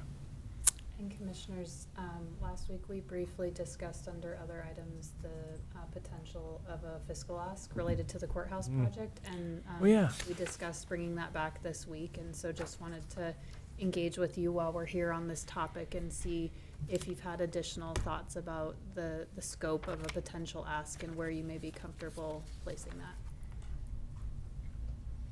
we got to, 7 legislators. You mentioned $1 million apiece. I mentioned $2 million apiece, and you mentioned $3 million apiece. Yes, I said 20 million. Or, yeah, I mean, for 7 times 3. Yeah. Oh. I know it's off, but I just feel like it's half the price, and then the other half we're going to have to fund. Any thoughts? We can put whatever we want in the letter. I am only going to be willing to make personal face-to-face asks for an amount that I think is reasonable. I'm happy to hand someone our letter and say what I think actually is reasonable is X. Mhm. So Okay. doesn't matter. Yeah, so I'm supportive of 20, and it's a big number, but what you'll learn is if we had to build a new courthouse greenfield development or whatever, we're talking 50, 60 million, so if we're not even like that. So, other places around the state that have to build a new facility. So I support 20 million too. As I say, it is a big number. It's a number on the paper, but we'll see what the legislature does. This is a moment where I heard a few legislators say, well, we budgeted prudently, and we have resources now, but it may go off in the future. But if next 6 months, if there's money to be had, let's ask for it. So Do we need a motion on that? I think This is kind of a legislative ask. We'll formalize this in a draft that the board can approve, and we'll bring that forward for your approval likely next week. Okay, great. Thank you, Commissioners. Okay, thank you. Item number 14, Department of Energy Community Renewable Energy Grant Program.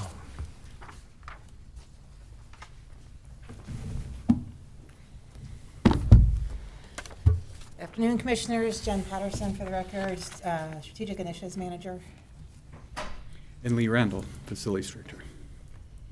We're here to talk to you today about the Oregon Legislature. They created a Community Renewable Energy Grant Program. There was the first round of grants that Deschutes County applied for several grants last year. The Mount Bachelor program was selected for that grant, and now ODO has opened up round 2 of grant funding. So that deadline is February 15th. They are offering up to $12 million available in grant funding for this round of grants. And we are here today to present to you or to see if you are interested in applying for grants, and also recommending that if we are interested in applying for grants, to narrow the focus to just one grant, which would be the Deschutes County Fair and Expo Center. Do you want to add anything else? I'll just speak briefly to the project that we would envision. It would be tying together resiliency and green energy power related to a well that could provide potable water in the case of an emergency, along with EV chargers for folks who may be evacuating another portion of the state that would need EV charger capability. So it's really a multifaceted project as we envision it that would not only help some operational challenges that the fairgrounds has on a regular basis and help to use a more sustainable energy source, but it would also provide, in the case of an emergency when the fairgrounds is being used for shelter, a opportunity and a way to support that mission. Commissioner Chang, are you involved with this committee still, the choices? I do sit on the advisory committee for the Community Renewable Energy Grant Program. I did not sit on the review panel for that first cycle of grants, and as long as we have a dog in the fight, I won't be sitting on review panels in the future. But I was, from that seat on the advisory committee, I was able to ask the Oregon Department of Energy staff for feedback on our application, and so we've received some information back from them. One of the only actionable pieces of feedback that I felt like we heard from them was that our application did not score as well as some others in terms of serving marginalized or vulnerable populations. When I saw that, I asked Fair and Expo staff and Lee, well, are we accounting for who we are serving when there's disasters in other parts of the state that turn the fairgrounds into a refugee camp, essentially? And we did not account for that. And I think I don't know if there's actually any data for us to be had on who we were supporting and helping, after the Labor Day 2020 fires or things like that. But if there is data to be had, I'm guessing there's going to be a pretty compelling case to be made that we are doing things for vulnerable and marginalized populations, and we should play that up in the next selection cycle in order to improve our chances of being funded. And then when you kind of put your hat on thinking community renewable energy grant, do we think that as like creating power, or because this is solar panels to create power, batteries to hold on to some power, then the well, and then EV charging? So I'm just thinking out loud here. Just basically, there's two focuses. One focus is to bring more renewable energy online. And a second focus is to increase the resiliency of communities. So this fits both of those kind of naturally. Yeah, so, backup water supply for a location where you're hosting people who have been displaced by a natural disaster, that's a resiliency project. The solar power, the solar panels, that's the renewable energy generation, but resiliency isn't. There's also there's a lot of interest in microgrids. Essentially, if we're all part of this huge national power transmission system, and a fire or a huge windstorm 100 miles or 200 miles away can shut off the power in your town.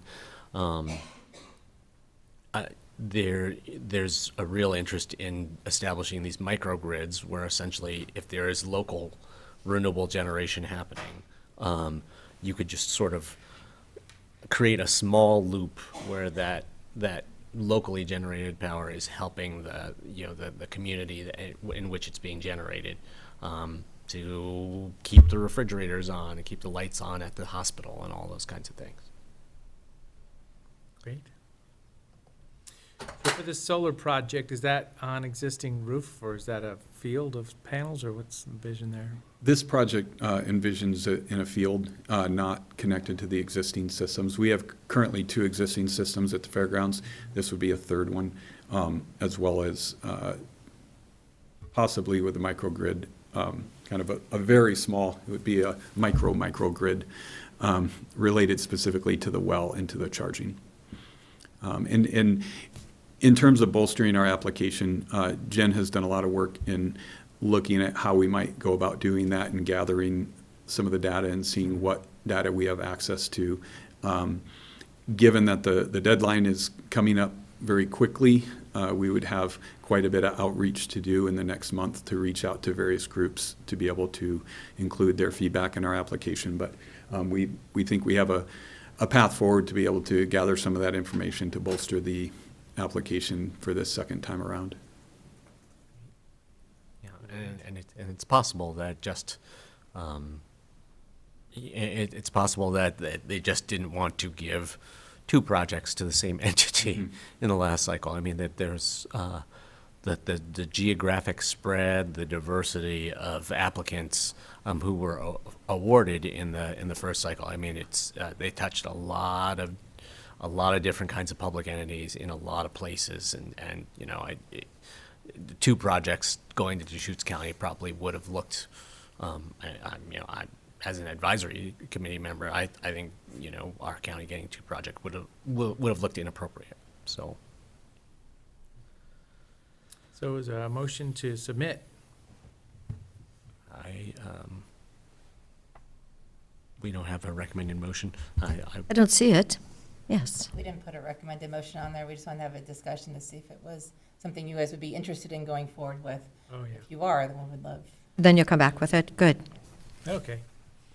I think I support it, yeah, so it looks like.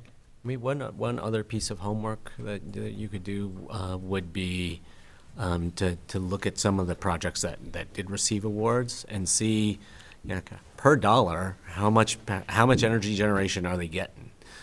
You know, like comparing to the Bachelor project, that's apples and oranges because that's a thermal energy project. But I mean, if there's other solar projects around the state, if they're getting twice as much power generation for the dollar that they asked for, then you know, that may be another indication of where we could be more competitive, or you know, where we're not competitive enough. And I did receive the same feedback you did from Odo. I had an extensive conversation with him about our previous grants, about really getting the scoring on that other 50% of the underserved communities. And we got some great information on how, on kind of what they're looking for us to include in there. So we'll work on that too. Great. Yep. Commissioners, just to save staff a step, if the board is supportive of staff proceeding with the application, it may make sense to get your approval through a motion today, so that staff can begin working on that process. So I think potentially, if the board is supportive, we seek a motion granting approval for us to apply for the grant specifically for the project at Fair and Expo, and that would give us a clear path forward to. Yeah, and then if you just, you know, Right. route the specific grant application to us as it goes out or during review, anything. So I move that we allow the staff to apply for the $1 million grant through the Oregon Department of Energy Community Renewable Energy Grant Program, and you know, regarding the fairgrounds. Second. Any other discussion? See, go ahead. I just want to know, how big of an area will the solar be at the fairgrounds? Is it like an acre? I would say the actual footprint would probably be smaller than an acre. And again, we haven't proceeded with design. Our application was basically based on a scope. So that's difficult question to answer. We'll know more as design proceeds if we were to receive the application. We identified part of a 40-acre parcel adjacent to the fairgrounds, and that's what I think we mentioned in the application. But Right. by no means would it use up the. I was thinking, like, are you going to cover 40 acres with solar panels? Right. Yeah. No, that's simply the parcel that's been identified for it to be Okay. located on. Thank you, Lee. And are we, I mean, is this a site where there's kind of various kinds of other restrictions anyway on what you could build there?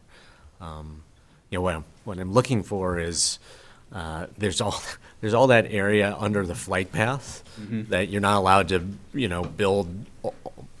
There's a lot of things you're not allowed to build in that low flight path. And one of the things you can do in that low flight path area is you can put up solar panels. So I mean, in the long term, big picture in that part of Redmond, I think it'd be great to use that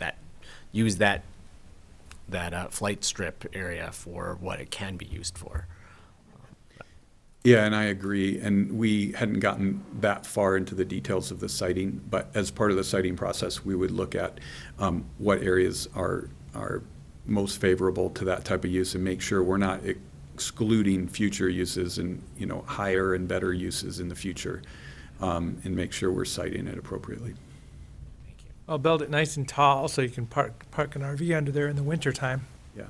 And those are storage kinds of shade structures that that incorporate solar and shelter. I think those are the kinds of things we'd be looking at. Great. Okay, the motion was made and seconded. Commissioner Dare? Yes. Commissioner Chang? Yes. And Chair votes yes. Thank Good you luck, so Jen. much. Thank you. Thank you, Lee. Item number 15, there was a request for, and this is a discussion about, the Worrell Wayside Park application process for a City of Bend area of special interest. Great, thank you. Chair DeBone, Commissioners, I took the lead and submitted this for your agenda packet, but it certainly spans Lee and Christie's programs with property and facilities.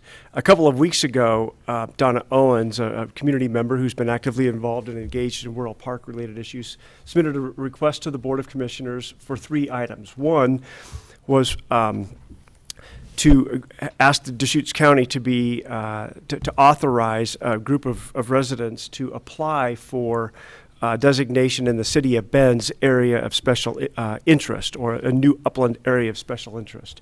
That was one request, and I'll just summarize all of them and then dive into this just a bit more deeply. The second one was to create a master plan for Worrell Park, and then the third item was to create an operating plan for Worrell Park. In response to her request, the City of Bend allows applications for new designations every other year, in the odd-numbered year, in January. And so it's timely, and so we're just aiming to be responsive to her request to designate it. And so there's a couple pieces I'll just share with you in the Bend City Code. And to be clear, an upland area of special interest is a designation on the city's comprehensive plan map and zoning map. So it's a regulatory program, and it states here, these areas are intended to protect valuable natural resources within the City of Bend's urban growth boundary while ensuring reasonable use of the property. So that's what the request is. And I provided in your packet a list of the regulations that, if it were approved, would apply. So it's pretty expansive, and it's intended to preserve it as it is, with minimal changes and only minimal changes under certain circumstances that would require review. So the question that we're asking the board today is, would the board, which is required as the landowner, be interested in authorizing the group of residents led by Donna Owens to apply for that designation for Worrell Park? And with that, I don't know if Lee or Christie, if you have any other information, you may work on these issues in more detail. Of course, the park is really under facilities, as we have right here, and as the landowner, Christie generally tackles those topics. So I don't know if either Lee or Christie have any other information to share, but I'm happy to answer any questions based on my brief understanding of the code, and they may as a facility or the property owner. Again, Lee Randall. I don't know that I have a lot to add. There are a lot of specific requirements within that portion of the code that we would need to bear in mind and that we would have to address with any future changes to the park. So whether, we've talked about improving accessibility, there are portions of the park that abut property that is not parkland. It could potentially, due to setbacks, have an impact on our ability to make changes to those portions of the park. As part of our downtown parking plan, one task of the 4 tasks that we're currently working on is to identify accessible routes across our campus. Those likely would include routes around Worrell Park or adjacent to Worrell Park. So I think that's all that I would add, is that the code is pretty expansive and includes some very specific requirements for how we might move forward with any changes to the park, whether that related to vegetation, pathways, clearing, tree trimming. It's has a pretty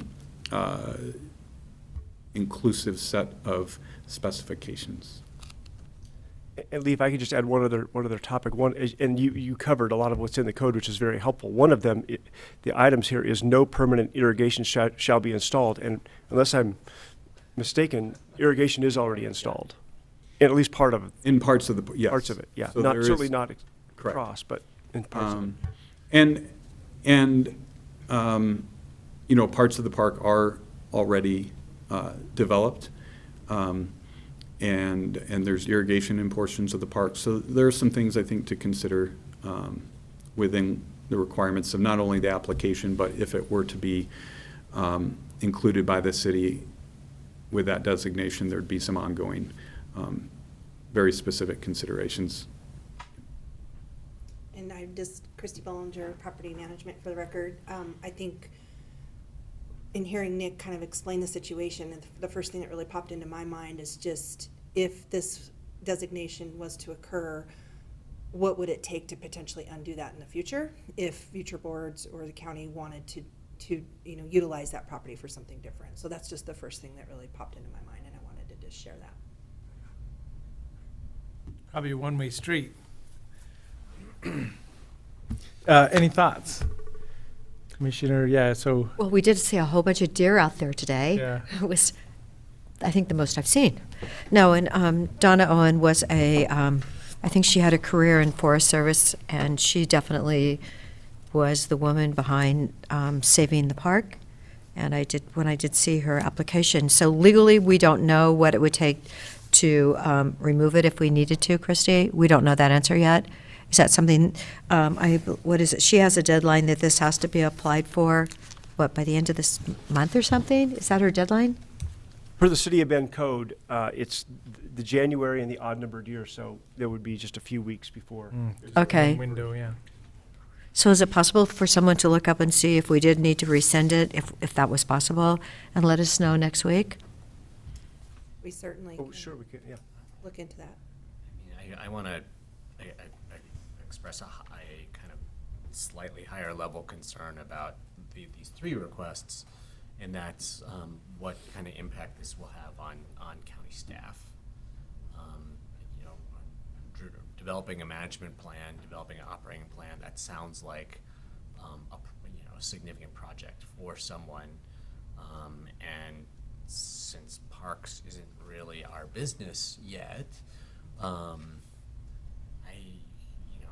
I just have a lot of concerns about expending a lot of staff resources on activities like that are not our, in my opinion, are not our most urgent business. To be, looking at our two departments that are sitting here in front of us talking with us about this, I mean,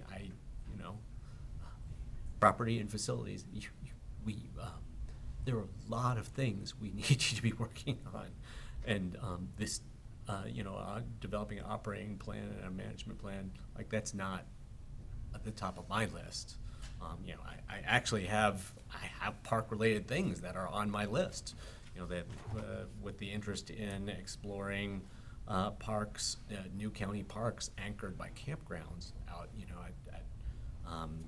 at north of Cooley and in the Lower Bridge area.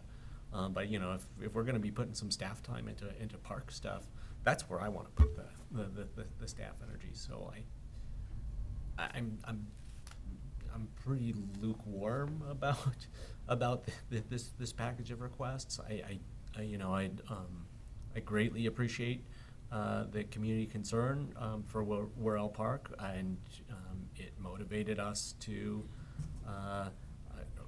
revisit our parking needs and our parking analysis, and we decided not to do anything with that park right now. And I think that's, in my mind, we've done, that's the work that we needed to do around Worrell Park, and I don't really want us to use staff resources for that. To read Donna's paragraph, time is critical for the ASA process, and we realize this is not likely a high priority for the county. We are committed to stepping up to volunteer to file the application with your support. Additionally, to work with your staff to develop a Worrell Wayside operating plan for 23, assuming you will welcome our offer to adopt it. So they really want to adopt it, and it is a very serious, committed group of people, and you heard about all the kids in our community that signed the petitions. Several hundred signed it. So if we can take it back from them, I think it's, if we can actually rescind it if we need to, I think that they're really willing to do a whole bunch of the effort, the lift. Well, it's a geological volcanic feature that's been adapted over the years with big boulders and trails. So it doesn't look like one of these other photos of just a natural rock cliff or outcropping on somebody's private property. There is one under there, but it's not there anymore. I mean, it's not just a hump on the ground, which is the geological feature. We learned a lot about during this process, that's for sure. It functions as a gathering place and a focal place, and it hides our building from Wall Street over there, which I was looking forward to opening it up a little bit on this side so you could see the road a little bit. But yeah, I don't want to dive into this right now. We can learn more. I'm not opposed to that. She can write more or do more to research on this, but let's not spend a lot of time on it either. My suggestion on an alternative path would be Donna has just been appointed to be one of our 5 directors of the Bend Park and Rec District Board. So I'd be open if from that seat she was interested in pursuing a transfer. That could even make it that could even result in Worrell Park taking even less of our precious staff time to manage and deal with. But I am concerned about the impacts of the impacts on county resources for something that I'm not seeing as an urgent project. I just can't resist. So potentially a transfer or a trade. Oh, that's an interesting. Then Parks and Rec could be land rich, and there may be something that would be also valuable for another purpose. And it's just a thought.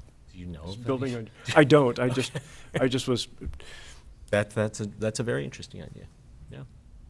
Well, for the right amount, we could build a parking structure too, which is really all we needed in the beginning.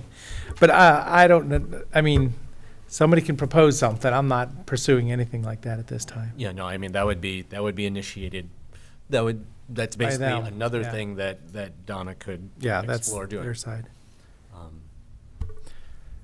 But I mean, it was quite a process. As I say, it was, hey, we're just looking to add some spots, and we were just going to reconfigure it. And I remember sitting here saying, well, let's not flatten it. Let's just figure out what kind of an elevation change we can do and how many spots we could add it.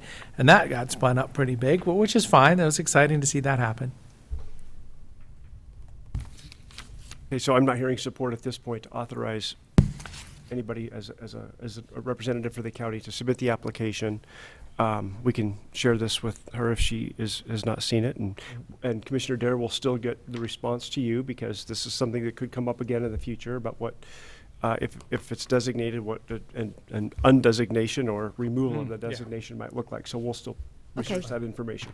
Thank you. And if you could convey to Donna again that if she wants to take her interest and focus on Worrell Park towards the idea of a transfer, interested in discussing. Thank you.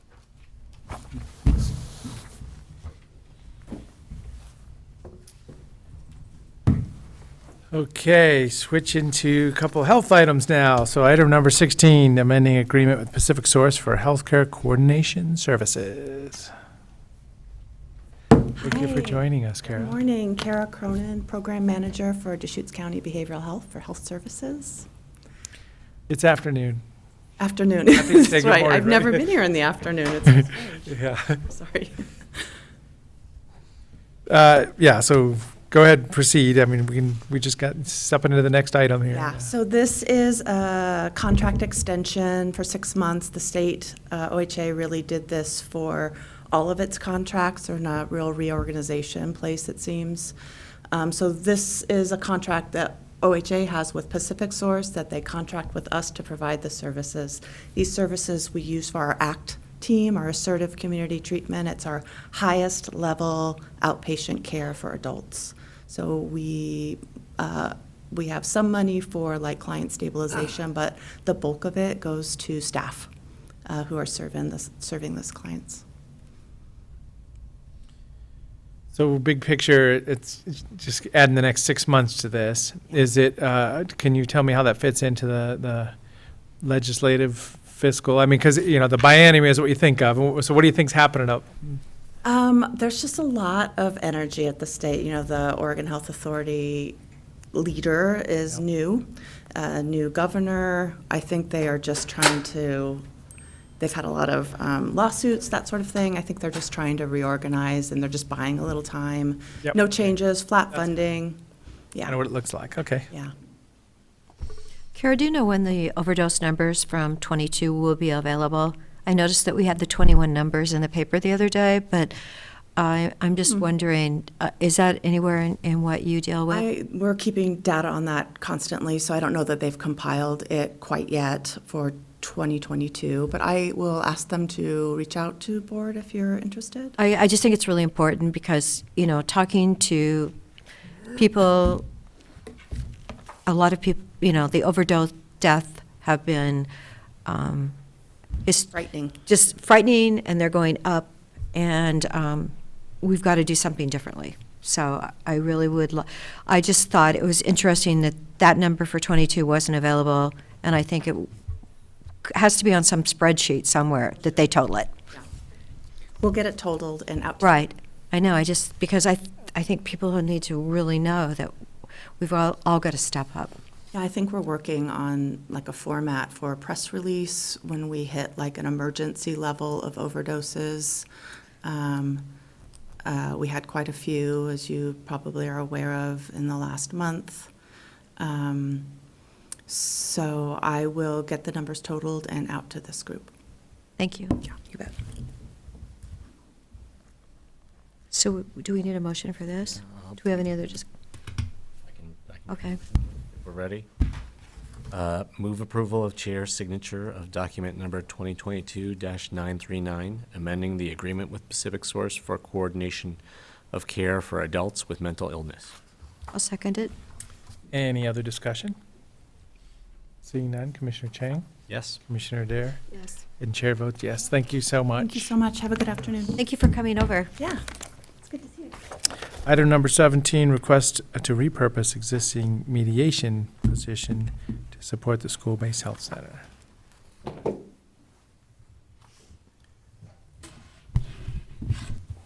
Good afternoon, Eric Kropp, Deputy County Administrator. I'm here just to introduce the item, and then I think Holly or somebody from Health will be here to explain, or maybe they're online. Okay. Explain Is there anybody? how the position is being. Yeah, so neither one of them. Well, we're ahead of the schedule now. Should we bring Joe Stutler and Kevin Moriarty back? Yeah, we can switch gears. They're standing by in the building. Do you think that Holly's coming? I assumed so, but I don't see her. Yeah, I bet somebody will come for this item. So Okay. let's do that. So we're going to go to do item number 11, which we didn't get to do before lunch today, before we do item 17. So this would be authorization to apply for a grant.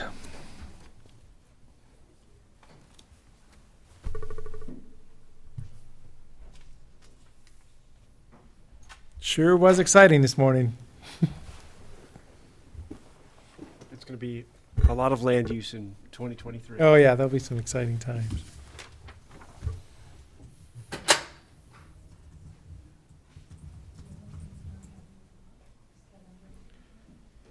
There we go.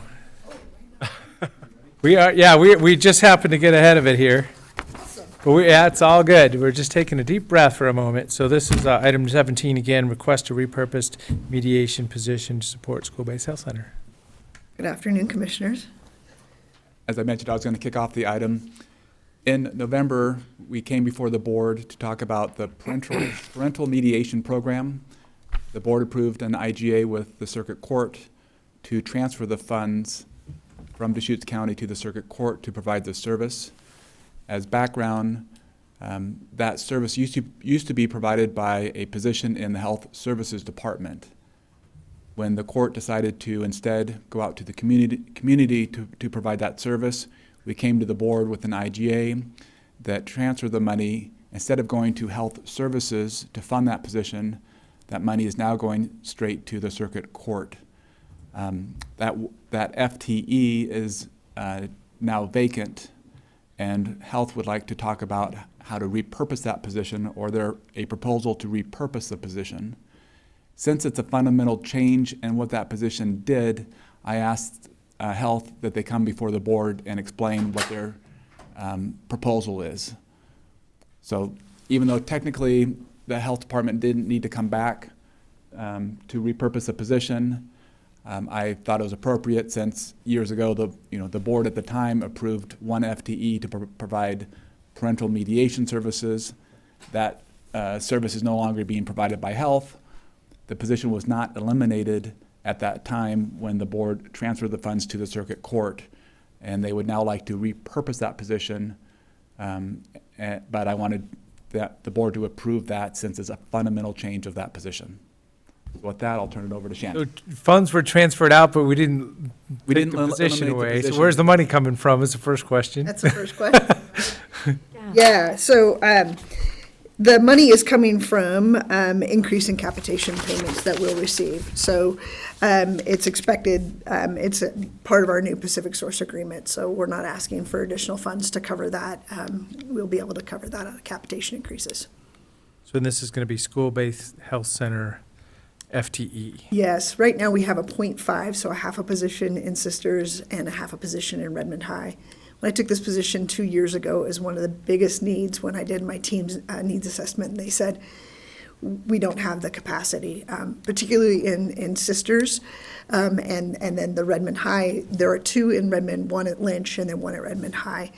And so this has been something that I've expressed since I've taken this role in terms of this need.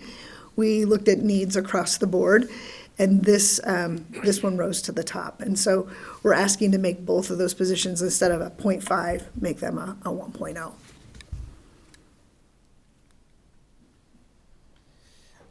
Our school-based health center provides such incredibly important resources for our community, for kids and families, across the county. And, I hear about them from people on a regular basis. So it's very exciting to hear about being able to boost our capacity and having a way to pay for it. Yeah, our medical providers are quite excited about me even being here today and the prospect of it. Is there any other school nurse services provided by the school district, or are we kind of covering all the medical needs right now? So there are school nurses within the school district. Yeah. School has their own part. They work as an integrated team. So this, in any school-based health center, it's a partnership between the school districts, a medical provider, and then behavioral health. And they all work in partnership with each other, for sure. Great. Any thoughts? It sounds like it's appropriate. So repurposing is good. I'm glad that you brought it to us the 1st of January. Perfect. Who are can you remind me again, on the, what you call it, physical health side? Who are the partners in those locations? Yeah, so Sisters is St. Charles, and then we have Mosaic. So those are our partners that we work with. And just is this impactful for them, or is Yeah, and so the we did. behavioral and the physical health kind of siloed at They the have, in each school-based health center, we have built-in behavioral health consultants. So when somebody doesn't quite rise to the level of full mental health support, maybe they just need some intermediary support, then they provide that care. And when those needs rise beyond what a behavioral health consultant could do, then they refer to Deschutes County Behavioral Health for that more intensive type of support. And right now, those positions are exhausted. They are not able to meet the demand. And so they're looking for us to provide some more intensive support. Is there a motion? Motion move approval of repurposing position number 1737 for assignment to the school-based health center program. second. Any other discussion? Seeing none, Commissioner Dare? Yes. Commissioner Chang? Yes. And chair votes yes. Thank you very much. Instead of a half a person walking in, we're going to have a whole person walking into those clinics. right? Exactly. Thank you. Okay, at this time, we're going to go back to item number 11. And then other items after that. We're doing real good on time now. Boy, we're doing good, aren't we? Mm-hmm.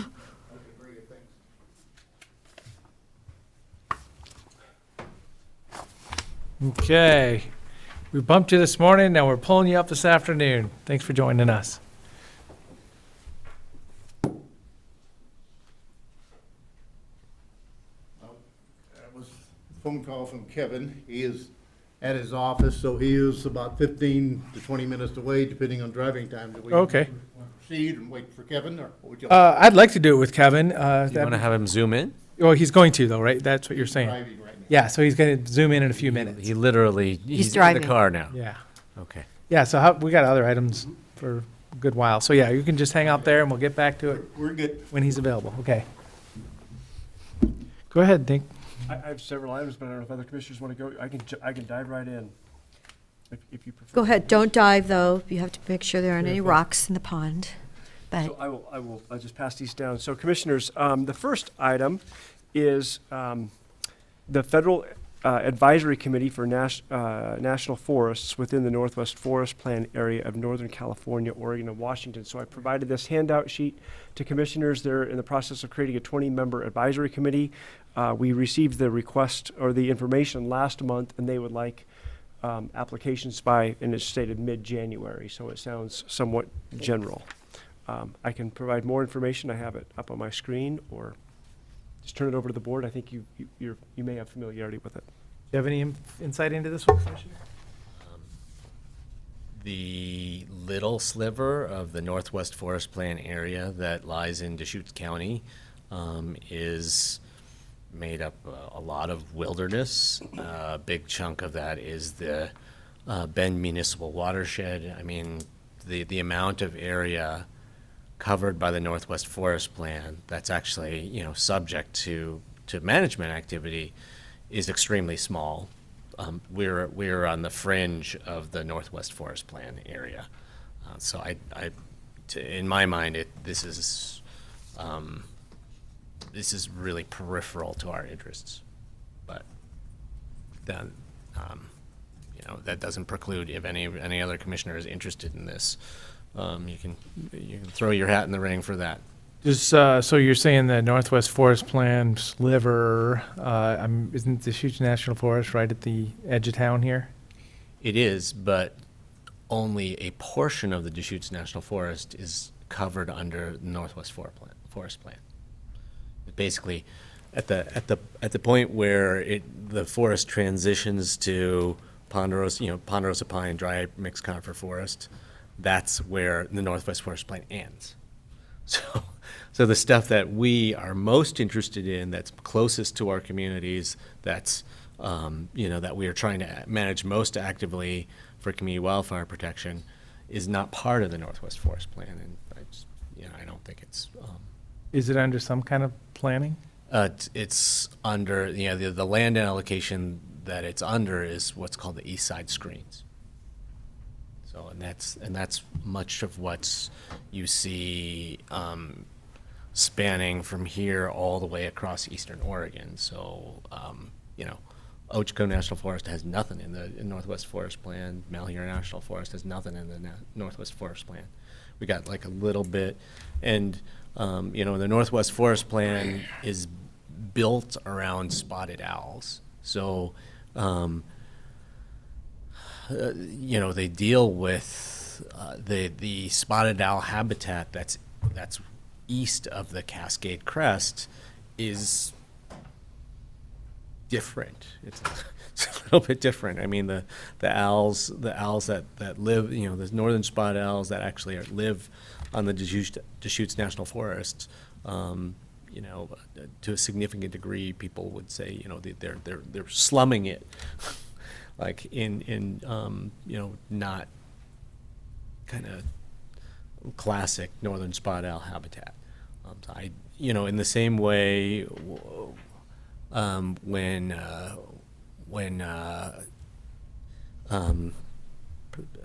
forget what the PAC Council, the lobbyists we had working with us, when they came and said, you really want to be involved in the timber harvest tax discussion, don't you? I just said, no, the amount of private industrial timberland that we have in Deschutes County is tiny, and the amount of timber that's going to be harvested on that private land base is tiny because they creamed it 2 decades ago. It's just peripheral. That issue, in my opinion, was peripheral to our interests.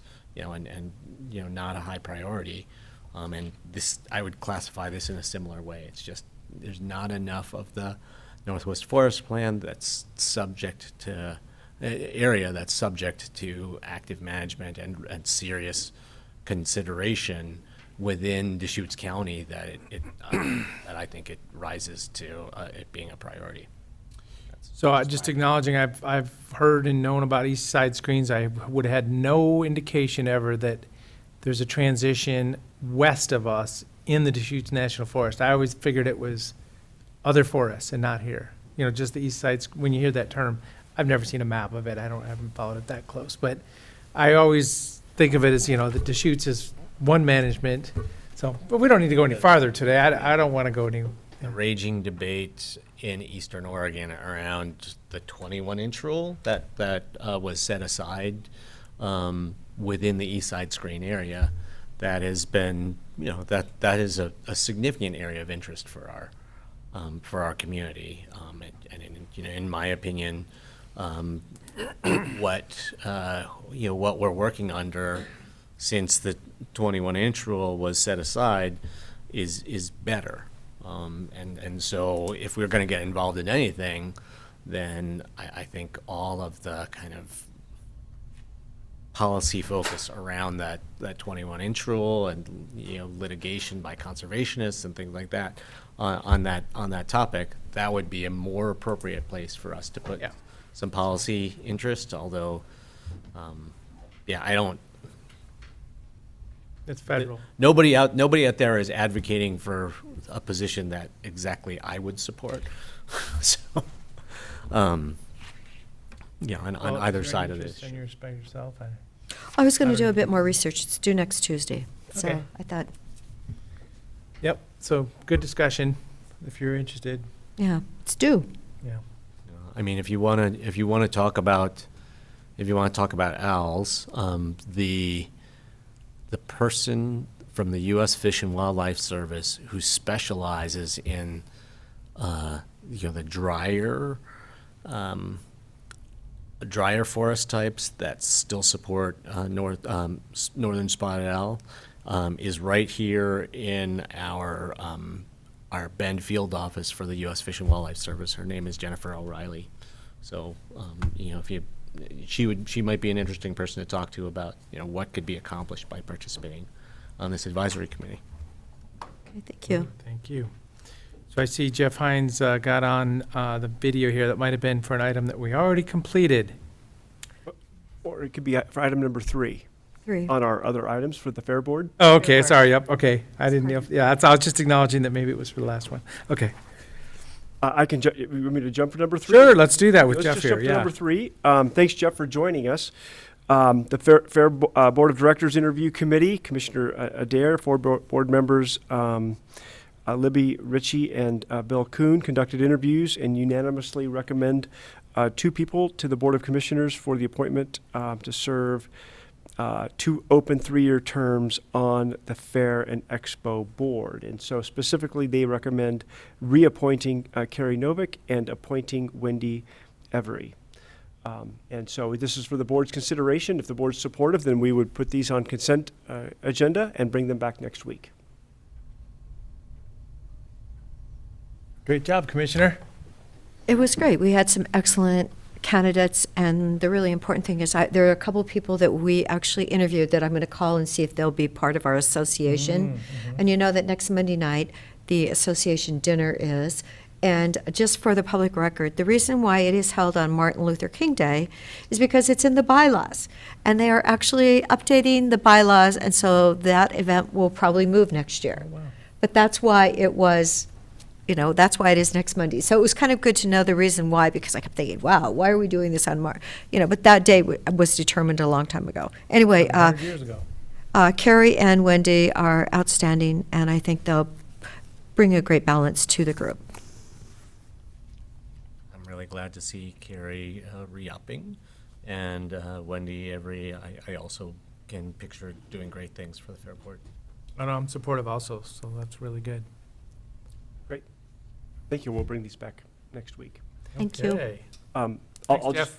Yeah. Sorry. Let's get ahead of Jeff or the board chair. Go back to number 2 just briefly. Sure. COIC, Central Oregon Intergovernmental Council, they've asked for the appointment of a board member and an alternate. Commissioner Chair is currently the member, and I think our chair is the alternate, I think, currently. So they've asked for the names by January 15th. In the past, we have asked for an extension and had the appointments occur as part of the board's considering all committees at your retreat, which we have scheduled for next Wednesday the 18th and Friday the 20th. But certainly it's for the board's consideration if you wish to consider that today or have that discussion next week, and then I would just let them know that we'll be about a week or so behind for your consideration. So it's Commissioner Chang served last year, and so did you want to continue? I have mixed feelings.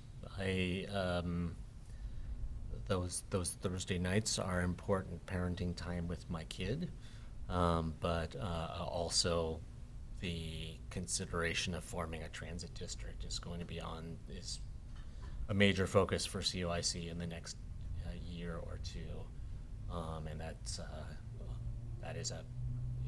a priority issue to me. So that would be a reason to try to carve out that time and make sure that I'm there. So like that, I didn't realize that we had to make a choice about this so soon. So we're going to be making choice about a couple more seats. So I think that's how we backed up. And I think Nick and I talked about it. I don't know if you were on. But, if we talk about this before we talk about who we're going to appoint, it may help us get, step 1, 2, instead of talking about it all at the same time. I was on that board for 3 years, so I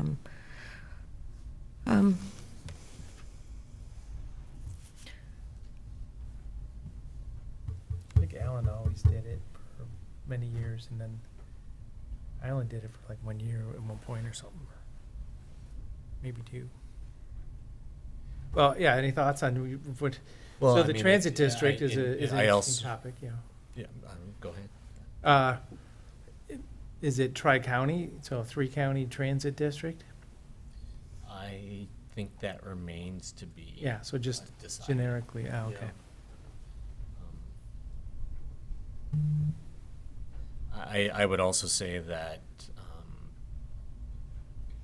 it's hard for me to consider this out of context with all of the other committee assignments, because I want to end up with a full plate, not a half full plate, and not a overly full plate, and so we're going to be having that discussion, the discussion about all the other board and committee assignments, then So next Wednesday and. Is the 18th. So, Yeah, okay. We're back to next Wednesday then, I guess. that's fine. Moving on. Okay, great. So what, if we don't have a person now, what are they missing? If, at the COIC, are they doing board orientation or something like that? Well, they'd asked for it by the 15th, so that is this weekend, and with Is there a meeting next week? MLK Day on Monday. I'm not sure. I'm meeting with Tammy tomorrow, so I'll ask her if there's anything that we'd be missing over the course of the next week. I mean, I would also just ask, are there other commissioners who are interested in even serving? I could see doing that, yeah. And I'm a good spot for Thursday nights, for an evening meeting. Is that something you are interested in, or No, I did it for willing 3. to do? I did it for 3 years, so I'm interested. Yeah, so if you're interested, that's good. We So can we talk have a about it more commitment. next week. Yep. Okay. So, I mean, you could maybe give Tammy at least that much information. I will. It may be down to 2. Okay, I'll share that with her, and it's, of course, with the current 2 members, it's just maybe the roles flip. Oh, yeah, based on there you what go, happens next exactly. week, Yeah. which is good. Item number 4, the Lapine Sun River Chamber Breakfast, February 16th at the Shark. That's when we did this past year in 2022. There's a segment of the presentation where the commissioners are presenting. So I got that here. It says, Mhm. the commissioners will share the ways the county supports local businesses. That's the only statement we got, so we can do whatever we want with it.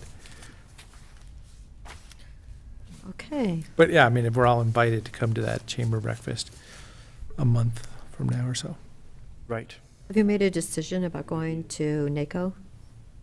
No, and I'm thinking probably not unless there's a reason to go for myself. Okay. I travel a lot in the holidays and I can follow You did do a meeting. lot of driving, didn't you? I did. Okay. So yeah, I'm thinking not at this time. But Okay. yeah, I made my plans to go to the. Which is NACO good, you conference, should. Around this date. Yep, that's fine. So I will be back in time. I will be back, right now, I believe I'll be back by the Tuesday, whatever that the 14th, the late night on the 14th. And so I could be available for I could also be available for a Wednesday, the 15th board meeting. Great. I'm going to fly out on Wednesday, the Wednesday before, though, so if we're jiggering board of commissioners meetings around the NACO conference, that would be my preference, is to skip the Wednesday before and then continue with the one afterwards. If you could start at 10, that would be great. Oh, on the Wednesday, yeah, on the 15th. Okay.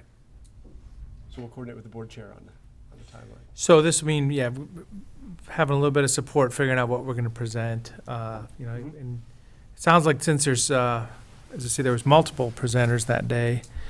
Damon Runberg going to be there. He's always entertaining. Jamie Eder, Workforce Development, for Visit Central Oregon and Visit Bend, and Larry Holman of the Youth Career Connect efforts from EDCO. So we're going to be part of that with our own few minutes. So is this different parameters than last year? We have been kind of the headline state of the county in the past, but this is a part of a 4-person thing now, 4-entity thing. Yeah, it sounds like a little bit more specific this year. Yep. And of course, the state of the county can be tailored to meet local business needs, so, yeah. And what kind of a block of time It's, are we going to have? yeah, good question. So we'll follow up with them to find out. It's 8 to 9:15 are the presentations. We're one of several presenting that morning. Yep. So probably about a quarter of that 8 to 9:15 time. Yeah. All right, well, I'll just keep going, I guess, until we see Is Kevin. Evan Moriarty on Zoom? No, he's so driving when we here. see him. No, he's driving to his office, right? You said? I think he's driving here. Or he's driving back On here? his way. Yeah. Oh, okay, I thought he was going. We'll see if traffic's. We're all set, yep. Let's hope he doesn't hit any deer, though. Just drive slowly, Kevin. You're out. So the next item is if the board wants to provide input to the city, to the Bend City Council goals. If so, they're due tomorrow. This is, I draft, based on the questions that they asked and just at a very conceptual level discussing it with you. This is really addressing housing. I'll just go down it quickly. Organization name, we'll see who's submitting it, contact email, organization's mission, which I summarized there, our goals, which we have established there, and then really the meat of it starts in question 6. What is the biggest problem your organization believes the city faces? Just as a starting point for your consideration, I stated housing supply to meet community needs. It can be whatever you prefer. And then the others who are other partners to solve the problem. I just listed a range of partners, and then paint a vision, adequate supply of housing types at various income levels to meet community needs. And then I captured one of their Bend City Council goals, which is people who live and work in Bend can afford housing in Bend. And then I just added now and in the future. So we're not just meeting today's needs, but future needs. So in any event, if the board's interested in an approach like this, we can certainly enter it. If you would like a different approach, we're certainly open to that as well. They're just asking for a response by tomorrow. So one of the concepts that came up is, showing support for that core area project and the density that's there, I mean, as I say, these are just input items, kind of words on paper, but, just mentioning that, I like, because that's going to be a different style here, a different style for all of Central Oregon. It's already moving forwards. I wish they could have done it without our tax base, but, that's fine, the tax increment financing. So that's the one thing that jumps out at me. The other things are kind of generic statements. I'm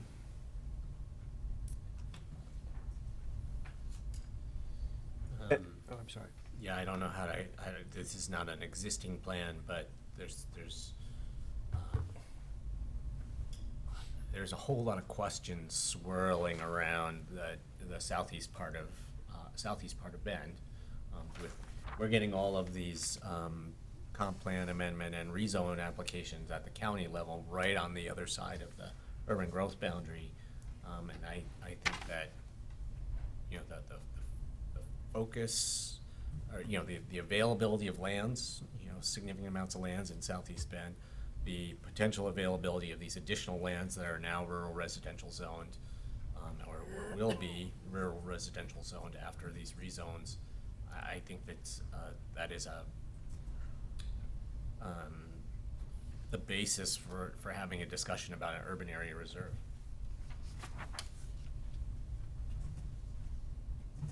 That's a good point, yeah. I mean, if we can tell them we're ready for the urban reserve effort, that may be a good project. Because that'll empower them to be able to move forward farther into the future. Next time they need to do something, they'll be like, oh, we're gonna go over here, we already made the plan. So where I could add that, if you wished, is in 7, I could add that under either B or a new C in painting a vision. The vision would be an established, adopted urban area reserve, including the rural residential lands, something like that would be. That would give us something, a really specific thing in here that is a city county project to work on. Good point.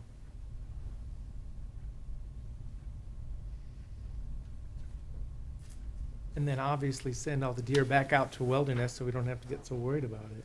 Well, that area out on the east side of Bend is not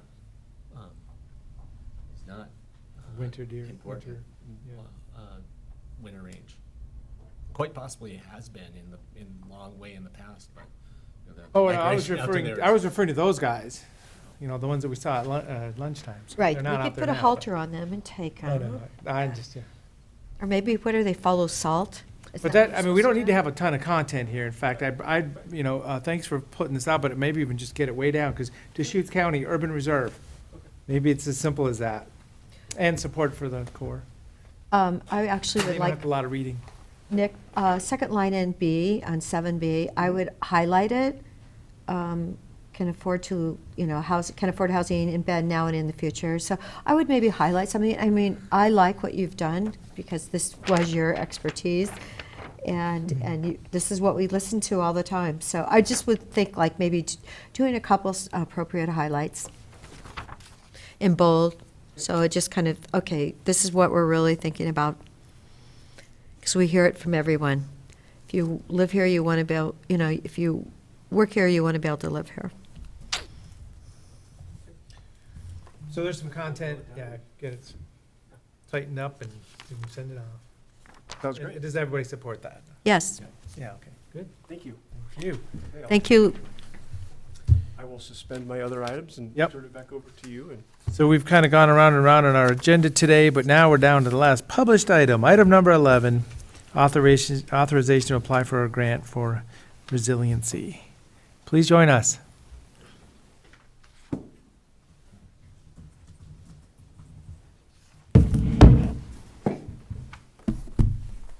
You sit over there, okay? Sure.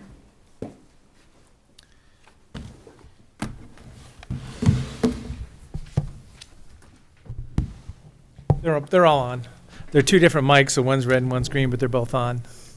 Take your word for that. Yeah, oh yeah. Welcome. Sorry, we sent you back and forth, it sounds like. That's okay. Yep. Good afternoon, Commissioners. For the record, my name is Kevin Moriarty. I'm the Deschutes County Forester. Great, thank you. I wanted to talk about some new opportunities we have between the county and a program called Oregon Living with Fire.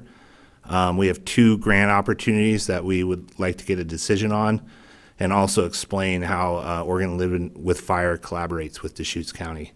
And I'll turn it over to Joe Stutler to explain that. Thank you. Great, thank you so much. Good. Can you hear me okay? Yes. Great. Okay, for the record, Joe Stutler, Deschutes County Senior Advisor, and Jody Barham. I'm the independent contractor that's a co-coordinator for Oregon Living with Fire.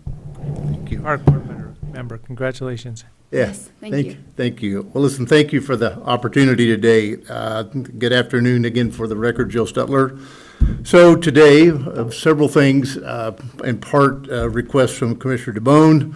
You're going to hear about the relationship of Oregon Living with Fire, a little bit about a little background was a request, how it's incorporated into the Natural Resources Program, the whole wildland fire mitigation.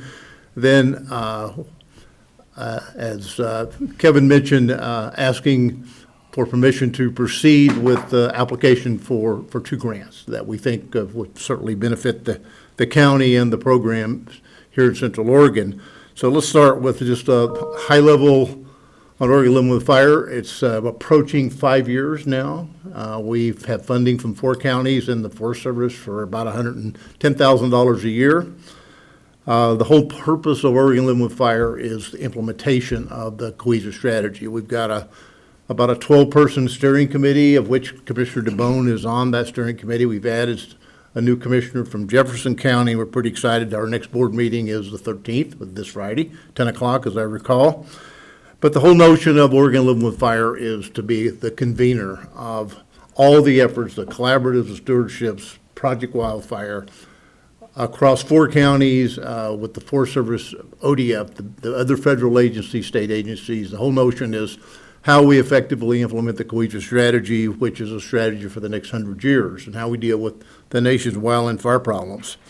So that's the kind of the high-level view of Oregon Living with Fire. Again, we've been at it for almost 5 years. We've had a couple of 3 coordinators. We chose 2 the last time. That's been a great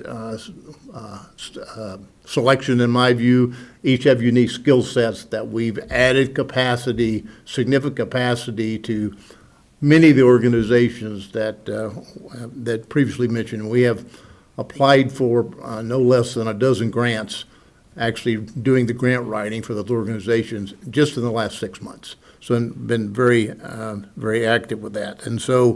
And of course, Jody is active with a collaborative, a couple collaboratives, and a number of other things Central Oregon Fire Chiefs Association. That's a little background. So how does that work with natural resources and the program, and specifically the county forester and the fire adaptive community coordinator? Well, for a variety of reasons, we were running parallel paths, and that is in the rearview mirror. We're looking at the windshield. We met on the 28th of December to figure out how we use the intellectual capacity and property of 5 people versus 2 versus 3. We spent several hours with that, looking at how, for example, capacity for implementing the grants we have, looking at which grants do we apply for? Do we have capacity to do that? And is there a good bang for the buck in terms of Project Wildfire, the Natural Resources Program, and Oregon Living with Fire? We have a subsequent meeting on the 27th of this month, so we've agreed once a month, all 5, we're going to meet and take a look at our respective programs of work, how we integrate, how we add capacity, and that could be grant writing, grant administration.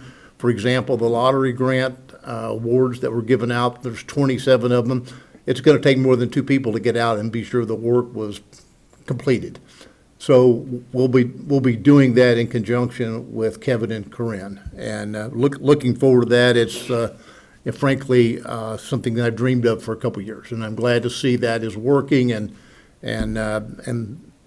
certainly also in the transition with Kevin and Corinne. You know, there's a taking a drink through a fire hydrant on those programs. There's a lot of work, and they've adapted to it really well, and I'm proud to be working with them. And Jennifer, who is busily working on the brick grant as we speak, and Jody and I, we welcome that opportunity. So let's talk about the grants. There's 2 grant applications, and I'll refresh your memory. The last Oregon Living with Fire update, I think it was August, as I recall, we mentioned that the brick grant application was coming forth, and we missed it last year. Simply, there just wasn't enough time to bring all that together. And so, to refresh your memory, we let you know at the time we would be examining the brick application, gathering stakeholders who would perhaps qualify for the brick grant. And so we did that due diligence, and that has been literally a 4-month process, starting with webinars in August to learn how to apply, because BRIC is a new program which used to be called Pre-Disaster Mitigation Grants, of which we've got 3 in the county. So we have been participating in the webinars. We gathered stakeholders. Initially, we had 4. We submitted a total of 4 applications, one of which was Core 3, a biomass plant in Prineville, a wildfire solutions opportunity at the Gilchrist Mill, and then the last one was the High Desert Museum. The other 3 grant applications were summarily dismissed during the pre-application process because they were new construction. Had there been investments, there would have been an opportunity to continue that investment. So those were a no-go. And a good lesson learned for applying in the future, You for bet. having a more successful application the next go-around. Agree. Yeah, you bet. So the Gilchrist sawmill is, Well- I mean, the proposed project was something. It was something adjacent, something, and I mentioned that at the last update, of taking the product of the unutilized material, mixing it with plastic, turning it into fire-resistant material. So the notion, I think it was a $10 million ask, and because nothing had been previously invested in that idea, they loved the idea, but we weren't able to show them any money that had previously been invested in that project. So they turned it down on merits based on new construction. So, and the same with the situation in Prineville and the Core 3, same reasoning. And so what's important to understand is we had a number of due dates, and the due dates were all about pre-application. So we had December 9th, that was the first one. Send us your stuff, and we'll tell you whether we think it's a good project or not. So we did. They came back with a bunch of questions. We answered the questions, and they said, wow, that's a pretty good project. In fact, it's like so unique because of the connection with Warm Springs and protecting the museum. We really like this. In fact, of the 54 applications you got, we think you got a winner. So we're encouraged. So all of a sudden, we came up with a thing called BCA, Benefit Cost Analysis, and FEMA has always struggled with the benefit cost analysis for wildland fire. It's like measuring the value of fire prevention. So we have had another deadline, I think it was the 29th of December, to re-answer their questions on BCA. So we have continued to work for them to tell us, we think you got a good application. And so just this morning, no, about 12:30 today, still discussions about BCA, and we had 2 more questions to answer to be able to get the application to Oregon OEM for them to consider it with the other applications in the state. If it makes it, it's still a pre-application because then it goes to FEMA nationally for national consideration. So it has been what we've been looking at when we bring this forward, but I didn't want to come to you in December and saying, hey, is it okay, when we didn't even know until literally about 30 minutes ago that we had something we could hang our hat on. So I feel comfortable asking now to be able to submit the grant application by the 13th at close of business at 5 o'clock. That would then go to OEM for future consideration. If it makes that, then it goes to national for consideration. And if we're selected, we won't know until June or July. So that's the delay in the process. And so it's important to understand that. And then, so we're asking for $3.25 million. The project is to put water storage and a heat sensor system around the campus at Hydrogen Museum. And we'd add 200,000 gallons of water storage that would plumb into their existing $500,000 system. Water line, probably an 8-inch water line with sprinklers and risers and our foam. Heat activated, and what happened there is that if we had a fire, that we will, with imminent danger, we can never ever evacuate 150 animals, and we could never replace the items that are curated at that museum. And we've dreaded that concept for as long as I've been here. What happens? And so we looked at what it would cost to relocate 150 animals, everything from otters to eagles to, a variety of amphibians. And first of all, we couldn't find anything around here to do it. It'd have to go off-site. We know what it costs to feed them every day right now, but then you have those costs. And then to be able to move the irreplaceable items in the museum has to contact the Smithsonian to have them come and inspect it. And we estimated the cost of moving the irreplaceable items at $316 million. And it would take weeks to do. Yeah. So thus the need for being able to have a containment system around the museum in the event of a fire that we could shelter in place and protect those irreplaceable things. So There's- Joe, it's my grandparents' sawmill there. Yes, ma'am, I did. I know, I'm Isn't thinking it like you're sawmill going to made out of save wood? it. There's still some initials in. I'm sure yeah. Yes, there No, is. my mother's initials would be on it. Yes, that. Made out of I wood, see- too, isn't I it? know, it's made out of wood, so I'm thinking like, oh my gosh. Yeah. Yeah. So the plan is on the perimeter, so what comes with that, $3.25 million, what comes with that is a 5% administrative cost, which is unique. That doesn't go into the $3.25 million, it's in excess. So we'd get, $175,000 into the addition to the 3.25, which would take us to about $3.5 million. The other really cool thing with this particular grant, you had an opportunity for a match. There was a 25%, which is about $800,000. There's a 10%, which is $325,000. Because of the affiliation with the Warm Springs tribe, it's already been determined we can go with the 10%, $325,000. We got that covered with in-kind and other dollar donations, so no liability to the county. The $167,500 is a 3-year period, so roughly $50,000 a year that would come to the county for grant administration, and basically the county would be the fiduciary. Work would be done, we get an invoice, the county would write the check, and we would then seek reimbursement through FEMA for that over a 3-year period of time. So that's that one. So before I go into 762, see if there's any questions about the brick grant.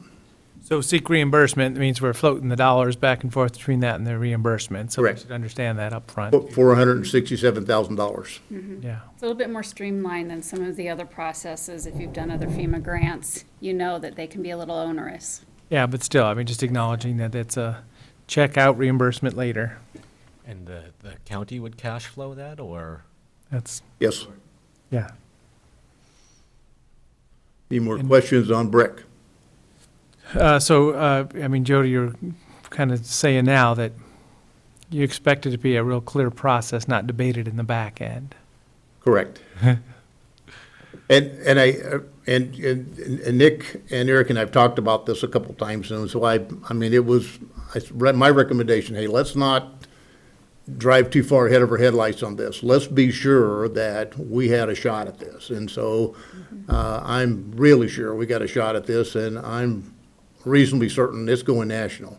At that case, then we'll have a different strategy on how we perhaps leverage that. But I think our chances of getting this are really slim, are really great, particularly with the influence of Warm Springs and the museum and all that. I like our chances with this one a great deal. So let's, if no other questions, let's talk about 762.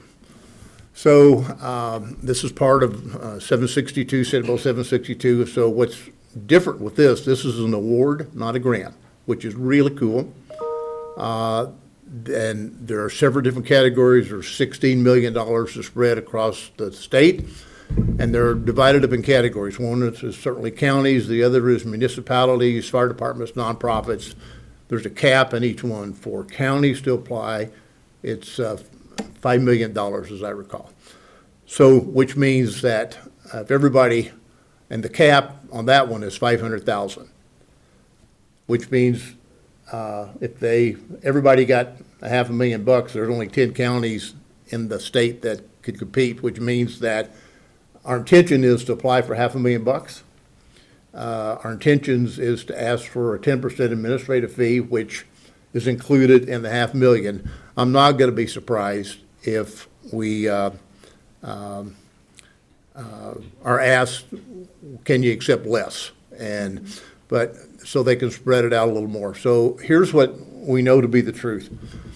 We sat through 2 webinars with this. We met with the Oregon State Farm Marshal's office. They like what we have here, the systems we have in place to already implement grants and that sort of stuff. That's specifically what they're looking for. The focus with 762 obviously is the urban interface, defensible space, and in the home ignition zone. So when we met on the 28th, we looked at the criteria for this, and we said, okay, let's use our existing systems. We got $500,000. If we get it, we'll take 50,000 of it and use that for grant administration. So that doesn't encumber our current budgets. We take, I think it's $125,000 a year for 3 years. Again, a 3-year grant, and those would be sweat equity, which means, Tony, in your neighborhood, if you want to do some stuff and put it on the street, we'll come pick it up for you. Or the other Place and throw it in the woods. That's got to play. Well, what we were thinking about and using existing system is to schedule that the next 3 years when we had the fire-free days. Mm-hmm. If we had stuff to come in, then we would use the grant pay for disposal fees. The other one we were going to do is throw $25,000 a year in with $100,000, that lottery grant, that system, and the rural fire district throws in 25, so that would give us $150,000 for 3 years for urban interface, defensible space stuff, that's merge it in with the existing systems. And then we would take $25,000 a year and specifically target that to low-income, handicapped, and seniors, which was an important criteria. So when you add all that up, it adds up to $500,000 over 3 years, of which we'd get $50,000 for administrative fees. The good news is that the deadline is not the 13th, it's the 31st. So we have a little bit of time, and we are actively working on that application right now. And we're also working with other entities that could apply. Nonprofits, for example, Eagle Crest is going to run it, $250,000. There's some others that may run, which would add capacity into Central Oregon. So that's the gist of the 762 grant. Could you run through that again? 50,000 for administration, 125,000 for sweat equity projects, 25K for low-income handicapped seniors. There was a couple other categories and numbers in there. I actually have a picture of what I wrote down. Let I me know, I was look at it, gonna pull refresh it my up. memory. You got it up, Jody? Yeah. So that's. There it is, thank you. That's what we had. So for the $500,000, 50,000 for administration, so we throw $100,000 a year into what we would call sweat equity, which 100. basically says, you want to do ingress egress, you want to do ladder fuel, you want to whatever, give us an application, and we would use our qualified pool for contractors, or they could use their own. So it's basically, you tell us how you want to make your community, your neighborhoods, and again, we're not necessarily looking for individuals other than the low income. I mentioned the 50,000 for administrative, $25,000 a year, what we call leverage, which we'd match the 100,000 lottery that the county is offering up, which is a good deal, very successful. We throw 25, and we partner with the rural fire district that offer 25. That would give us $150,000 each year for 3 years that would focus specifically in defensible space and home ignition zone. So that 25 a year for 3 years is 75. Correct. Yeah, and the 50,000 for administration isn't annual. So when you were talking about the 100,000 a year, that gets you to 300. 50,000 is a flat 50,000. The 25,000 a year for 3 years gets you to the 75, which leaves that a remaining 75. Yep, which would be approximately 25,000 a year for 3 years for the low-income retirement. Yeah, those that's vulnerable Trying to populations. figure out why my numbers weren't adding up to. Yeah. We did the same yeah. thing a couple of times. Yeah, this is about draft 3 of the whiteboard here, so. So anyway, 31st, close of business is the deadline for that. So the ask is to move forward with BRIC, which the deadline is 1,700 on the 13th, and the ask is 1,700 on the 31st to move forward with the 762 grant. Now, we're very close to being complete with what I still call the pre-application for BRIC. We got some work to do on the 762, but the good news is we got, 15 days plus or minus to a couple weeks to get that together. So that is the ask. The 762 ask, so this is a central, Oregon Living with Fire and Project Wildfire. That $500,000 ask, is that for all 4 counties, or is that to be spent in Deschutes County, or? Good question. We looked at the landscape of Oregon Living with Fire, and if we included Crook, Jefferson, and Klamath, we'd still only get 500,000. No, the eligibility says on point 2, it says counties are allocated $5 million with a maximum award of $500,000 for any one county, so they would. This county. But if you keep reading, if we Right. said, okay. If it's let's- acting as administrator, so why would they want us to do it if they could get that on their own? I didn't understand the question. It says if any county is acting as the administrator for another county, only one award is eligible. So you would think they would want to apply for their own $500,000. That's exactly right. And so we have reached out to the other counties and said, hey, this is the opportunity. It's more, for example, if we got $500,000 and we had divided up, it made sense, particularly linked with Project Wildfire, the other stuff here, for us to be able to, if you think about grant administration, it's one thing to do it in Deschutes County, let alone try to spread that over 4 counties. It just made, it was and we didn't see the criteria until, gosh, a week, I guess on the 28th, the first time we saw the criteria and how that, we simply couldn't, because originally we were thinking, well, gosh, let's do 4 counties and fire departments and yada for $5 million. A heck of an idea, but that's not how they divided the pot. So that's how we settled on that, but that's a good question, yeah. So a $500,000 project in Deschutes. In Deschutes County, so, and since Deschutes County is within the Oregon Living with Fire landscape, we're focusing on that in partnering with Project Wildfire for a very successful application. In the meantime, Jennifer and I are giving advice to other homeowners associations, nonprofits outside of Deschutes County to coordinate between now and the end of the month to show that as a region, we're wanting to work together, and that if a neighborhood here or a fire department there has a project that they want to apply for under those same caps, then they can go for that in coordination with us. But specific to you today is just for Deschutes County. But know that Jennifer and I are coordinating with the other counties as well on some other smaller applications that they're putting forth for this. You bet. Want to make sure that the other counties are getting their money's worth out of Oregon Living with Fire. Oh, yeah. And want to make sure that that $500,000 grant is focused here. Yep, exactly. Want your cake and eat it too, I understand, Commissioner, yes. Does that mean then that Eagle Crest couldn't apply for it too? As a nonprofit? They Oh, is it? could. Mhm. Okay, We as a have nonprofit. some, we're helping the Aubrey Butte Homeowners Association, and there are a couple of others that have reached out to Corinne and myself and Jennifer, and we're helping them answer the questions in their application process to put together a really good package. So So have you s- any organization could. So we have like 70 Firewise communities. Correct. Have we sent an email to all of them then? Yes.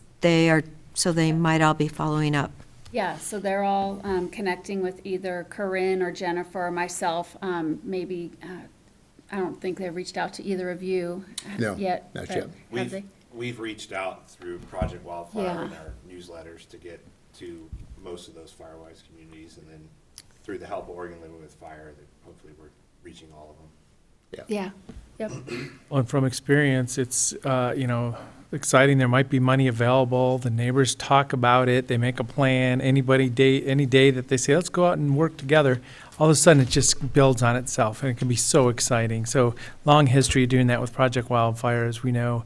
Let's empower ourselves to go do good, amplify any dollars we have by manyfold, because we know how to do that already. Well, I think it's a question you asked, Commissioner, and how this is connected. So we've taken the lead on the brick grant, but keeping Kevin and Corinne in the loop of what we're doing and why and all the other stuff as a new job. But the whole notion of the 762, if you look at the other grants that we have in hand, so, we got the BLM grant, we got a pre-disaster mitigation grant, we got something that Kevin will share with you, another award from Oregon State Fire Marshal because they like our CWPPs. We've got the lottery grants, we've got all this stuff. So how we leverage that with the money that the National Forest got for the 10-year strategy, and how we put all that pieces together. So that's where the coordination is happening between Oregon Living with Fire and certainly the natural resources thing. So this is a classic example of how we could leverage just another piece of funding. But I would add a footnote. We had a great conversation on the 28th about our capacity. How much is enough? What can you really successfully implement in terms of, when that's been the success, you get it, we've been able to implement. But right now, we're close to that capacity. Now, we have some ideas on how we can increase capacity if we're successful with some of this. But we also had to look at each other in the eye and says, well, how full is your wheelbarrow in terms of being able to, because you don't want to turn money back and you don't want to run into, we couldn't deliver. And so that's a frank conversation that we're having. So anyway, any more questions? I mean, just not a question, but one thing I would say is, I hope that we're noting that this is one more instance where Senate Bill 762 is making resources available to our community that can provide some really important benefits. We got this, the $6 million that came through the Landscape Resiliency Program, the $1 million award to Heart of Oregon Corps and CYC to do those workforce training programs and those youth crews to do, defensible space work around, low-income, seniors and other marginalized populations' homes.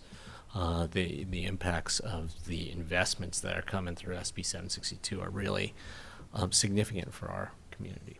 I think there's perhaps even a bigger picture there.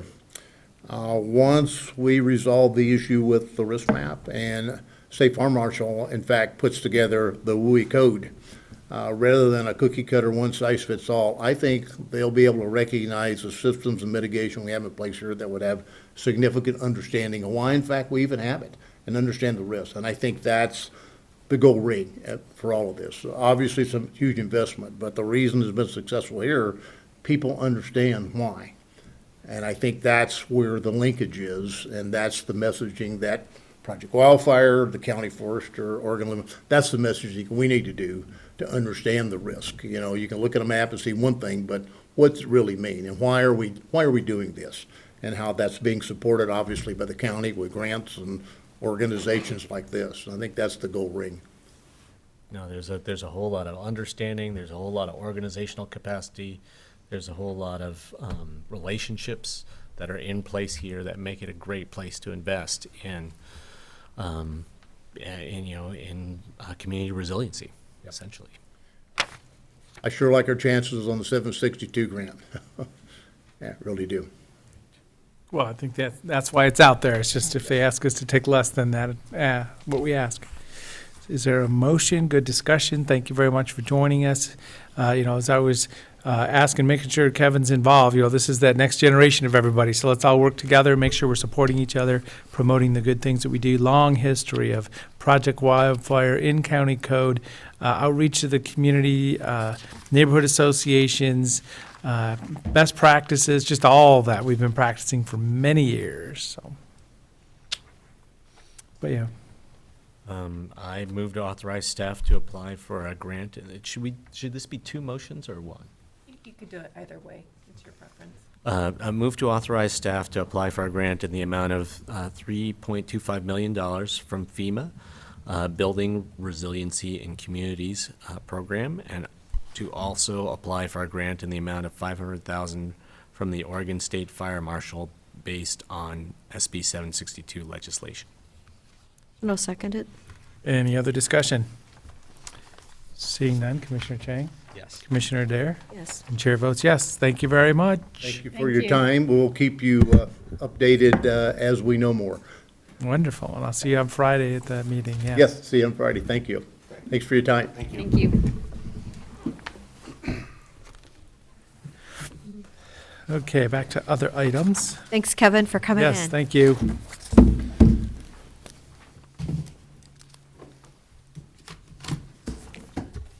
Back to you, Nick. More on that list, Thank you. Yep. Okay, two that are listed here, and then one quick bonus item. So Whitney and perhaps Stephanie, you're going to just touch base on the Leadership Bend presentation, and then as you're getting settled, then Whitney can help us navigate the legislative meeting calendar as well. Yes. Is it updated from? Just so you don't leave. Okay. Thank you, Commissioner. Thank you. That's right. We wanted to take the opportunity to connect with you in advance of next week's Leadership Bend presentation. We had discussed this in December and took the feedback that we received from the board and created this initial draft. Stephanie is going to be, we're transitioning a little bit. Commissioner Chang, did you? Oh, okay.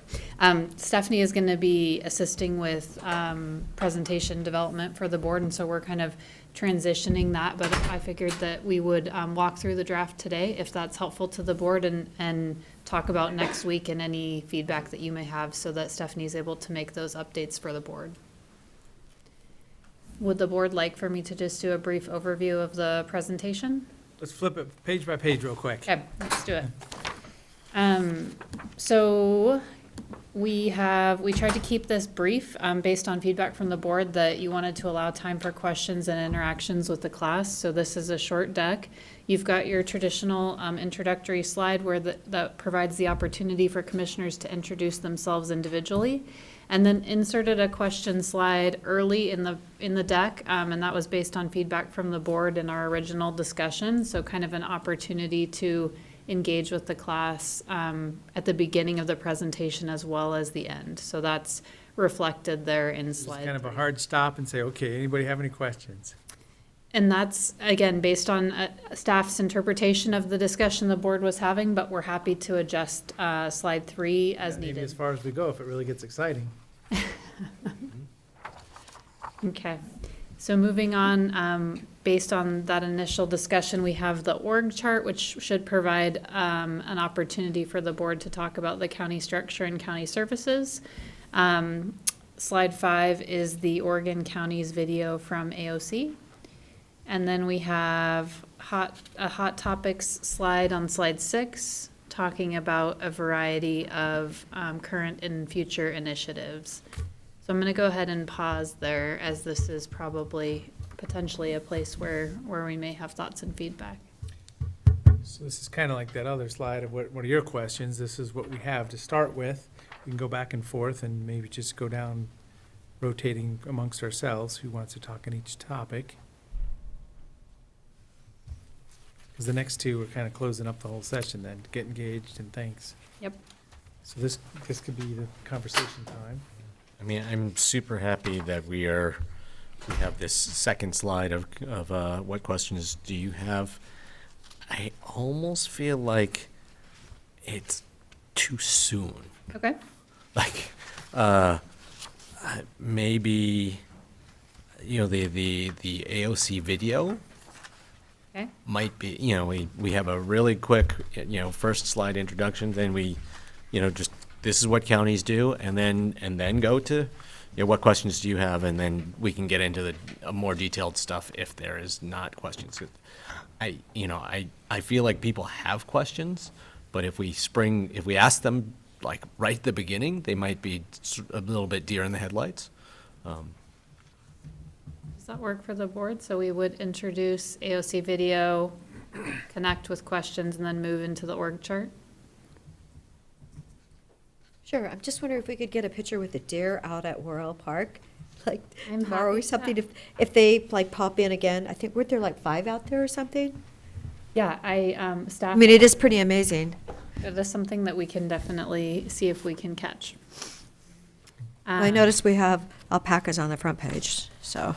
Oh, yes, I think that might be a planning commission, an old planning commission photo. I took that photo. I guess. Yes, photo credit to Nick.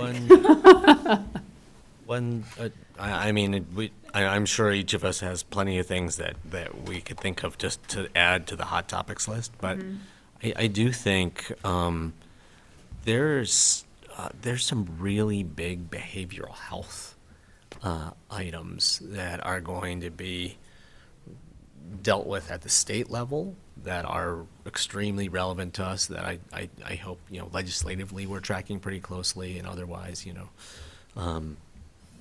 the state hospital and aid and assist populations and civil commitment populations, and just that whole kind of realm of things, and then dealing with the addiction and overdose crisis in our state, and our role in that. So that if I could add one thing to our hot topics list, it would be bundling those, that package of behavioral health stuff under a bullet, but that's just my suggestion. Yeah, I mean, everything else that's on here is extremely important. Okay. Would you want to present this to the room, and then as we start to talk about the topics, have kind of more organized notes, like a one-pager behind it, or bullet points, or just start talking about the topic? The hot topics? Yeah. Because I'm just thinking, there'll be a dozen people or whatever, we'll have this on the screen, there'll be 3 of us speaking, and then houseless, and then where do we go? 'Cause each one of us could talk for a while on every one of these subjects, too.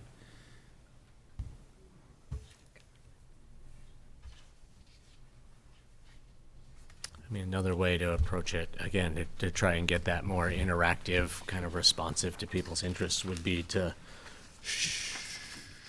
in addition to, just kind of posing that, what questions do you have, would be to show them that hot topics list and say, well, which one do you want to talk about?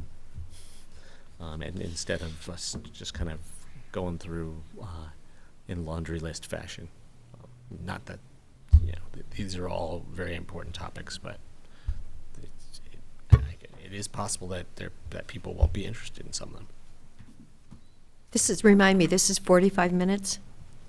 We have it on your calendar for an hour and a half next week. But I think in the past, that might be a placeholder, and I think in the past 45 minutes sounds accurate to me. Is that, and commissioners, I'd look to you as you have all, does that feel, I know that session tends to go by pretty quickly. I think we've been in a spot where we got this block of time, but that was like the senator's staff and something, it's like we were splitting it, we didn't know when we walked in the door, so.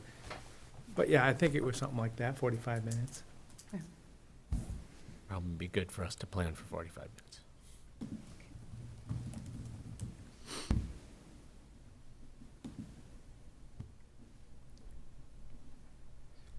Oh, and it's here.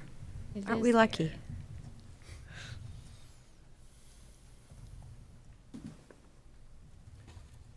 Do you want to break these hot topics up just as a, commissioner lead? It might be helpful. Who starts to talk about them? Because we can hand them back and forth. But. I mean, if we did take that approach of, show them the list of hot topics and ask them which ones they're interested in, then it may be that the one that you picked to be assigned to doesn't even come up.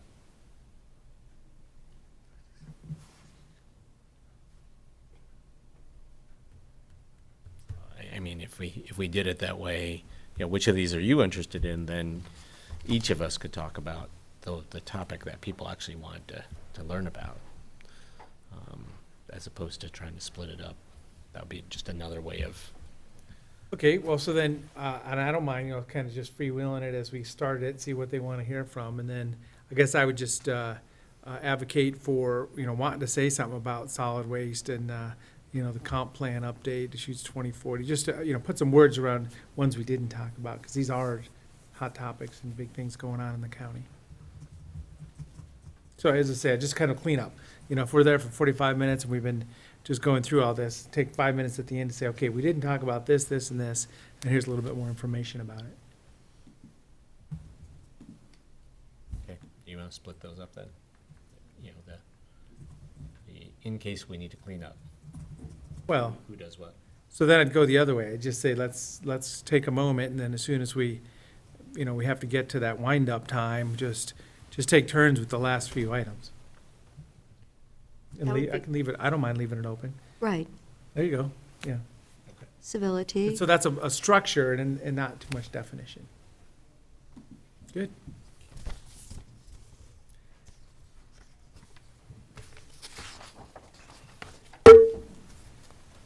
Okay, so just to recap, I think I have an intro slide, the video, the sort of connection slide, the org chart, and then hot topics, or do you want to switch the org chart and hot topics?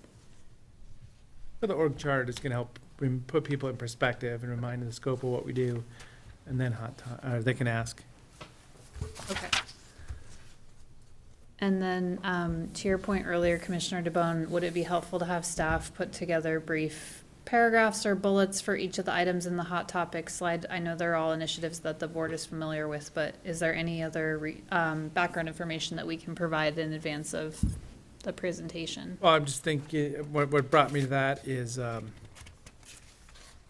we bring up the health, we can go 100 ways on that too, and all the different services. So it would be pretty valuable, because we can all speak to some of the topics here. I would think so. let's lean into getting some couple bullet points for each one of them, the kind of the highlights, review it a little. Okay, we'll provide that, and then I'll just note slide 7, which is the get involved slide. In the time that we developed the draft, and today, some of the committee recruitments are outdated, so we'll update that to what we're currently recruiting for, so you'll see that shift a little bit. But other than that, we'll plan to finalize and be prepared for next week. We'll get you an updated deck and those talking points. We'll try to do that by the end of this week so that you have them in advance of the weekend, if that works for the board. Mm-hmm. Thank you Oh, so and much. maybe you should get involved, put county college down. Yeah. Just, because, so people can think ahead if they want to apply for I it. think it was on the bottom there or something. Is it? Advice, well, yeah, but connect with us, just say county college, and then have the website or something. Okay. Just a little more clarity in case they miss it, don't you think? Yeah. Sign up now. If there's things we know are coming up, we could also put that in this bullet list as well, like currently recruiting for these bodies, and there's going to be a planning commission position Planning in a few months. commission, yes. Yep, we can do that. There will be a Bend seat At Temelo and at large. in that mix. Oh, at large, okay. Well, what do I? And you did, So Maggie you did Kirby- see that there is somebody from It's gonna be 25, the South County person, it does, her first term ends in 25, when Peter was talking just today. 22, right? Tony, Yeah. yeah, so, anyway, because I thought that was kind of strange. I thought, probably should be somebody every I year. was to say, Ed Chris was a guy from South County for a long time, and then we tried to recruit and we couldn't get one. I know. And then she showed up, so we were able to get her. But sometimes it's like pulling teeth to get the next person to get engaged. And now we got a really engaged group. Yes. So having that, fill it at large option is good for any given recruitment cycle. And then, did you want me to close out on the last item on your list? We have been coordinating with Doug Riggs on dates and times for our regularly scheduled legislative update as we head into the 2023 legislative session. And in talking with Doug, next week is a little bit of an anomaly because of the board retreat. And so we were planning to have Doug come in your business meeting next Wednesday to provide an update so that you can hear from him. And he has items I think that he would like to connect with you on. And then after next week, he looked at the committee schedule, and it looks like Friday mornings would be a pretty good time for us to have that meeting.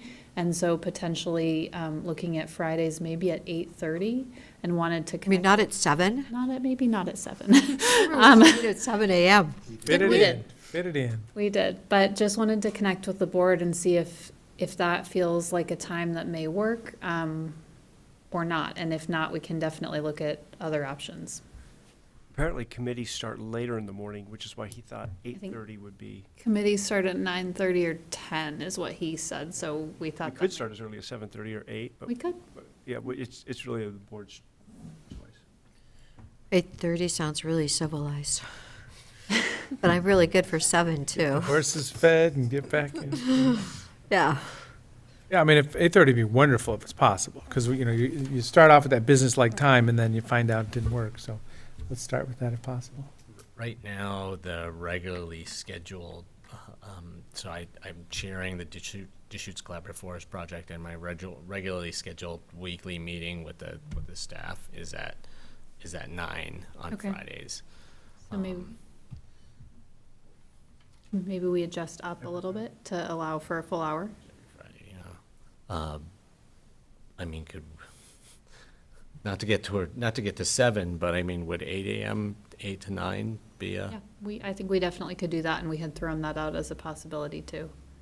So if that works for the board, we can communicate that to department heads and get that on your schedule moving forward. We also wanted to just connect with you on the format of the meeting. If you'd like to continue it, the last couple years, we've done that pretty much exclusively in a virtual format, and just looking to the board to see if that works, if you'd like to consider hybrid or another option for this year. So yeah, remote means nobody's worried about being in a specific office or meeting room.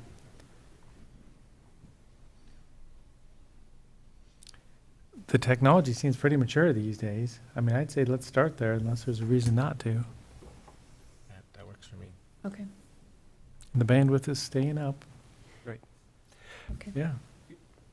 Can I just add one other item quickly? Sure. Quickly, Nick. Just Eric King and I, he left me a voice message. We've been coordinating today. I've been focused, but I'm also coordinating with Ben City Manager Eric King. The City Council's meeting this afternoon, potentially either from 3 to 5 or this evening. He's reaching out to see if we're interested in beginning to get organized with the Coordinated Houseless Response Office and COIC, Central Oregon Intergovernmental Council, as the sponsor of the COC, the Continuum of Care, and Homeless Leadership Coalition, to ready ourselves together for the $40 million announced in the governor's executive order to address homelessness statewide. So they're reaching out to say, are you supportive of us beginning to allocate staff resources to coordinate with the city of Bend for how we might utilize and how we might tap into and then employ the $40 million. Pursue the money. Pursue the money and Be ready to pursue begin the to money. work together to create a plan for, or actions to address it. Well, yeah, maybe put it on an org chart. I kind of lost track of who would be doing what there, but yeah, I mean, the answer would be yes, let's go do something. Right. And the reason the COIC is involved is that they would help us work Tri-County, and then they're involved in overseeing the Continuum of Care and the Homeless Leadership Coalition. So it would really be bringing them into the mix as well. And this could really be a great opportunity for us to work together to begin to address this issue with real meaningful resources that are going to be available soon, it sounds like. Just conceptually, we're not taking other. Yeah. Any thoughts, Commissioner? Definitely, it sounds like a plan. There we go. We need to be ready as a community to pursue those funds. Exactly. So that's the point. Okay, thank you. I didn't bring anything else. Any other item? Nope.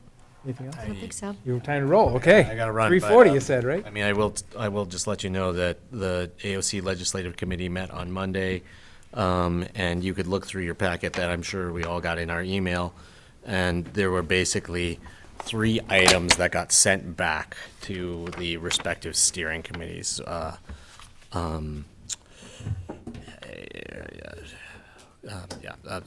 LC 1479 related to